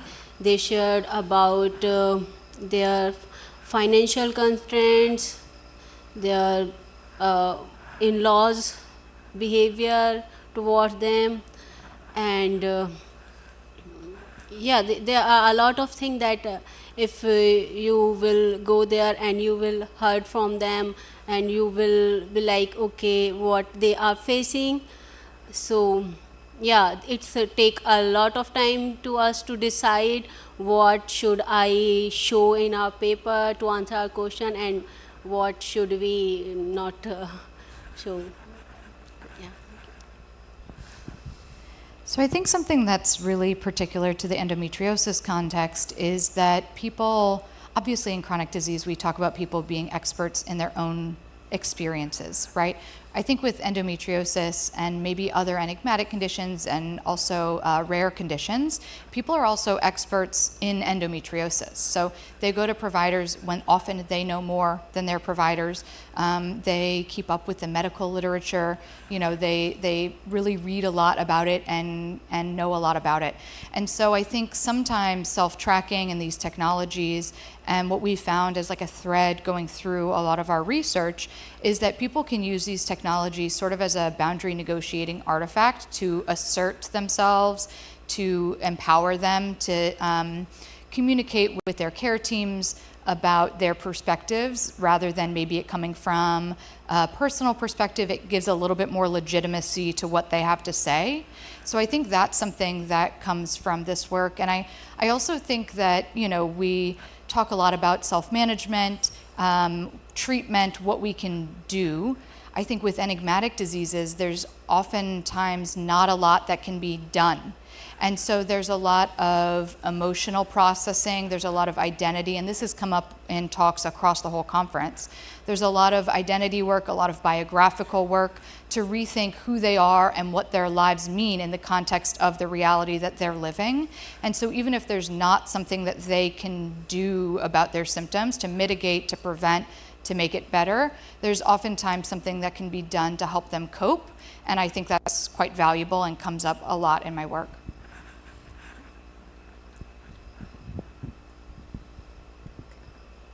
So I would say two things, maybe a bit in different direction. What is not in my paper, maybe you can relate to this. By working and talking with vulnerable population, like pregnant women or women with rare diseases, I kind of feel one part, especially when you conduct interviews, it's you hear personal stories. So what is not in the paper, what we cannot really fully write in these papers, it's the stories of these women, it's their emotions, their messages to other women with the same conditions. And it's actually a lot of information and much more than you can write in this paper. And second, you also, as a researcher, you also act as a person who listens to these stories. So I would just kind of, this is the message to all the researcher who works with vulnerable population, also to take care of yourself, because you act partially as a person who takes on this load sometimes. And yeah, so I just feel also the stories of these women, like, yes, they cannot be in the paper, but like they inspire me at least to think about also other alternatives, ways how to share, how to maybe to give back to communities, and to like not to leave these stories behind completely. Yeah, absolutely.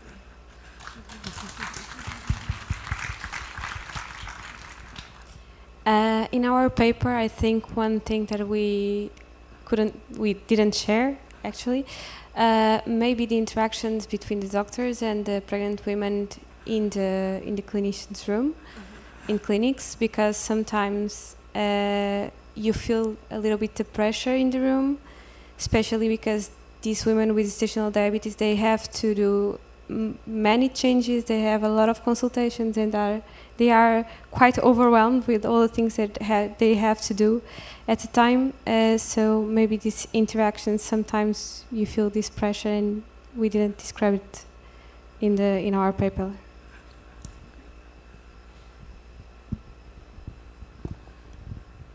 So this is in the paper. Please go look at it. But I want to share it anyway, or take this moment to highlight how important it is, especially in the context of women's health or pregnant people's health. We almost left it out because I think it's a very well-known thing, but it's the question of people are very willing to use these technologies, they're excited about it, and to share data with these technologies because it is what's going to make these technologies possible. At the same time, they are concerned about privacy or just need more transparency about data usage, especially in countries where the data can be misused. Think of like period tracking apps and how that data can be used to kind of, in a legal way, pursue someone. And this is not just as a country as a whole, it can differ state by state, region by region. And so people have concerns about that. And while we as technologists can address that or not, it's our job to provide that transparency and to address what we can address through our designs. That's one thing. Almost left it out, but I really wanted it in there. Thankfully, ACM Health has like a 30-page limit, and so I put it in there. Did not have to limit myself. I had another thought, but I'll come back to it. Just before we go to the audience, I wanted to build on your point and maybe put Adrian on the spot a little bit with Fendo. How, Samara mentioned the concerns about privacy and transparency, and so with the Fendo app, how do you communicate that to your participant community? Yeah, I mean, because it's not a commercial app, because it's housed in a university, we have it on university servers, it's behind HIPAA-compliant protections, and people receive an IRB, and we communicate about that. And the app itself is very clearly a research app, so people are contributing as part of citizen science, and it's something that Sedzia talked about, where there's part of this value of contributing back to the community, and I think people feel very valued, and you talked about it also, telling their stories, and they often leave with some sort of like relief that like, wow, somebody heard me. So I think there's like a value in going forth with it. We have asked people with Fendo about their technologies and what kind of features they want. We did a voice study, and we said, do you want access to your voice? And they said, please, dear God, no.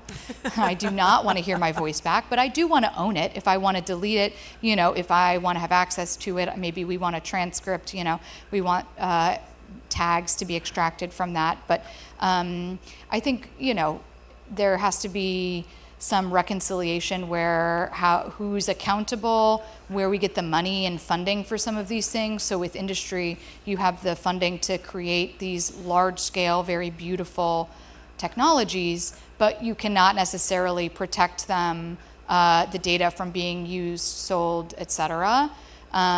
Whereas, in a research app, we can. I think we also talked about yesterday at lunch how we do this as researchers, and part of the answer there I think is, you said that you are learning some insights about how to do that. It might come up in the talk later, but sharing that and building network of researchers with how do we go about, what are the tips and tricks, what have you learned how to go around keeping people safe in states where it is not safe to have that data documented, and it could reveal and put people under a microscope that could put them in danger. Great. Yeah, thank you. So now we'll open it up to the audience for their questions.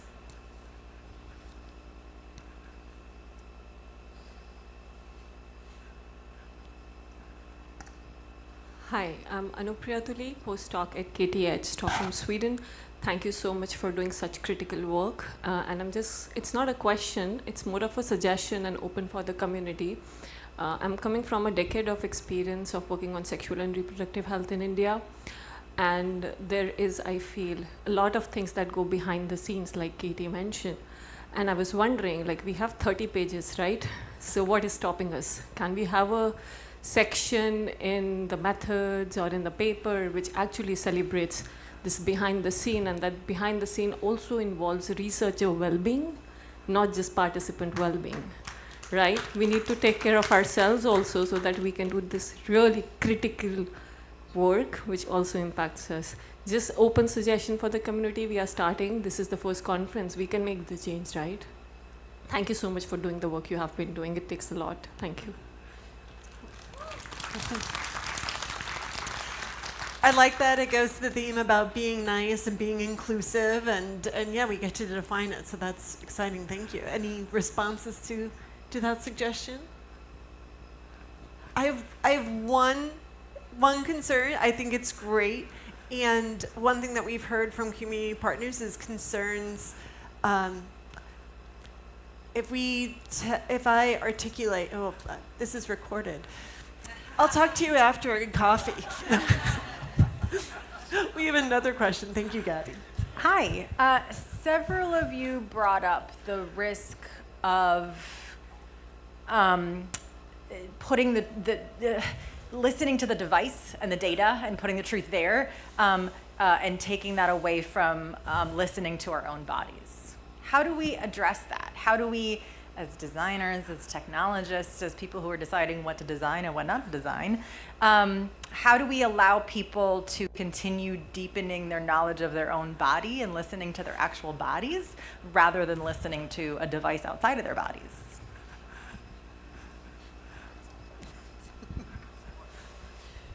Thank you for your question.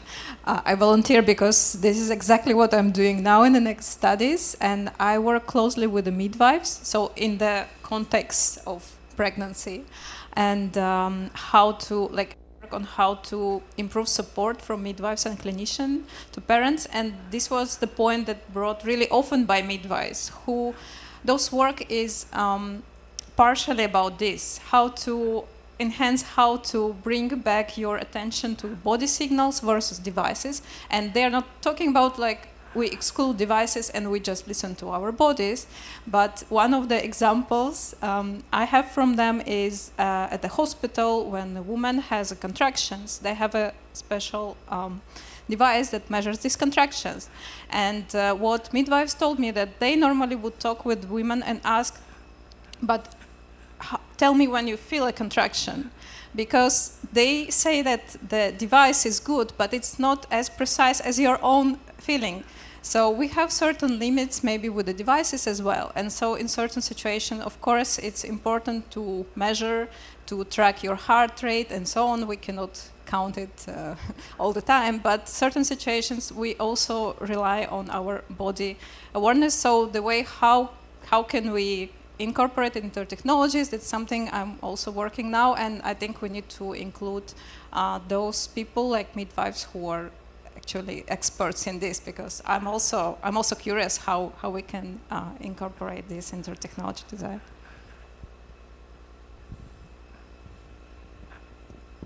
Yeah, I would be remiss if I didn't bring it back to this proposal to not design.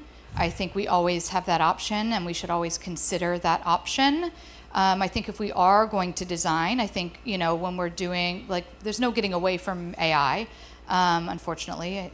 Yeah.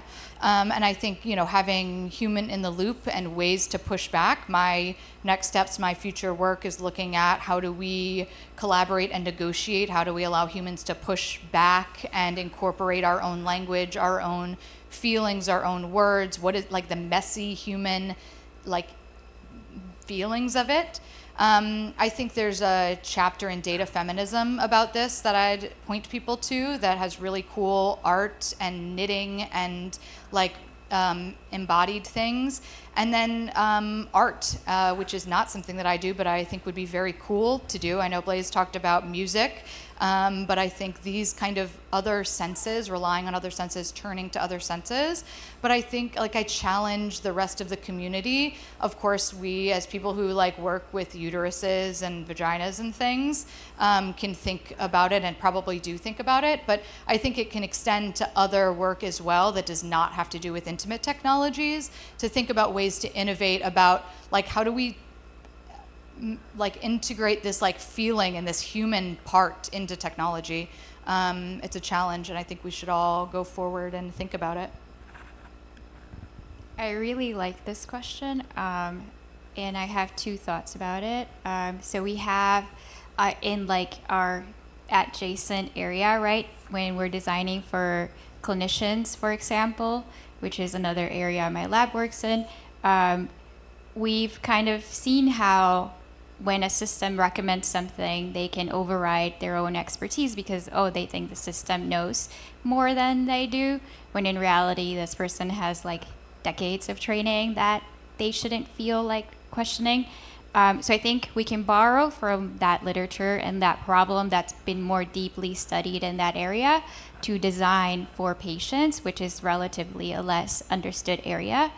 And second, I think, like Adrian said, it's about being very transparent that technology will only ever be so good, and the representation of the human will never truly be what the human believes of themselves.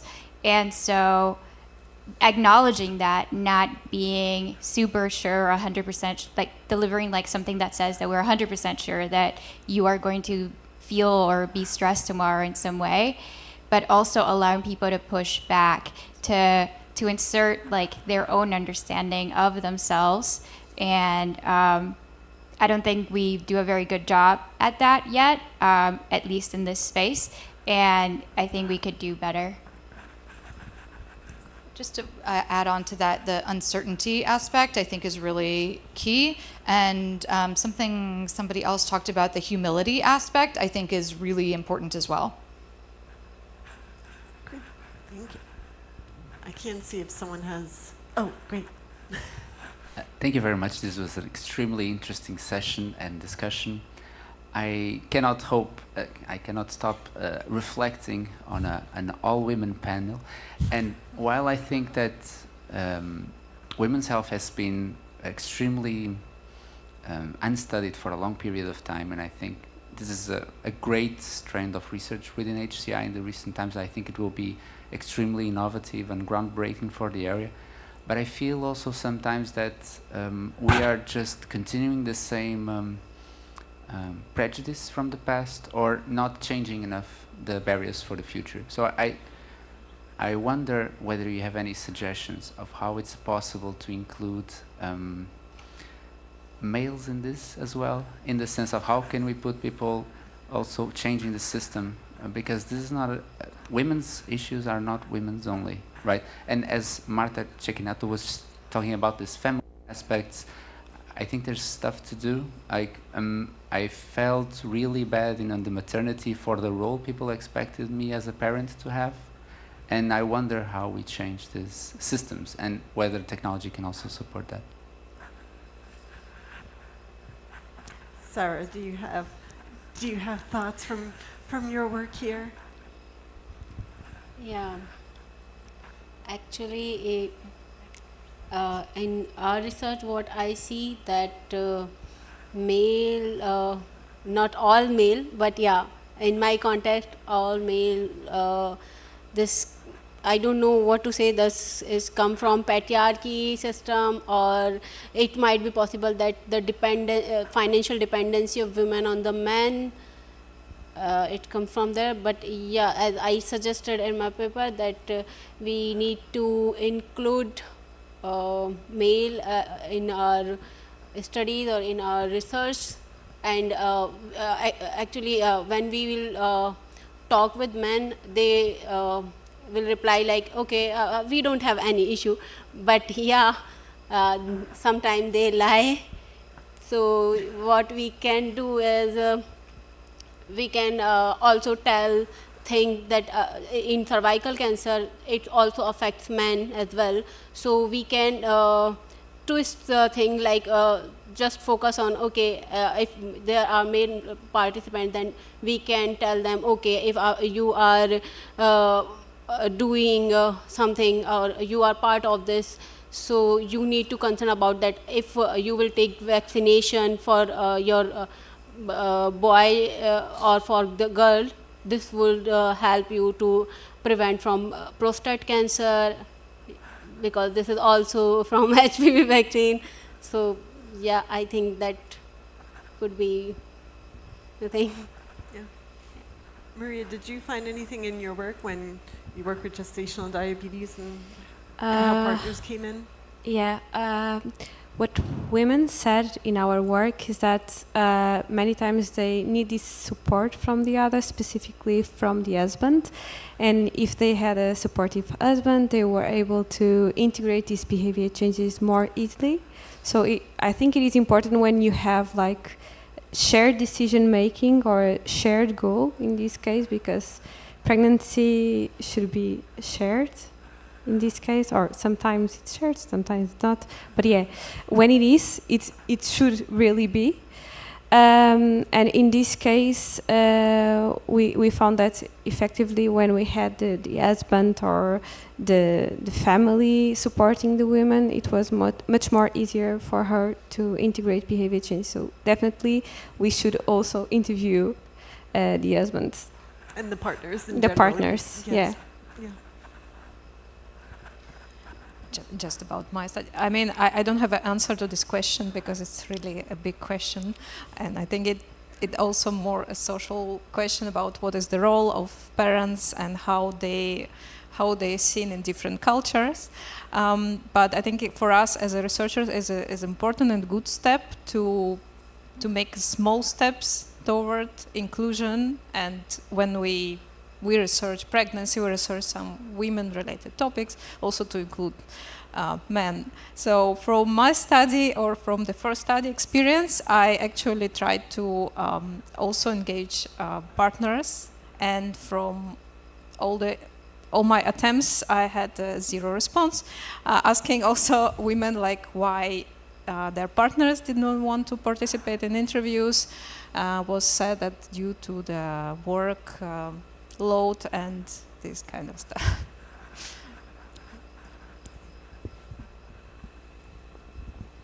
Yeah, I mean, as I said in the intro to my talk, I think women's health issues are important because they're women's health issues and because women are understudied and minoritized. So in terms of including the male perspective in my research, I think the reason that I would do such a thing is strategic, in order to get funding so that agencies see it as valuable and important. And to pass the sniff test to not get my work shut down. I mean, that's one reason that I frame my work as that I work in chronic illness. And I think it is true and it is important. And some of the things that I learned can also be used in other chronic conditions. But I do think the reason that I would include men is strategic. Great. We have time for one last question. Up right here. Thank you. Thanks. Hello. Oh, yeah, there we go. Thanks so much for the presentations and the dialogue. I'm really struck by both the emphasis you've put on story and what didn't make it into the paper. And I hope our conference organizers hear this.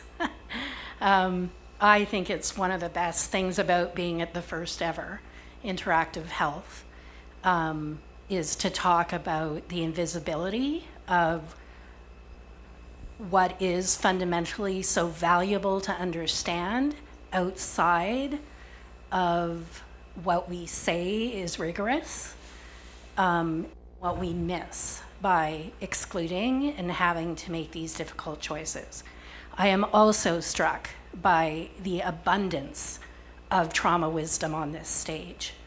The care that I hear you taking in understanding the dynamics around women and other bodied health, the care that I'm sure is evident in the interviews when you first sit down after your first or your second, and they give you the gift of their stories and their giftedness. And so we are not pathologizing the women and others who are coming along on this. The last piece I'll just share is we still need to be reductive in writing reports and presenting at conferences. I, as part of my work with sexual assault survivors in northern and remote communities, primarily Indigenous, have now a $200,000 grant to actually go back to community and say, how do you want to receive the results? And so you mentioned art, you mentioned what will likely happen is ceremony.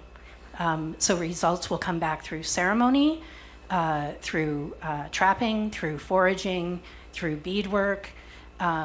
We are offering AI. Do you want to learn about augmented reality? Do you want to learn about what this looks like for young men and young women around the body being, women's bodies being sacred and being honored again? So I think we even have to push at being anti-colonial, being more matriarchal, and returning. But congratulations to each and every one of you. Great. All right, that is our time. Please come back at 4:10 for our next session on sensitive.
Yes, that switch. And now that's good.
Yes.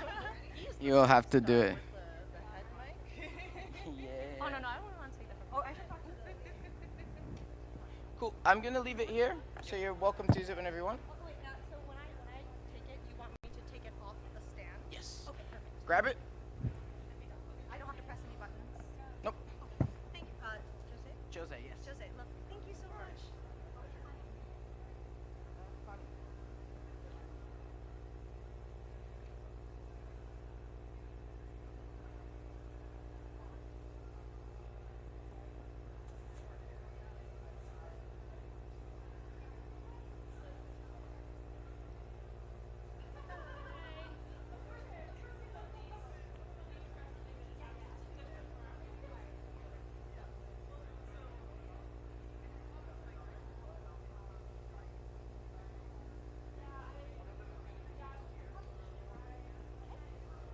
I was going to say, sort of related to the questions earlier, it's not my PhD research, but I've been doing work with Dr. Ark, Marcella, Johns Hopkins. This whole thing is basically like, how do we engage young men to make things less toxic?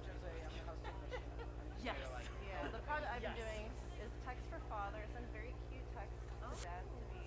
And then there's also one for like sexual reproductive health for adolescent men, boys, going into their health appointments. But that's his whole thing. That's really interesting because yeah, it's a bit of a challenge to I think get young men to actually take. Goes green. Working. I think there's a lot of it where it's like they're just Working. not And now I'll just ask you to point it generally to the face. Yeah, that's fine. Yeah. Thank you so much. Thank you. Things that have, for better or worse, been framed as women's health issues, like they might feel, even if they want to, they feel like, oh, maybe I shouldn't. It's like, oh, this isn't for me. Yeah. Like, I'm not talking about this particular presentation. Yeah. But for, because this is phase 1 of our project, and phase 2, we actually recruited young men. And I was surprised with the number of young men that actually were interested in participating. We had, I think for that one, we had 27 young men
his face, Mm-hmm. and then. If you are closer, I will hear better, but I've made it because you never know, so it's feel just put yourself up. That's what I'd say. Thank you. Sorry, I ended up explaining because the points are happening.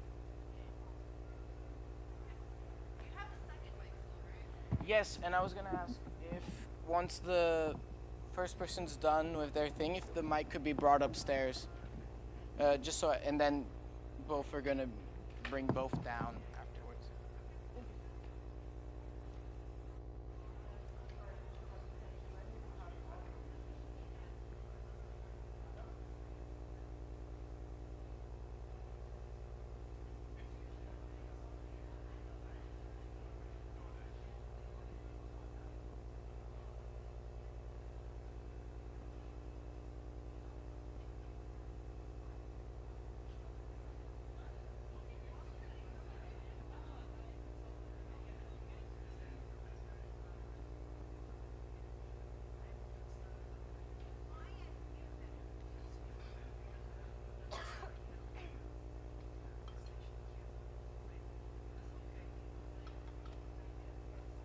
We are presenting 5 papers. So at the very beginning, I would like to have a reminder that because we're talking about sensitive topics, there will be some mentions of sensitive contents that including gender-based violence and intimate partner violence across the papers. With that, so let's welcome the first author, Connie Chow. Connie is a PhD candidate at Technology Behavior at Northwestern University. She is a 2025 Google CS PhD fellow, and also she will be on job marketing for 2026 for research roles in academia, industry, and nonprofit government. Connie will present the paper which is awarded CHI 2025 Best Paper Honorable Mention. Let's welcome Connie. It's all yours. Thank you. Hello, everyone. Thank you for being here in the last session of Tuesday. So I kind of want to just start off of saying, let's see, to raise your hand if being empathetic is part of your work. Okay, every hand should be up in here. Okay, good. This is an HCI health conference. Perfect. Now, keep your hand raised or raise it again if you've ever felt stressed or burnt out from doing this kind of work. I think we had some themes from the last session about it. Perfect. I mean, not perfect, but perfect what we're going to talk about today. So this is a cup. And there's a popular saying, you can't pour from an empty cup. That is to say, you need to take care of yourself to continue taking care of others. We each do our best to maintain our own physical and emotional well-being, to support the people we love, and to do the work that we really care about, especially when we have to fight an uphill battle against systemic injustice or very complex social problems. And now I want you to shift your perspective and picture this person. This is Nina. She is a counselor at a community-based nonprofit organization that specializes in supporting survivors of gender-based violence, or GBV for short. In her job, she works directly with survivors, also known as clients, helping them understand and process the complex impact that prolonged abuse and violence can have on their psychological and physical and etc. well-being. She's very passionate about her work, and she does her best to give each and every client the compassionate, empathetic, and empowering care that they really need. She's what we consider a frontline worker, or FLW, as I'll say in the future, in gender-based violence service provision, as her role is to be on the front lines and directly engage with survivors. But it's often a demanding job. Every day, Nina is constantly indirectly and sometimes directly exposed to clients' traumatic, often ongoing situations of violence and abuse through listening and supporting them through these very personal and vulnerable experiences. The work often takes a heavy emotional toll on her and impacts her physical well-being. Many of her work days end in feeling overwhelmed, and sometimes she notices how her body can feel so tense and how her heart can't stop pounding. These symptoms and emotions Nina's experiencing are what we call empathy-based stress, or the psychological and or physical reaction to secondary or indirect trauma exposure from empathetic engagement at work. It is especially prevalent in professions where the norm or expectation is to demonstrate care, empathy, and compassion towards a person seeking services or support. And so while in this specific work, we focus on GBV frontline workers, the important thing to note, again, is that it can impact so many different professions. More broadly, think of doctors, nurses, therapists, social workers, crisis and first responders, teachers, and lawyers. This is the expectation to provide care to service seekers, often those coming from vulnerable or marginalized populations. And so essentially, this work that we're looking at contributes to research on digital interventions that support frontline workers, providers, and those whose health outcomes directly influence the continuity and also the quality of the care for others. And so when left unaddressed, however, EBS can contribute to or result in burnout, which can then cause them to quit and leave survivors and other service seekers without access to critical, often sometimes life-changing services. And so Nina spends so much of her time and energy supporting other people. But what support is there for her own health and well-being as a frontline worker? I just want to also emphasize, especially in this work, that capable workers are there and are doing this work because they are passionate about finding joy, fulfillment, and hope when working with these individuals. And so capable workers are leaving because they do not have the tools to manage the challenges, not because of the challenges themselves. And so since we're interested in expanding potential tools and the repertoire of support of resources for frontline workers, we turn to kind of the abundance of digital applications. There are, of course, a lot of them here. Some over estimates of 350,000 digital health apps on the market today, and that was an estimate 5 years ago, including some up here that you might recognize. All the apps that you see here are actually apps that our participants stated that they had either personally used, but it was clear that none of these had what they were looking for, since they decided to also participate in our study about trying digital interventions and designing them with and for frontline workers in gender-based violence service provision. And so with so many existing technologies, features, interactions, and functionalities, we wanted to understand if, how, and why existing digital application interventions are or are not sufficient to meet the needs of frontline workers. And so this leads to our research question of what are specific features and design recommendations of digital interventions for EBS burnout support? And so this work detailed in the paper builds upon my prior work in an existing long-term multi-year community academic partnership that I established in my second year, and now I lead with the network, a large nonprofit organization in Chicago, Illinois in the United States. They run the State Domestic Violence 24/7 hotline and act as a sort of central hub for more than 40 different agencies that serve survivors of gender-based violence in our local area. And so, and along with also aligning with our community partners' interests, they wanted to try new apps for their frontline workers. We also were interested in using this research question to motivate our next step of research and try to be a little more intentional about what we're going to prototype, hoping to find features or design recommendations that would not reinvent the wheel, but hopefully enrich future digital interventions for EBS and burnout. And so very quickly for our methods, we followed a 3-stage qualitative study. We had 15 recruited, 14 completed.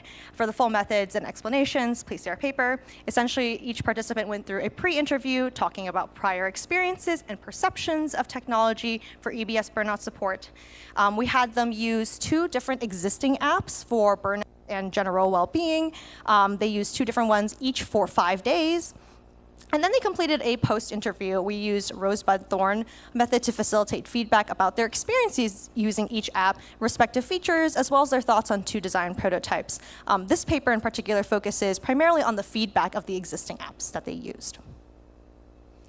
And so among our findings, we have 4 major themes. And for the sake of this presentation, I'll only touch upon these for now. So one of the most important major findings was that participants really felt that they wanted and needed support specific to EBS and the GBV context as a whole. In other words, people could really tell that these apps were not designed for them and their everyday work context. P13 shared that existing apps couldn't seem to provide concrete, specific ways to address EBS in particular, and like most participants, felt that it was also because of the unique nature of their work having to all day, every day, listen to trauma, specifically that of gender-based violence.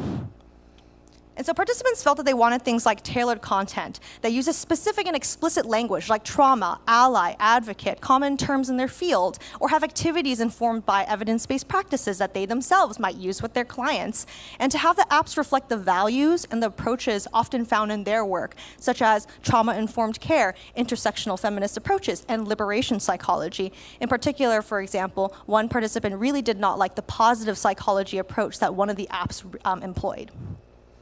Also, crucially, they had a strong desire to integrate peer support into their digital interventions, which they believed aligned with their current coping strategies and strong values in community, solidarity, mutual support that have also helped them persist through decades of this hard work far beyond with just our interest in technology.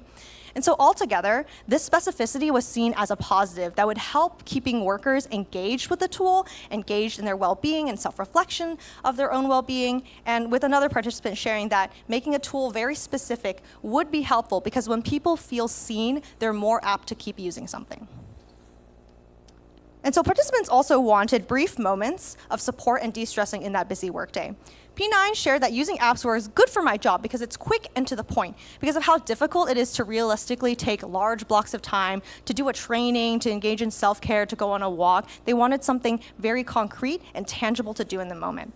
And these small bite-sized moments sprinkled throughout their work days was seen as moments that could make a really big difference between how you're going to interact with the next person that you encounter. Thinking of the back-to-back interactions with clients every day, so rather than potentially projecting that stress onto the next client that they might have, they can take a moment to help them reset. Quite notably, participants wanted apps to provide them with actionable, contextually relevant recommendations. Both of these apps had some sort of quick survey to assess a person's burnout or well-being, but participants like P10 voiced very clear frustration with how it was just them and this result. There was this expectation almost that providing this data to the app would change something about their experience. But when it didn't, people were frustrated that the app was not taking into account their actual results. It was like seen as wasting their time because they put in that data work and giving them something useful or different to do with that result.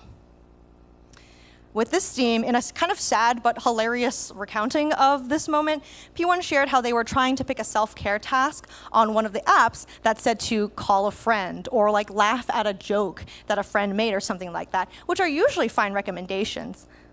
Except it was 10 o'clock at night. They're in bed. This is also in the United States, so I guess 10 p.m. is also kind of more late for them. But they're in bed and at home by themselves already. And so straightforward information, like the time of day, was also missing in these experiences. And the app did not provide P1 the flexibility to also choose something actionable or even appropriate for times when they proactive support. Be brief and accessible, but also tailored and appropriate for whatever context they might find them in. And we also saw in our study and in prior work that peers are an important facet of ongoing EBS burnout support.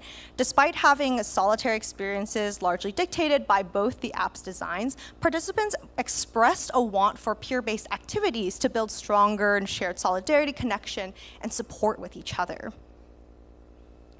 And so thus we introduce a novel collaborative just-in-time adaptive intervention, or co-JEDI system that integrates peers into the ecosystem of potential support options, expanding the capability of current JEDIs and what we might be able to do and move beyond the individual. So in the paper, we provide this diagram that kind of describes a possible scenario based on the participants' anecdotes of how they use the applications in this study. So the diagram highlights basic push and pull interactions that you can see in the dark red and the dotted lines, hopefully, where the app would try to push or nudge the user to perform a particular action. In this case, you can see it prompts the user to do maybe like a daily check-in of some kind. And then also there's pull interactions where the user will initiate actions if they're seeking information or seeking a log or want to record something. And so all this information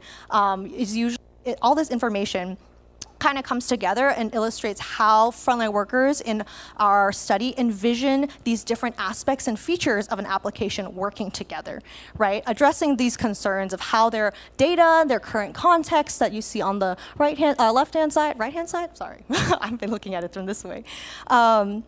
And so all these current contexts to inform recommendations that they can actually follow through with. And importantly, the diagram demonstrates the collaborative nature of support to emphasize how we might map out more advanced functions and interactions in digital health interventions and make support beyond the individual and more community-oriented, personalized, and sustainable. And so for the panel discussion, maybe some parting thoughts for the audience as well. I asked us to consider what are the design implications for service providers and caregivers, thinking about what overlaps with our equivalent of end users or clients, what is different, what if those two things overlap. So considering community-based participatory research approaches, which has roots in public health, to co-designing interactive health interventions. Why do we do it? And how do we do it ethically, sustainably, and when we're working with non-technical or lower tech literacy communities? So please scan the QR code. You can access our full paper. Would love to connect on LinkedIn and keep the conversation going, as I love to talk to people about this stuff and learn about other work. And thank you so much for listening, and to our co-authors, Maya and my colleague and Kaylee if they're watching, and also all the participants in this study. Thank you. Thank you. Thank you, Cody.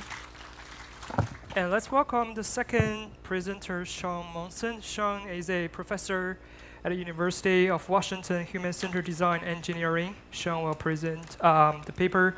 It's always in the back of my mind, navigating sensitive health data and reduce abortion rights in the United States. And before you start, this paper received a special recognition, clinical impact. Congratulations.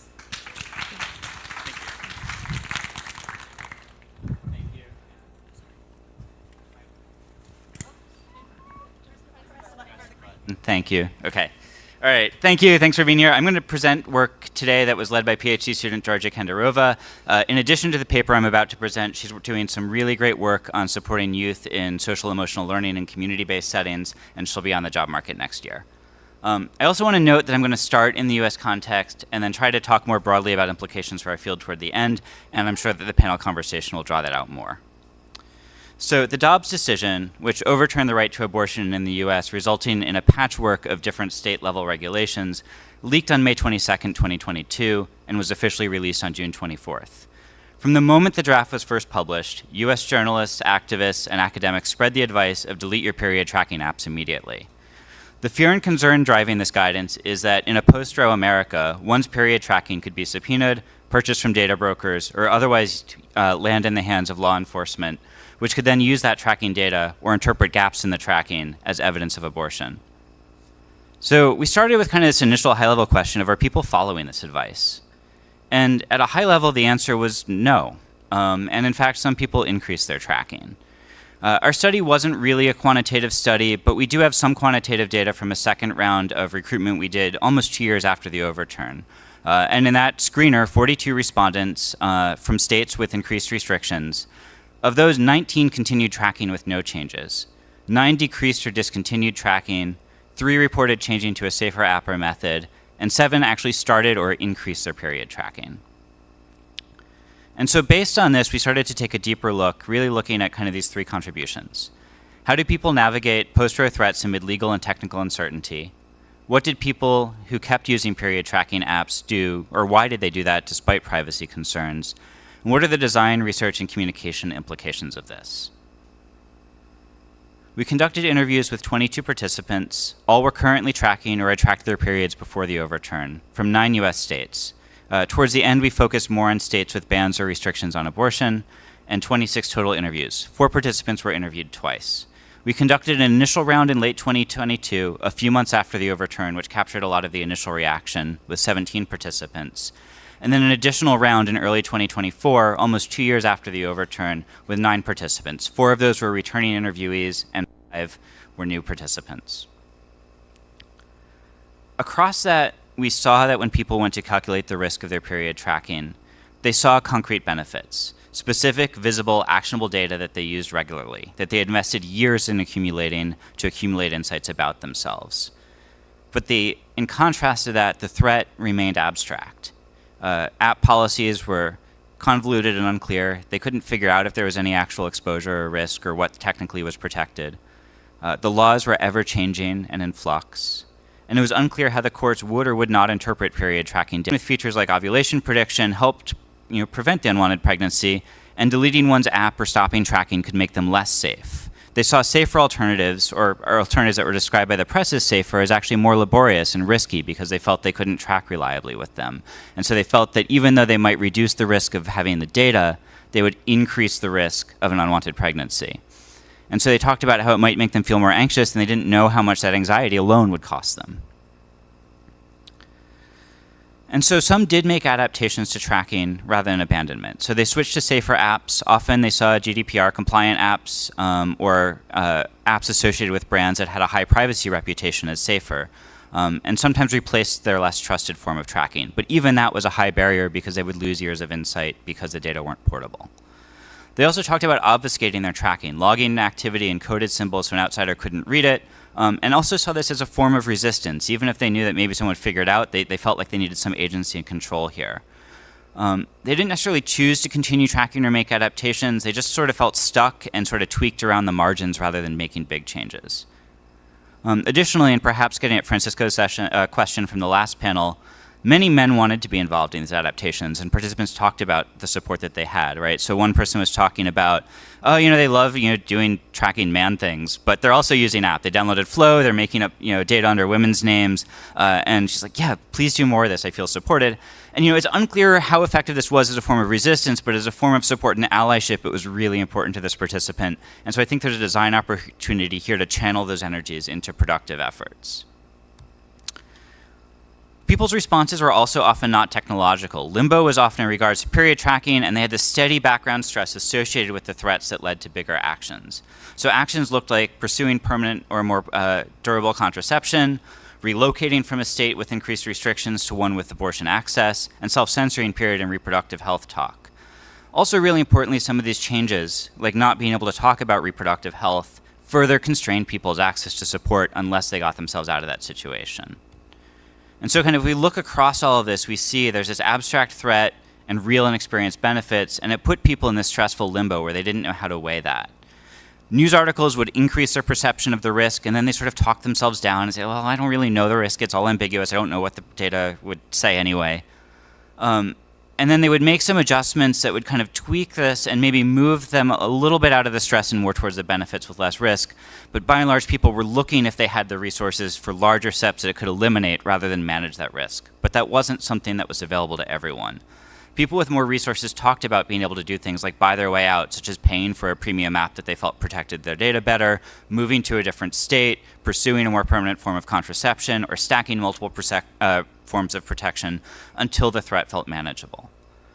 With fewer resources, people didn't have a way to resolve that threat. That could be as simple as feeling like they were stuck in a freemium app where they had ads and they weren't sure what was happening to their data, and they were left to rely on their own heightened vigilance around this. And this was something that constantly weighed on participants' minds.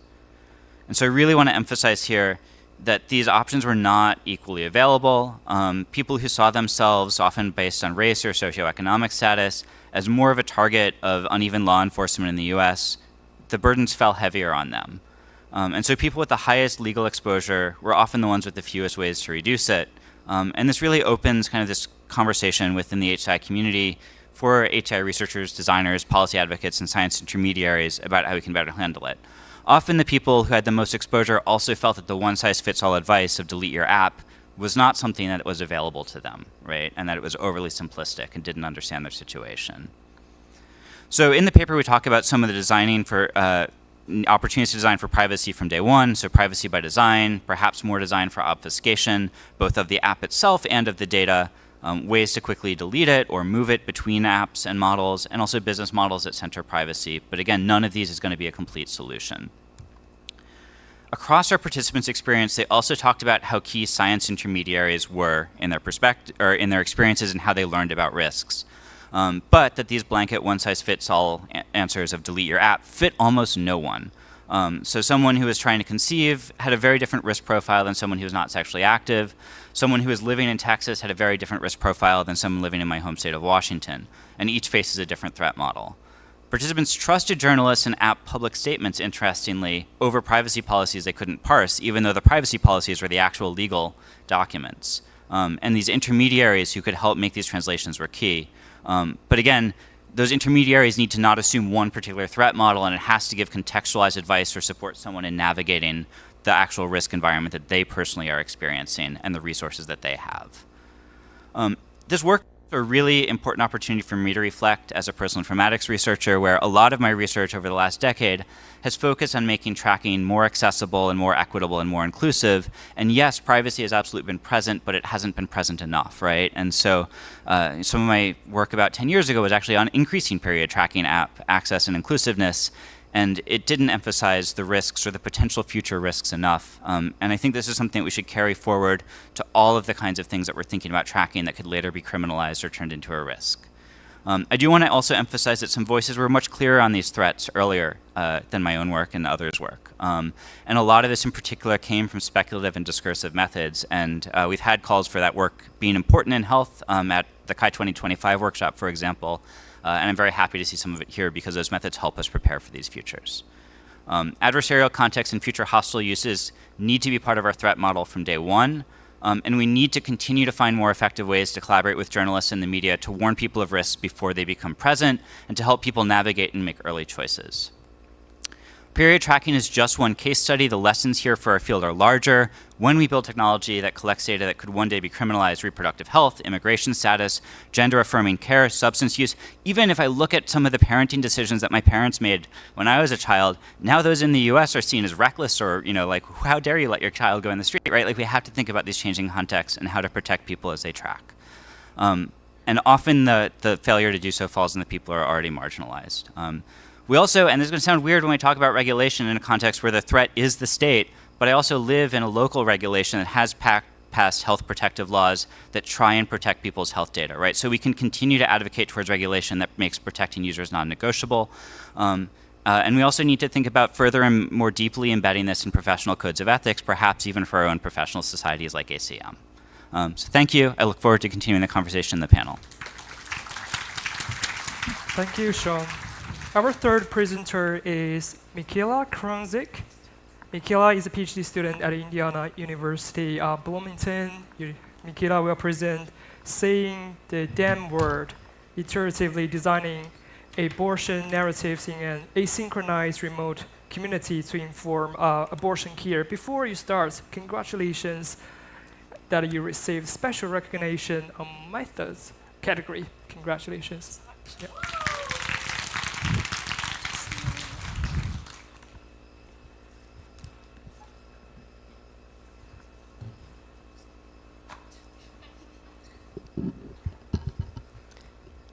Hi everyone, my name is Michaela Kronzik, and this talk is part of my dissertation work exploring relationships between technology and informal abortion care. I'll have a poster tomorrow during the DC presentation if you'd like to learn some more about more recent things that I'm doing. To start us off with some context, around the world, 3 in 10 pregnancies will end in induced abortion or the intentional termination of a pregnancy. So it's a very common healthcare experience. However, also around the world, it is legally restricted and even banned in some locations. One way that people try to destigmatize abortion and advocate for increased access is through the use of first-person storytelling. Many individuals have gone out of their way to talk about their personal abortion experiences, sometimes on social media, and there has even been dedicated hashtags to encouraging people to share their stories. And there's a wide variety of reasons that people do this. However, I wanted to start with a quote from one of our study participants, which highlights the 3 main reasons that we found within our study. So participant 24 wrote, "Abortion is healthcare and there should be no stigma, no shame, and no feelings of failure surrounding it. I wish I had known then what I knew today because I could have saved myself from a lot of pain and shame.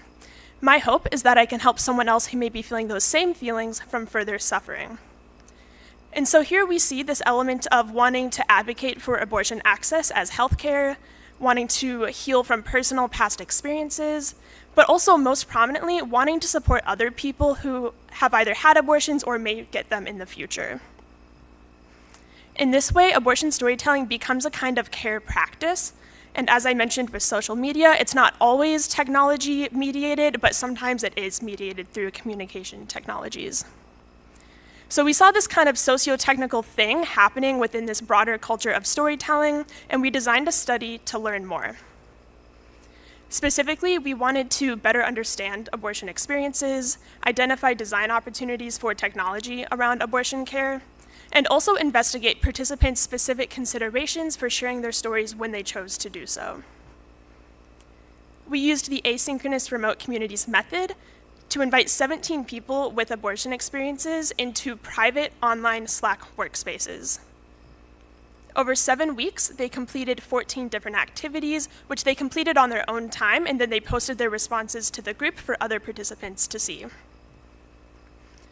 To give you some high-level demographics, we had a good diversity of participants across the United States, as well as diversity in timelines, including how old they were when they had their abortion and how old they were when they participated in our study. One note is that majority of participants did identify as white women, which decreases how representative our sample is. Here are those 14 activities that participants completed. The goal of these activities was to spark group conversation about abortion in the US and also get participants to reflect on their personal experiences. Something unique about the way we implemented this method is that we also incorporated a story writing component. So at the beginning of the study, we asked participants to write out their written abortion story, and then as they completed these activities, we occasionally encouraged them to go back and update their story in some way. For example, Activity 6 asked participants to think about a common misconception or something they wanted others to know about abortion. They posted their response to the group, and then we encouraged them to go back to their story and consider adding that thing they wanted people to know. And there's a ton more methodological reflection in the paper, so I highly encourage you to go check it out. For the rest of this talk, I'm going to give you some highlights from the thematic analysis that we conducted on participants' activity responses and those written out stories. To start off, participants described a variety of ways in which having access to other people's abortion stories became a form of care, especially information and emotional care. For example, one participant had a medication abortion at home, and she was experiencing pain a lot worse than she had expected. So while she was in the bathroom, her partner went online and read more stories from people and on what to expect and to get tangible advice on what to do. And so for this participant, P14, having access to others' stories provided support not just before or after, but literally in the middle of her abortion experience. And many participants talked about the positive impact of having access to others' stories, especially if they came from someone in their known social network. However, most participants did not receive a disclosure from someone they knew around the time of their abortion.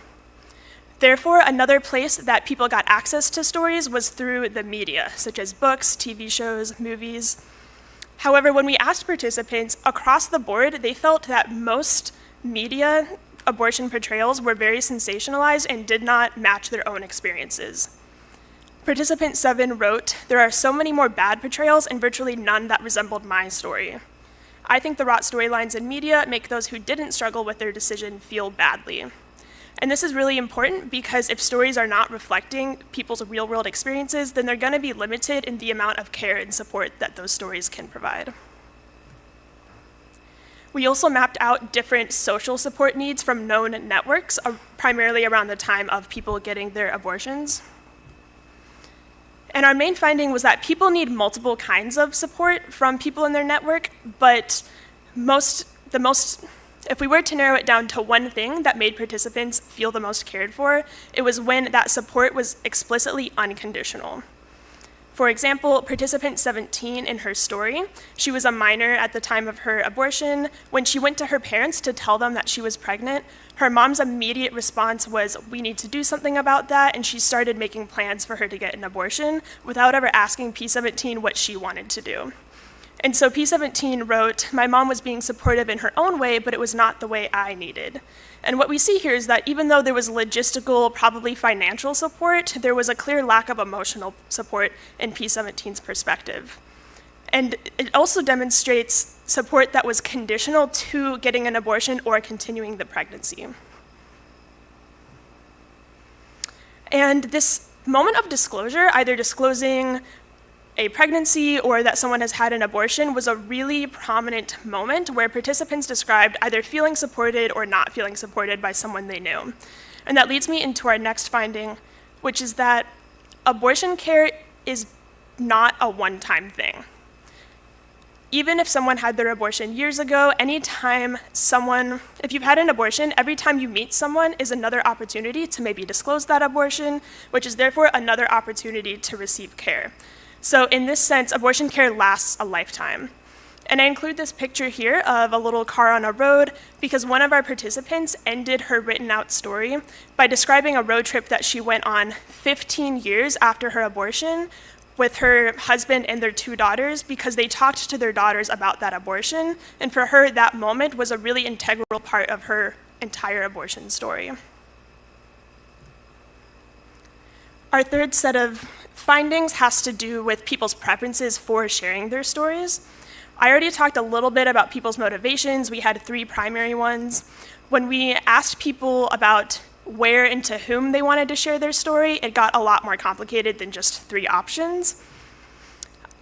There was a really wide diversity of participants sharing experiences. Some of them were very vocal and posted about their abortion on social media publicly. Others had really only talked about their abortion to 1 to 2 people in their social networks. So to help put these diverse experiences into relationship with each other, we generated this framework for conditional disclosure, which maps people's sharing experiences across 2 main spectrums, including how much detail did they want to include and how accessible or public did they want it to be. There's also a bonus 3rd spectrum, but you're gonna have to go into the paper to see what that one is. In conclusion, results from this study contribute to our community's understanding of engaging stigmatized populations, reproductive health care, and the role of stories in care journeys overall. We also contribute to that asynchronous remote communities method, and we provide specific insights around abortion care, primarily in the United States. And I thought it would be poetic to conclude my talk with the participant quote that inspired the title of this paper. Participant 21, in her story, wrote, "I'm going to end here with the simplest thing you could possibly do. Today and every day forward, I want you to say the word abortion out loud daily. Talk about abortion at the dinner table, talk about abortion with your children, talk about abortion with your parents. The best way we can remove shame and stigma is by saying the damn word." Thank you.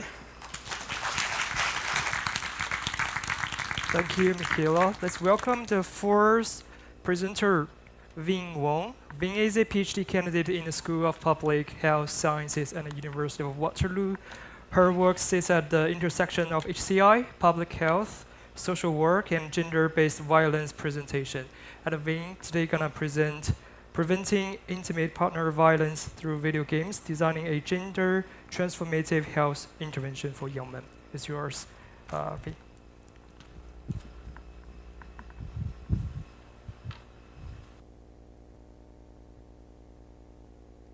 Good afternoon, everyone. My name is Vinh Wong, and on behalf of my co-authors, I am pleased to be presenting our paper, which follows Phase 1 of Bold Sky, a co-designed video game for young men aimed at shifting the social and gender norms that can contribute to intimate partner violence. Now, before I continue, I just want to give a brief content note that this presentation will be discussing intimate partner violence or domestic violence. And so there will be discussions on harmful relationship dynamics and violence prevention. And I just want everyone to take care of yourselves in the best way you can as we move through this topic. So intimate partner violence, or IPV, is a very pervasive public health issue.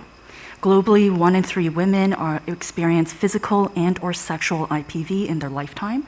And we know that this number is likely incorrect due to underreporting, as well as the fact that it doesn't consider other forms of IPV, such as psychological abuse, coercive control, harassment, stalking, or tech-facilitated abuse. A lot of the current IPV responses are very essential, as we heard earlier from Connie's presentation. However, they are quite reactive. They often focus on crisis response, legal systems, so consider police and courts interactions, shelters, or survivor counseling and supports, again, often after harm has already occurred. For the Boat Sky project, we're interested in seeing what it means to actually move further upstream through primary prevention. And by that, I mean intervening before violence has actually happened, ideally by addressing the root causes of IPV, like harmful social and gender norms. Based off of existing interventions, men and boys remain incredibly underengaged in IPV prevention. And when interventions do focus on men and boys, they often focus on those who have already caused harm. What we've noticed is that this leaves a particular gap for young men, and so Bold Sky responds to this gap by co-designing a video game for young men with community stakeholders to address some of these social and gender norms of IPV. So it might come to no surprise to anyone here, but young men tend to play a lot of video games. These are spaces where young men are used to making different choices, navigating conflict, as well as engaging with different characters and storylines. We were quite interested specifically in narrative video games, and mainly because this type of game can simulate ambiguity, consequences, and perspective taking that a lot of static educational workshop-style materials cannot. Within video games, players can sit in very difficult relational situations, make choices, see how those choices affect other characters, and potentially revisit the same moment from a different perspective. And this is particularly relevant for IPV prevention because violence is not always physical. It can emerge through very subtle day-to-day interactions, through things like jealousy, pressure, withdrawal, monitoring, or control being framed as care or love. And so this is where we also wanted to incorporate gender transformative approaches, which aims to prevent intimate partner violence by challenging harmful norms, unequal power, and rigid masculinities. So what did we do? We worked with a 10-member interdisciplinary multi-sectorial community advisory committee that brought together expertise in game development, engaging young men in gender equity and violence prevention, behavior change, product design, IPV prevention, as well as perspectives of young men. In a 3-hour virtual co-design session, we shared a draft storyline that featured a fictional young heterosexual couple and used that as a design probe. This committee then made changes to the storyline, provided feedback on what they felt was realistic, what was too simplistic, where some of the emotional dynamics needed more nuances, and especially how moments of jealousy, control, and possessiveness could be translated into meaningful game mechanics and gameplay. So this co-design session generated several insights for our gender transformative video game. For this presentation, I will focus on 4. The first insight is to embrace narrative complexity. In IPV prevention, there can be a temptation to make the right and wrong choices very obvious, but the committee really wanted us to move into a different direction. And so if a game only presents very extreme or very villainized examples of violence, the players themselves might distance themselves from the game and the narrative because it doesn't reflect their lived experiences. Instead, the committee stressed that the game needs to showcase the subtle and cumulative ways that harm and violence can emerge within relationships. For example, a character might repeatedly text their partner who's gone out for the night and frame it as, "I just want to know that you're safe." And in many contexts, this would look as concern. However, if this behavior becomes repeated and turn into things like monitoring, or maybe there's pressure to respond immediately, or there might be frustration or anger when a partner does not check back in, the same behavior moves from concern to control. And so the committee also noted that this narrative ambiguity is important because it asks players to reflect on the intent, the impact, and consequences of their in-game decisions and choices, rather than simply identifying the right answer in order to get to the quote-unquote correct game ending. The second insight is to use perspective shifting mechanics. The committee discussed designing gameplay so that players can experience the same relational moment from more than one position, so instead of staying as detached observers. And you can imagine a scene where the player, let's say, wants to leave a house party a little bit earlier and expects his partner to come with him. From the player's perspective, this might feel reasonable. I think we've all been to parties where we felt really tired, maybe we feel uncomfortable and we just want to go back home. The player may expect that leaving together is just what couples are supposed to do. From his partner's perspective, the same moment might feel like her choice is being limited, especially if she wants to stay longer and enjoy the time with friends, but might feel pressured to leave early in order to avoid conflict with her partner. From a third-party friend's perspective, this might be a question of whether or not it's just a one-time couples disagreement, or if there's potentially some controlling factors within this relationship. And so this is where perspective shifting becomes important, because it can help players see that choices are not experienced equally throughout a relationship. And so there are some design implications here for us to not only build spaces to try to understand and build empathy, but to also make the intent, the impact, and available choices more visible through gameplay. The third insight is to design with the young men's lived realities in mind. And this means recognizing that young men may be navigating a lot of different spaces, including feelings of insecurity, shame, peer pressure and judgment, jealousy, the fear of rejection, or even the pressure to perform masculinity in very narrow ways. The committee also stressed that if an intervention begins by positioning young men only as potential perpetrators, which many interventions do, it may produce defensiveness rather than reflection. And so a gender transformative approach needs to create space for vulnerability, for repair, for relationship skill building, while also challenging harmful social and gender norms.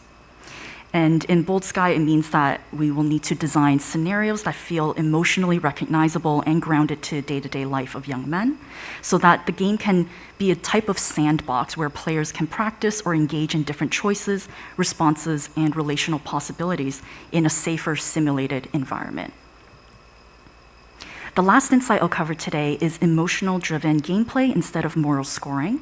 A lot of serious games relies on points, badges, leaderboards, very visible indicators of failure and success. And for IPV prevention, the committee felt that this type of gaming feedback might be a little too simplistic because it can reduce relational harm into a test for players where the goal is to select the correct answer or aim for the quote-unquote good ending. Instead, the committee discussed embedding feedback systems that can track emotional and relational states, such as fear, confidence, security, anxiety, or trust. These indicators can help players notice how their choices affect other characters' emotional states, affects the relationship over time, which potentially could also affect the storyline of the game. And in this way, the committee was hoping that the game could help build emotional literacy and make relational impact more visible, rather than potentially shaming the player. So some main takeaways from this work is that IPV prevention games need to move beyond awareness and instruction, as well as correct answer gameplay. And if we wanted to design interactive health interventions well in this area, we cannot only tell players what IPV is or ask them to select and identify the correct response. We need to design mechanics and spaces that allow players to experience how social and gender norms, power, and accountability operates within relationships. And ultimately, I think these findings from this project ask us to think beyond games as tools for teaching and towards games as spaces where young men can practice noticing these powers, these harms, and imagine different ways of relating in order to foster healthier relationships. I'd like to thank and acknowledge my co-authors, the advisory committee members. We also have a number of community partners and collaborators as well too, and their funders who have shaped and supported this project. QR code for the paper on the left, and if you want to continue the conversation, you can select the QR code on the right. Thank you so much, everyone.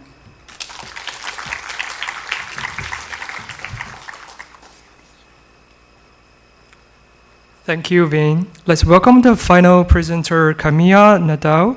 Camilla is an assistant professor in human-computer interaction at University College Dublin, and Camilla will present technology in abortion care, a scoping review on context of use, research methods, ethical consideration, and impact.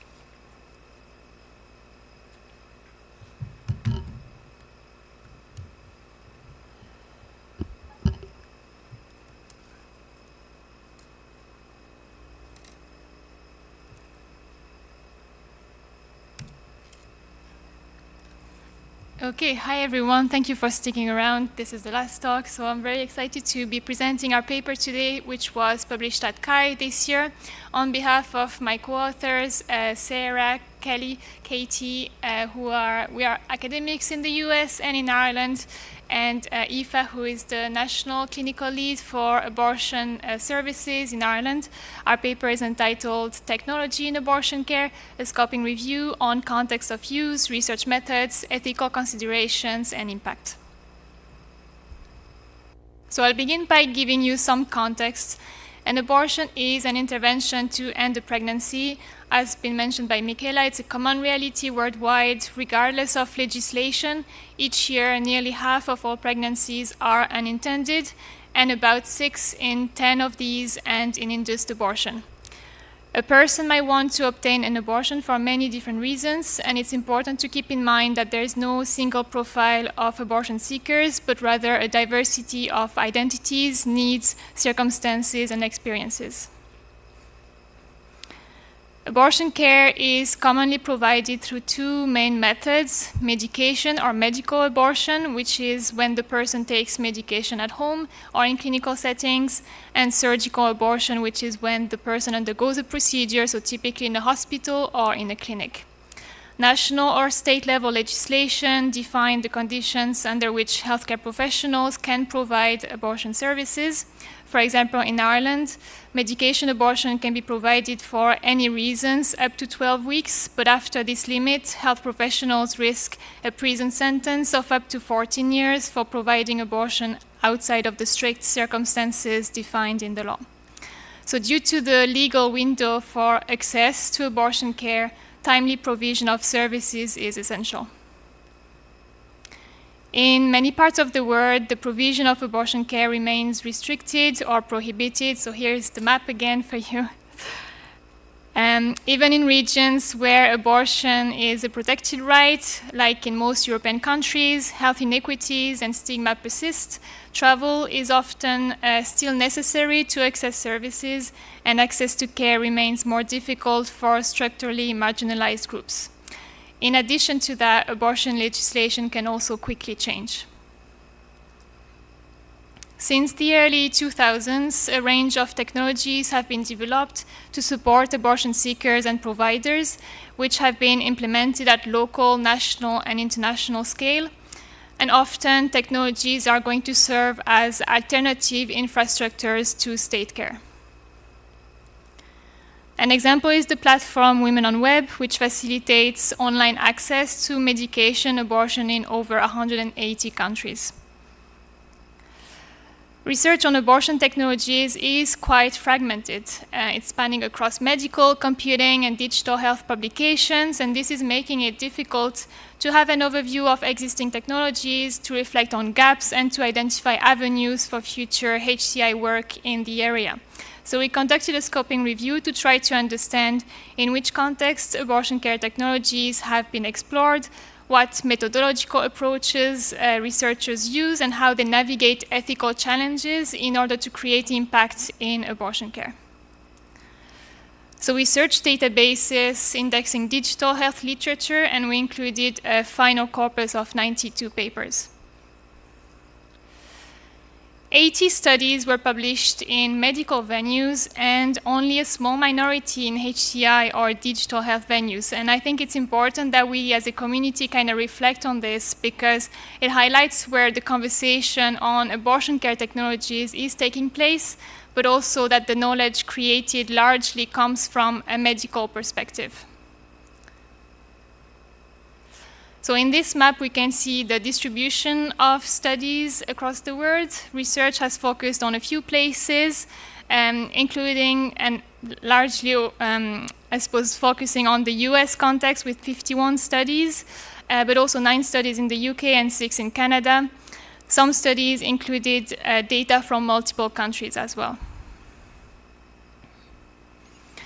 Most studies explore the evaluation of technologies for accessing and providing telemedicine services, so typically in the form of platforms offering online consultations and handling requests for the shipping of abortion pills.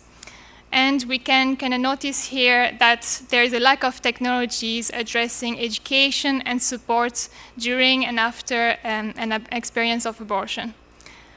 Also interesting to note is that only 2 studies out of 92 explored the co-design or even just the design of technologies, but particularly the co-design with people with lived experience of abortions, and these focused on a platform for post-abortion care. So our review focused on studies involving human participants, and in almost all of the studies, participants were only involved at the data collection stage. In a third of the corpus, a partnership with telemedicine services enabled researchers to collect quantitative data on abortion seekers' outcomes, which we interpret as indirect participation in research. And out of the 92 studies, only 1 reported involving a community partner, so a local abortion rights group, to inform their study design. So when trying to integrate technology into abortion care, researchers reported complex ethical challenges, deeply entangled with socio-political and legal contexts in which abortion care was provided and received. Abortion care provision, as I mentioned earlier, is time-sensitive, and delays can mean that a person is at an increased risk of complications or can be timed out of legal access to care. So in this context, designs must account for logistical constraints and clearly communicate potential delays to users and meaningfully support abortion seekers for whom finding a private space to have a remote consultation or to take medication abortion can be difficult. Our analysis showed that legal and regulatory frameworks heavily shaped the design and implementation of abortion technologies, as well as how they were accessed.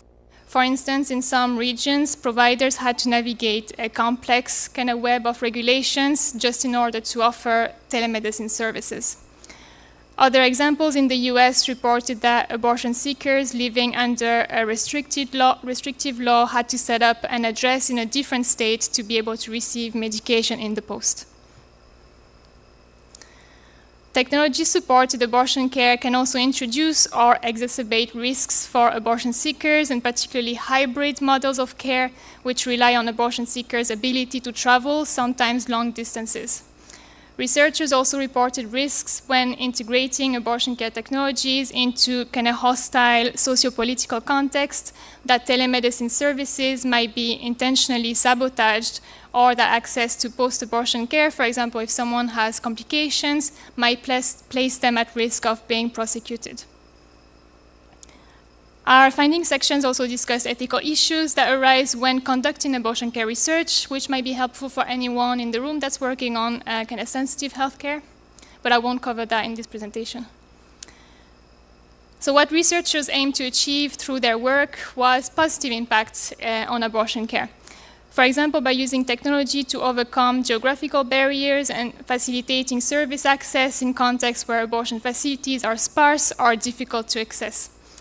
In this context, telemedicine supported a more equitable access to abortion care. For some people, telemedicine means more convenient and private access to abortion services. However, it's important to remember that for populations who are underserved or marginalized, it is often the only option for accessing abortion care. Racialized younger individuals, people with lower income or caregiving responsibilities are disproportionately impacted by health system barriers, stigma, risk of breach of confidentiality, and prosecution, as was mentioned in an earlier talk. Improving abortion seekers' experiences was also central to many studies where researchers have advocated for models of care that equip abortion seekers to self-manage and early medication abortion, for systems that support the timely delivery of abortion services, and for the compassionate participation of healthcare professionals in those services. However, in some contexts, the introduction of technology might be harmful to abortion care provision. For example, abortion providers in the US were declining participation in telemedicine services, as it would be placing an even larger target on their back.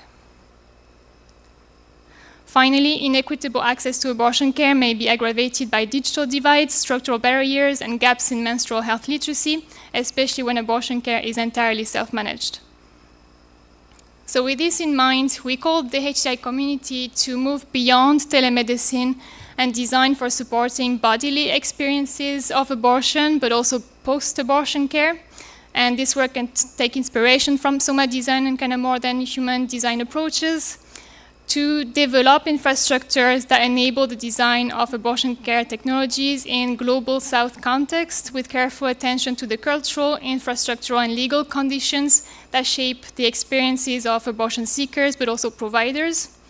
To consider time as a central element in the design process, but also when implementing those technologies. And finally, we call the HCI community to repoliticize its engagement with abortion care technologies. And I just want to conclude on this slide. In light of the pressures faced by HCI researchers in reproductive health, we urge the community, everyone in the room really, but HCI researchers as a community, to actively support those working at or beyond the limits of legality in this ongoing battle for bodily autonomy and reproductive justice. Please consider signing our statement of support. There's the QR code here, which is now covered by, I suppose, but I can share that with you, and with like nice stickers as well. We are going to develop resources for researchers who are trying to navigate those issues related to data privacy, funding opportunities, but also keeping our participants safe. So please feel free to reach out if you're interested in continuing the conversation. Thank you.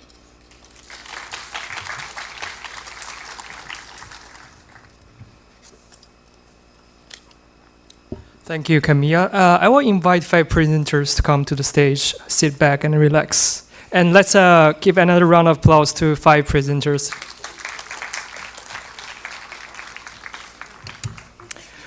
Before we start the panel, we want to give another reminder once again, because we're talking about sensitive content in this session. We also live stream the whole session conference on YouTube, and we will record it, so please be reminded on that.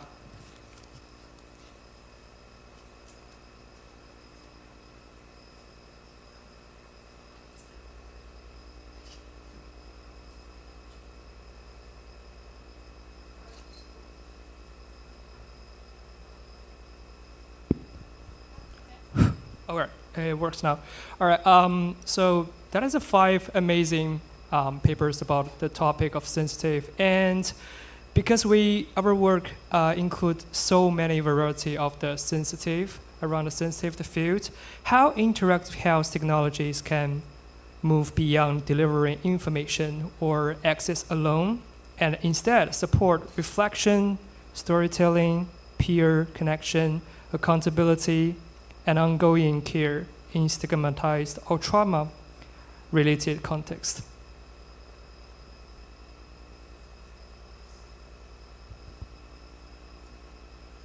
Okay, this is a very big question to start with.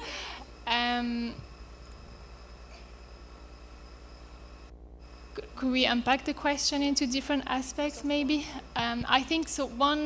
I think it's very important that we, as a community, create a space for just presenting 3 papers, I think, on abortion care, but also talking about gender-based. But all these topics are difficult to talk about, so having the opportunity to do that here in Interactive Health is amazing.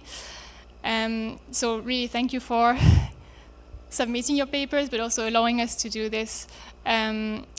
I think it's important to create spaces for people, so our participants and the population, to share their stories, but also to do this in a safe kind of way.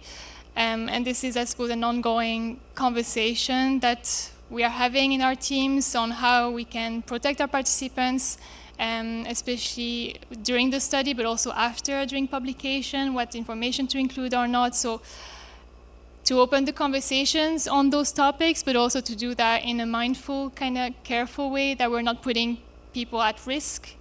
That's what I wanted to share. Thank you for that. I'm sorry, because I feel like we're probably going to have a somewhat similar, I could be trying to read your mind here, but my first thought is that the expertise on how to do all those things that you mentioned already exists outside of HCI computing. There are tons and tons of individuals, I'm thinking of nonprofit organizations in particular, who have the expertise on how to provide peer support and how to provide care to people in the middle of these lived experiences, already sometimes through technology, sometimes otherwise. And so my first thought would be to do more community engaged work, but also create the incentives and the support structures for us to be able to do that as researchers. Some of my upcoming work is working with nonprofit organizations, and I mean, everyone says this, like the timeline is longer, but also our university, and I think a lot of research spaces, are not set up to really support the work that it takes to be able to engage these communities meaningfully and respect their time and expertise meaningfully. And I know the scoping review mentioned there was just like one paper that effectively engaged one of these nonprofit organizations. So my thought would be to work together as a community to create the support structures to be able to do that. And there could probably have more conversations to identify specific tangible ways to go about that, but at a high level, that's what I would say. Yeah, I have a lot of thoughts and opinions about this. I think in terms of like what everyone has brought here today and talking about like sensitive and vulnerable populations is like, and it was mentioned in the last panel, which is technology is not going to solve the systemic social problems, the cultural problems that like enact and create violence and harm for many of these individuals and for society writ large. And so at least in our work, I am very upfront with participants about how technology is not going to magically solve their problem. There's no app that's going to fix their burnout. So some of the appeal of technology is the funding. There's lots of money in tech, and I think I've tried talking to our community partners a lot about how we can take resources and help them channel it into nonprofit and spaces that have either had their funding cut in the recent years or really struggle to get it. And also like having data generation, like data that is actually useful to them. So this happened after this paper I presented, but we developed also a community advisory board to kind of steward the design of the intervention that was mentioned with like the peer support, but also thinking about like what do advocates or like frontline workers actually care about. And it's like having maybe data local. We ran a survey, we're trying to publish results and talk to funders.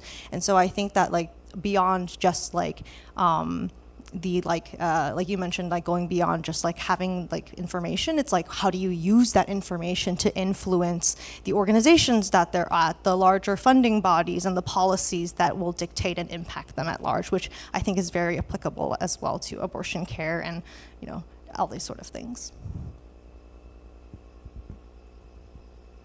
Thank you, and just to add on to what you've all said as well too, I absolutely agree that community building is such a huge aspect to it.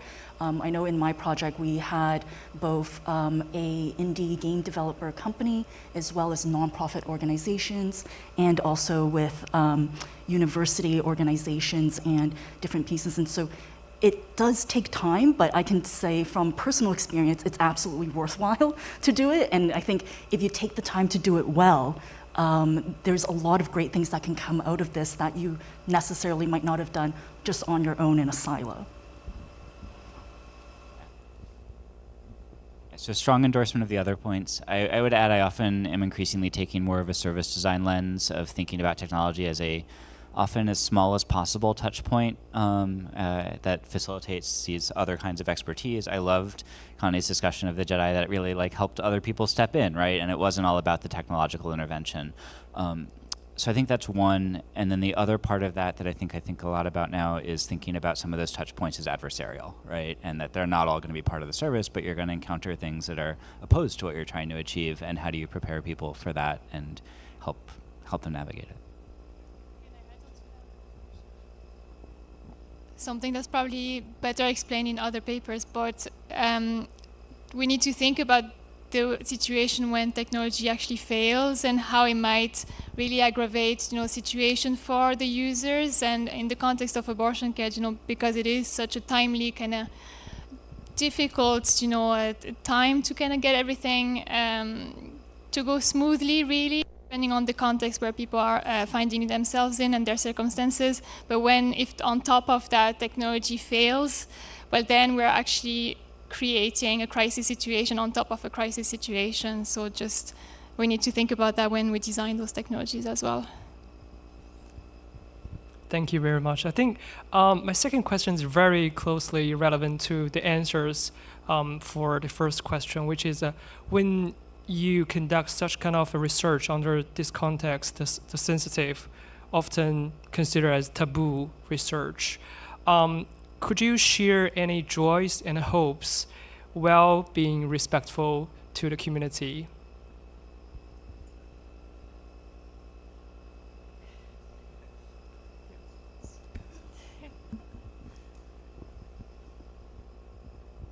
I will say from two perspectives, because I don't want to speak on behalf of my community and my community partner, but I love the energy that they bring to research. They have so many strong opinions, and I think one of the best things about doing community-oriented research too is I've been very blessed to have the opportunity to be invited to speak at regional practitioner conferences for gender-based violence, regional and national, and the way the room lights up when they hear that there's people outside of their field caring about the problem, and there's ideas and really exciting things that they're talking about.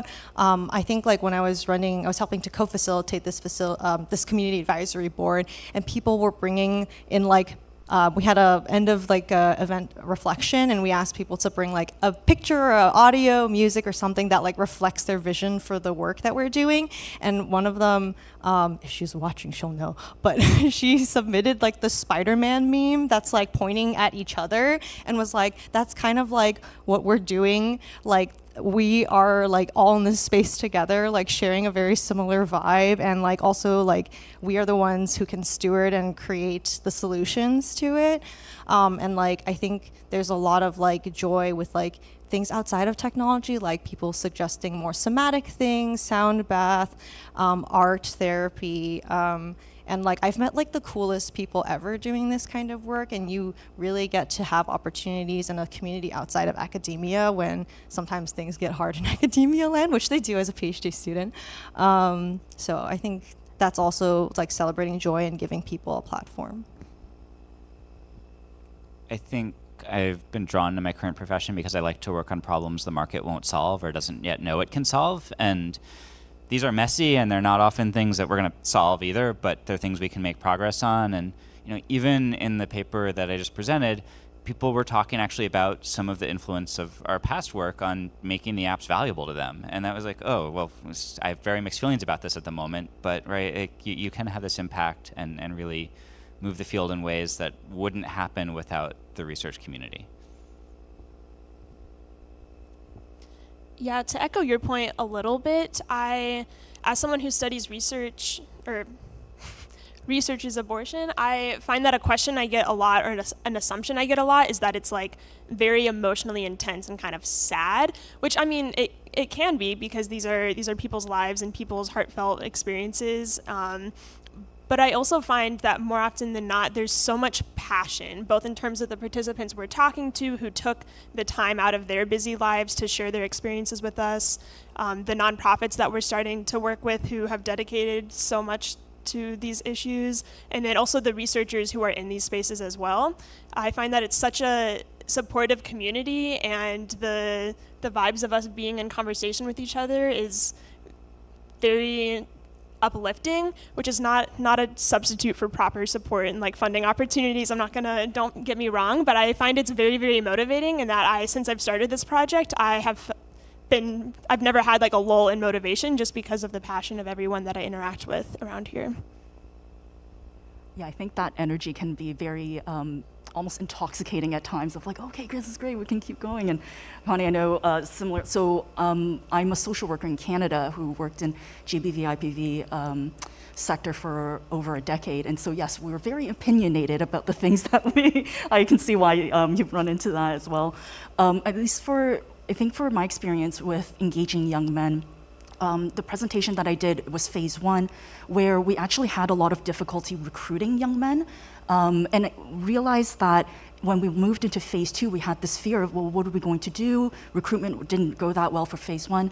We actually had an overwhelming response. And what we realized in hindsight and in reflection was that for phase 1 with this advisory committee, we were asking for all of the committee members, including these young men, for 10 hours over a couple of weeks. So this was quite intensive in terms of time, in terms of labor, in terms of energy.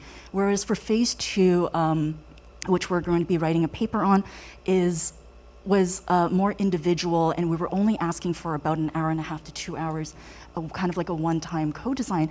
And we've had so much response to that. I'm still getting emails from people going, can I join your study? And I'm like, this is great, but it's over, I'm sorry, but like maybe the next time, next project. And so I think there are ways, if we can identify what are some of the barriers there, that's been quite motivating to be able to find and to engage in, and quite enlightening, especially for a topic that's often seen as this is a women's issue. Yeah, absolutely agree on that. And maybe I can comment just related to another project on endometriosis that we're running at the minute. We are running an interview study, and we were overwhelmed with expressions of interest, and people were really disappointed not being able to take part, because obviously we have our own capacity, and we can't offer like 100 interviews, but just creating that space and allowing people to share their stories, even if it's throughout like research activities, I think that's very important.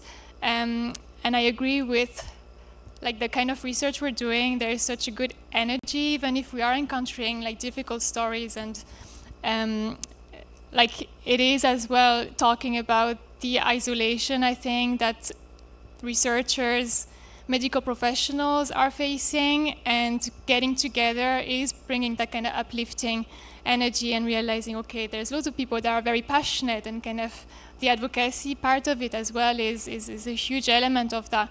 And just to talk just a little bit about the scoping review, and there's an element of advocacy that was in the majority of the papers, which were medical papers, but it's not just HCI academics that feel strongly about this kind of topic. It's also, I think, throughout the medical kind of community, and those people who are engaging in those kind of sensitive healthcare topics. Yeah. Thank you all for sharing. With that, we're open for questions from audiences.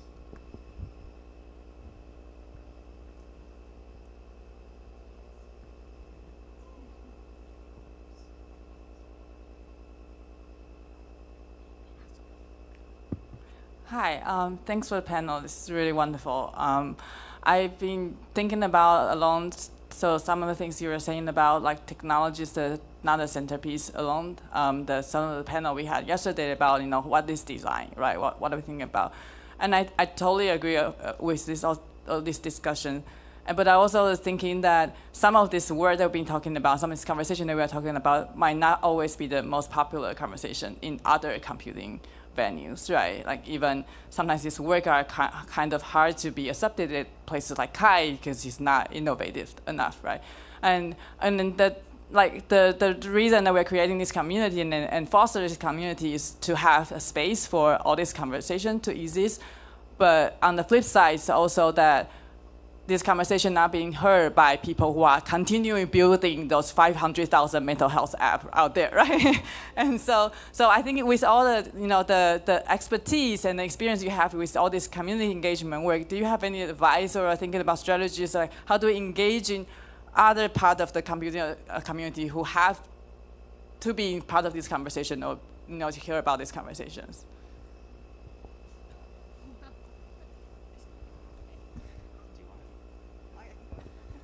Oh, I see you've turned this back into the town hall.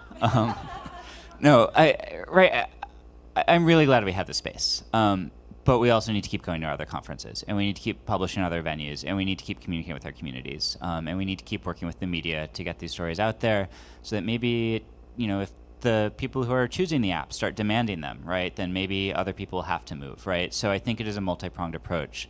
But yeah, if we all just come here and talk about these things we need to do differently, it's not going to work. But gosh, it is restorative to be here with y'all. Woo! Echoing all those wonderful points, I think I still struggle with this. I'm still forming my identity as a researcher all the time. But I do think it actually isn't related too much to this particular work, but other work. So like AI is the big thing. And for the longest time, I think, and if other people feel this way, come talk to me, like about having to feel related to do AI work, even though it has no interest at all to this community that I'm working with. In fact, the community I work with is very anti-AI. But where it has sometimes oriented in the larger conversation of the trendy topics is like the fact that it's still impacting this population and the work that they do. And so really grounding everything from their perspective, thinking about like how are these tools being experienced, being used, which is still very broadly applicable. And I think this is also like at least what I've been like trained or like being advised to do by my wonderful mentors and advisors is to think about like what are the implications that are going to impact, and also as we've talked about here, like what is the expertise all these other different communities are bringing. So as an example, not related to health per se, but that I think about a lot is that like it's related to health and like mental health chatbots, for example, right? My community often feels like, oh, I don't know AI, I don't know what machine learning, all these stuff, but they know everything about power and control, relationship dynamics, interpersonal harm. These are all things that are super relevant to AI chatbots and therapy and mental health. I think because I just want to be upfront that it's a gendered workspace too, and there's like also a technical divide because of it, and assumptions about like the field of social work especially that they don't understand or can't be involved in these topics. And I think that lends itself and reinforces that fact that they feel like they can't be a part of these conversations. So that's why I really like spaces like this that can bring in that, and I think that's also important to talk to, like, as I mentioned, practitioner conferences and talk about like and demystify these. I'm like really interested now in talking about like safety. Safety's a big topic now, right? These are all the people who know about safety, right? So I think those are strategies, and like I think people who do social media, I don't because I'm really bad at it, but like people who from content, getting the word out, I think that also shows interest and pushes it into these more mainstream conversations.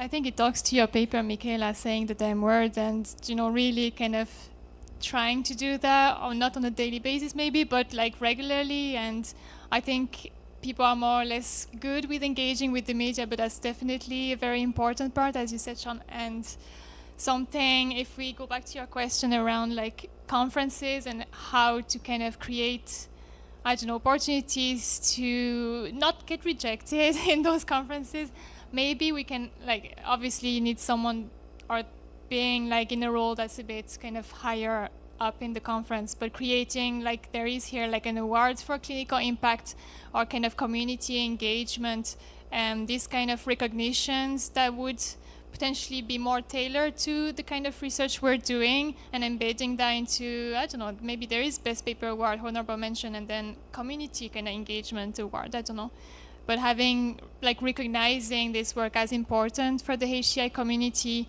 could be a way to create those opportunities for this kind of research to get published in mainstream conferences. Yeah. Thank you. Thank you for the answers and a question. Any more questions? Yes, please. So first of all, thank you so much for the work that you're doing. I know we're being recorded, so So I've been through a difficult experience myself, and when I think back to it, the emotions I had when I was going through the experience are very different from the emotions I feel about that experience now. But the very people that perhaps your technologies could help, who are in the middle of going through the experience, are the people who are hardest to reach when you're doing research. They're vulnerable, and I think this is the case generally, in the research I do now, it's sometimes the people that need the research the most who are the hardest to reach because they're not aware of research practices, perhaps they're marginalized, perhaps they're in a situation where they're very isolated. I'm just wondering if any of you had any reflections on how to reach these communities or how to get engagement from people when they're actually living through in obviously a very respectful and very safe way for everyone involved.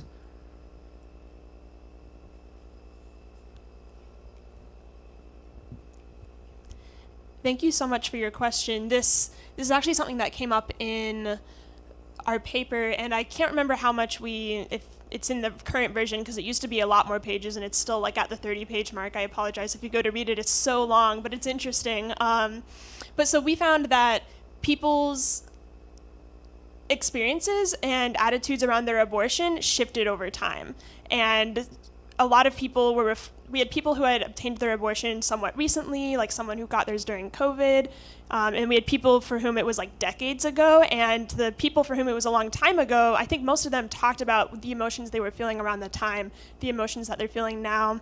The quote I started with was someone talking about how they wish they'd known things because they were feeling a pain and shame that around the time that they don't anymore.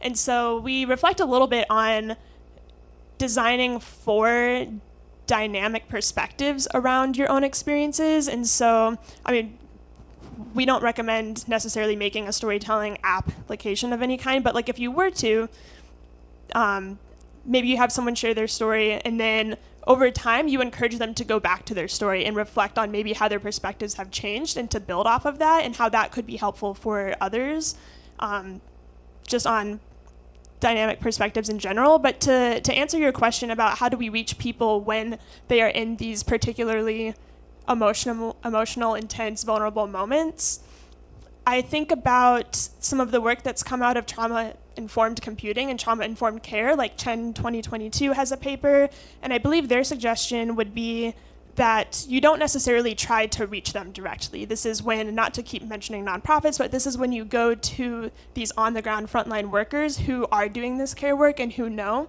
and you use them as a mediator to understand their experiences as a middle ground to get to what they're feeling now, but without with mitigating some of the risks that could happen if you were to go out and try to reach them directly. So that's one thing. That was exactly what I was going to suggest. When I was working in the field, the organization that we had did also run research projects as well too. But what I will say is that initial research collaboration and relationship started off with the researchers being able to provide the agency and the organization with something that the organization needed, so that they could start building a relationship and building trust. So it didn't immediately start off with the researchers being able to have access to the clients. That happened, I would say, probably about like maybe 2-3 years into that relationship. So again, there's a lot of relationship building, but if ultimately you're looking to connect with the actual clients and the folks that are experiencing this at this point in time, that's what I would suggest as well too, but it does require some relationship building ahead of time. Not my answer, but I want to highlight work on supporting people with intimate partner violence and navigating technical abuse from Nikki Dell, and Emily Sang, where the shift is like the research is there, but it's first and foremost a clinic, and it's done in partnership with the community, right? So they're still learning, but they're providing the service first, right? And your role has to change in that moment, I think, is kind of their realization and insight. I just want to give another shout out because she's on my committee, and I love that kind of work. Yeah, and maybe hot take, don't interrupt them. They're there for care and services and not for research. I think that's like hard, especially in like the IPV space and GBV space. A lot of nonprofits, they do hold like, we have survivor stories, for example, at the network, which is an annual report where they like set up interviews with survivors, and they also pay them, and they provide and like go through all like the data, like anonymization and all these sort of things. And I think it's hard because as a researcher, you want to know always like why, but it has to come from them first. And that's why I think like I actually wanted to work directly with survivors at the start of my PhD, but I knew that would be somewhat irresponsible, even if I like understand and empathize and understand the issues, have shared experience or identity, etc. Like there's no replacement for trying to do things with the community that they've like come to trust or know exists already. Thank you very much to the great panel.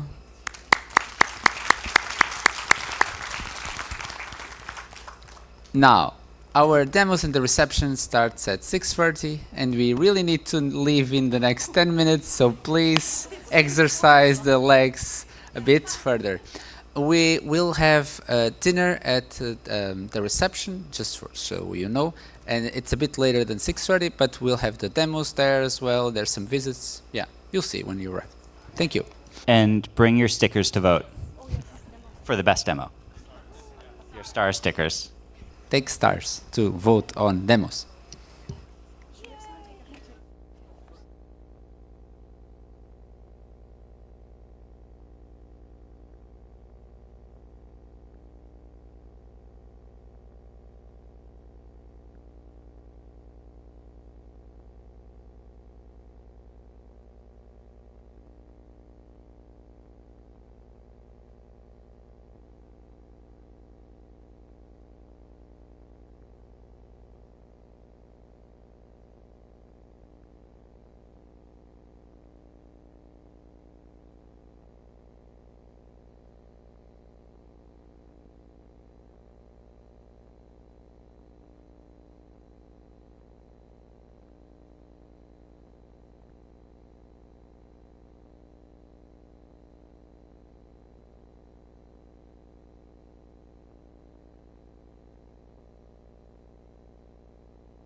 backups para saber. É só por causa disso.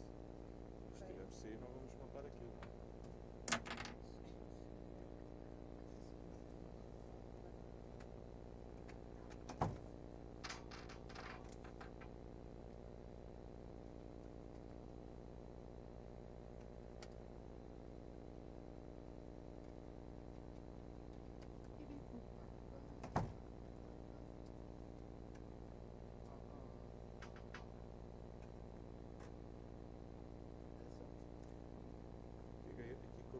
Temos para os passos é eu decido e pôrmos uma fibra. Ok. Vamos mandar para lá sinal e trazemos para cá depois. Vamos seguir já para lá espaço. Tens aí a fibra? O cabo de rede pode também vir, sim. Eu falei com o engenheiro Orlando, ele disse que podemos ligar ali a uma porta vazia. Pode ser uma destas. 14. Diz? Então traz. Então traz. Ó Zé, diz-me uma coisa. Não sei quem é que tem que falar sobre isso, que é, nós podemos pôr a mesa aqui encostada? Essa aí sim. Podes. Se tiver algo na mesa, dê-me só um minuto. A mesa já lá está. Sim, mas há algo na mesa? Não, é nosso. Acho que não está. Ou está lá alguma coisa? Acho que já tinha tirado.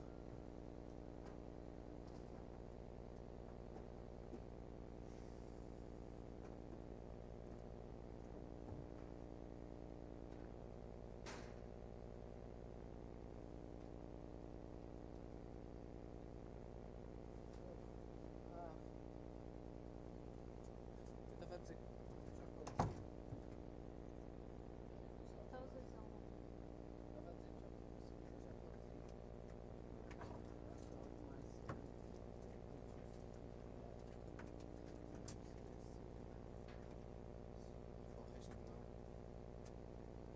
Isto não precisas ficar, Zé.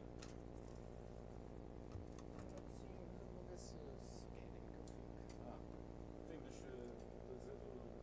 Sim, mas Da vossa parte não é. Não, eu já montei isto. Se tu vires aí, eu acho que o botão está a entrar em ambos, não? Sim. Perfeito. Sim, acho que o visor não funciona. Está a ver e já vi.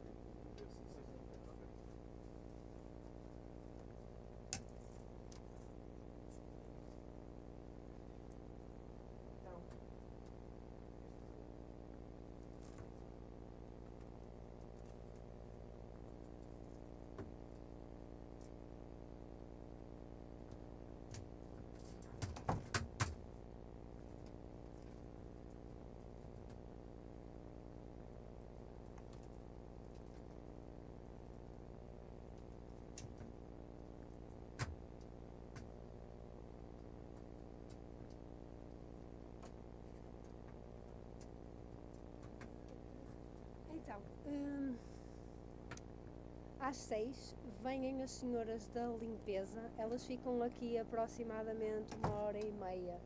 É suficiente? Sim, nós não Ok. Pronto, ok, então. Também é assim, se elas quiserem vir aqui. Elas querer vir não querem. Não, nós só vamos estar ali na mesa. Ok. Instalar o equipamento e portanto não vamos estar por aí. Pronto, é só para depois não ter de vir cá um segurança já após a hora de saída. Se elas estão cá a hora e meia, é mais que suficiente. É, elas estão cá cerca de 1h30. Não é tanto, mas é aproximadamente isso. Pronto, só para enquadrar cá o que é que estamos a fazer, estamos A montar aquele device que falou ao Ricardo, não é? Um esforço de parceria. Depois, eu só queria compreender-se que às vezes há uma diferença grande entre perceber o enquadramento, porque as equipas, eu percebo que há eventos, o Rock Bar é um evento muito simples. Aquilo que está ali no projetor é suficiente.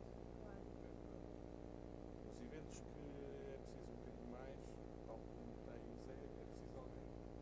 Ou eu já identificamos que não vou outra vez referir a falta desse equipamento, que ele já foi largamente falado. Já conhecemos cá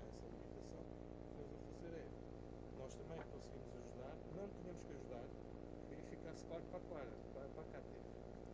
Não tínhamos que ajudar nessa área, porque desde o início disse nos sinais que nos deram, nós pomos no legenda e damos de volta. Neste momento, os sinais que tem são estes três. Estamos a fazer um esforço para, não havendo aqui equipa de vídeo, estamos a fazer os mínimos dos mínimos que a equipa de vídeo, duas, quando eu falei equipa, às vezes duas pessoas é suficiente. Estamos a fazer o que essa equipa ia fazer. Repare, eu não perguntei se iam ter 2 carros XLR. Eu assumo que é. Também já aconteceu outros casos em que no evento de surdos alguém achou que não era preciso nada para projetar. E depois também me sei, eu se calhar é um bocadinho peço desculpa das minhas reações e a Cátia também Sim, porque eu reajo isto porque eu às vezes também, por exemplo, a última vez que fiquei mesmo zangado com a pessoa foi que ela disse que eu devia ter dito que era preciso um projetor. Eu disse, também ninguém aí na organização percebeu que o evento era para surdos e que para haver legendas era preciso um projetor. É preciso ser eu a dizer.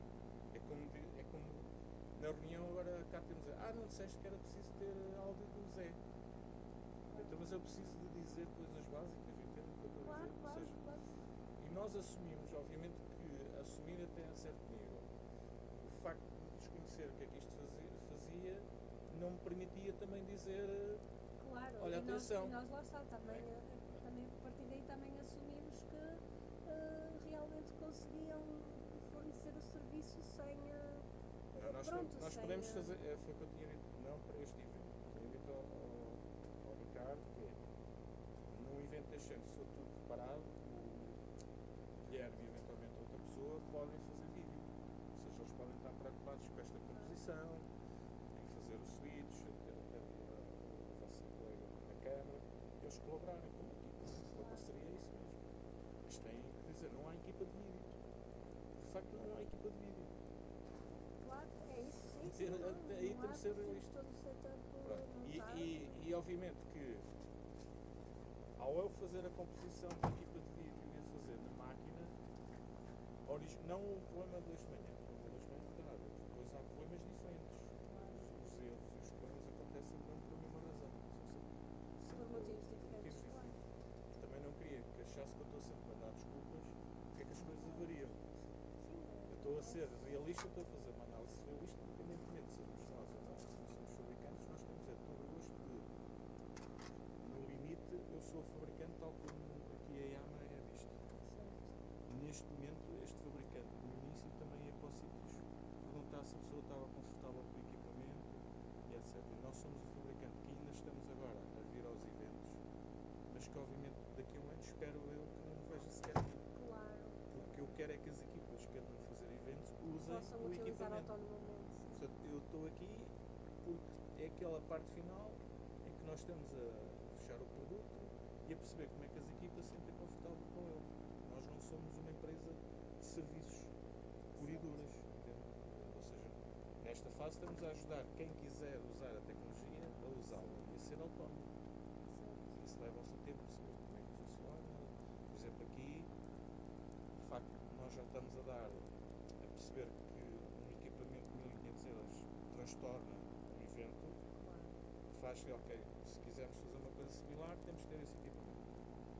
Se quisermos ter alguém a realizar aqui com um bocado mais cuidado, também temos que ter uma pessoa pelo menos.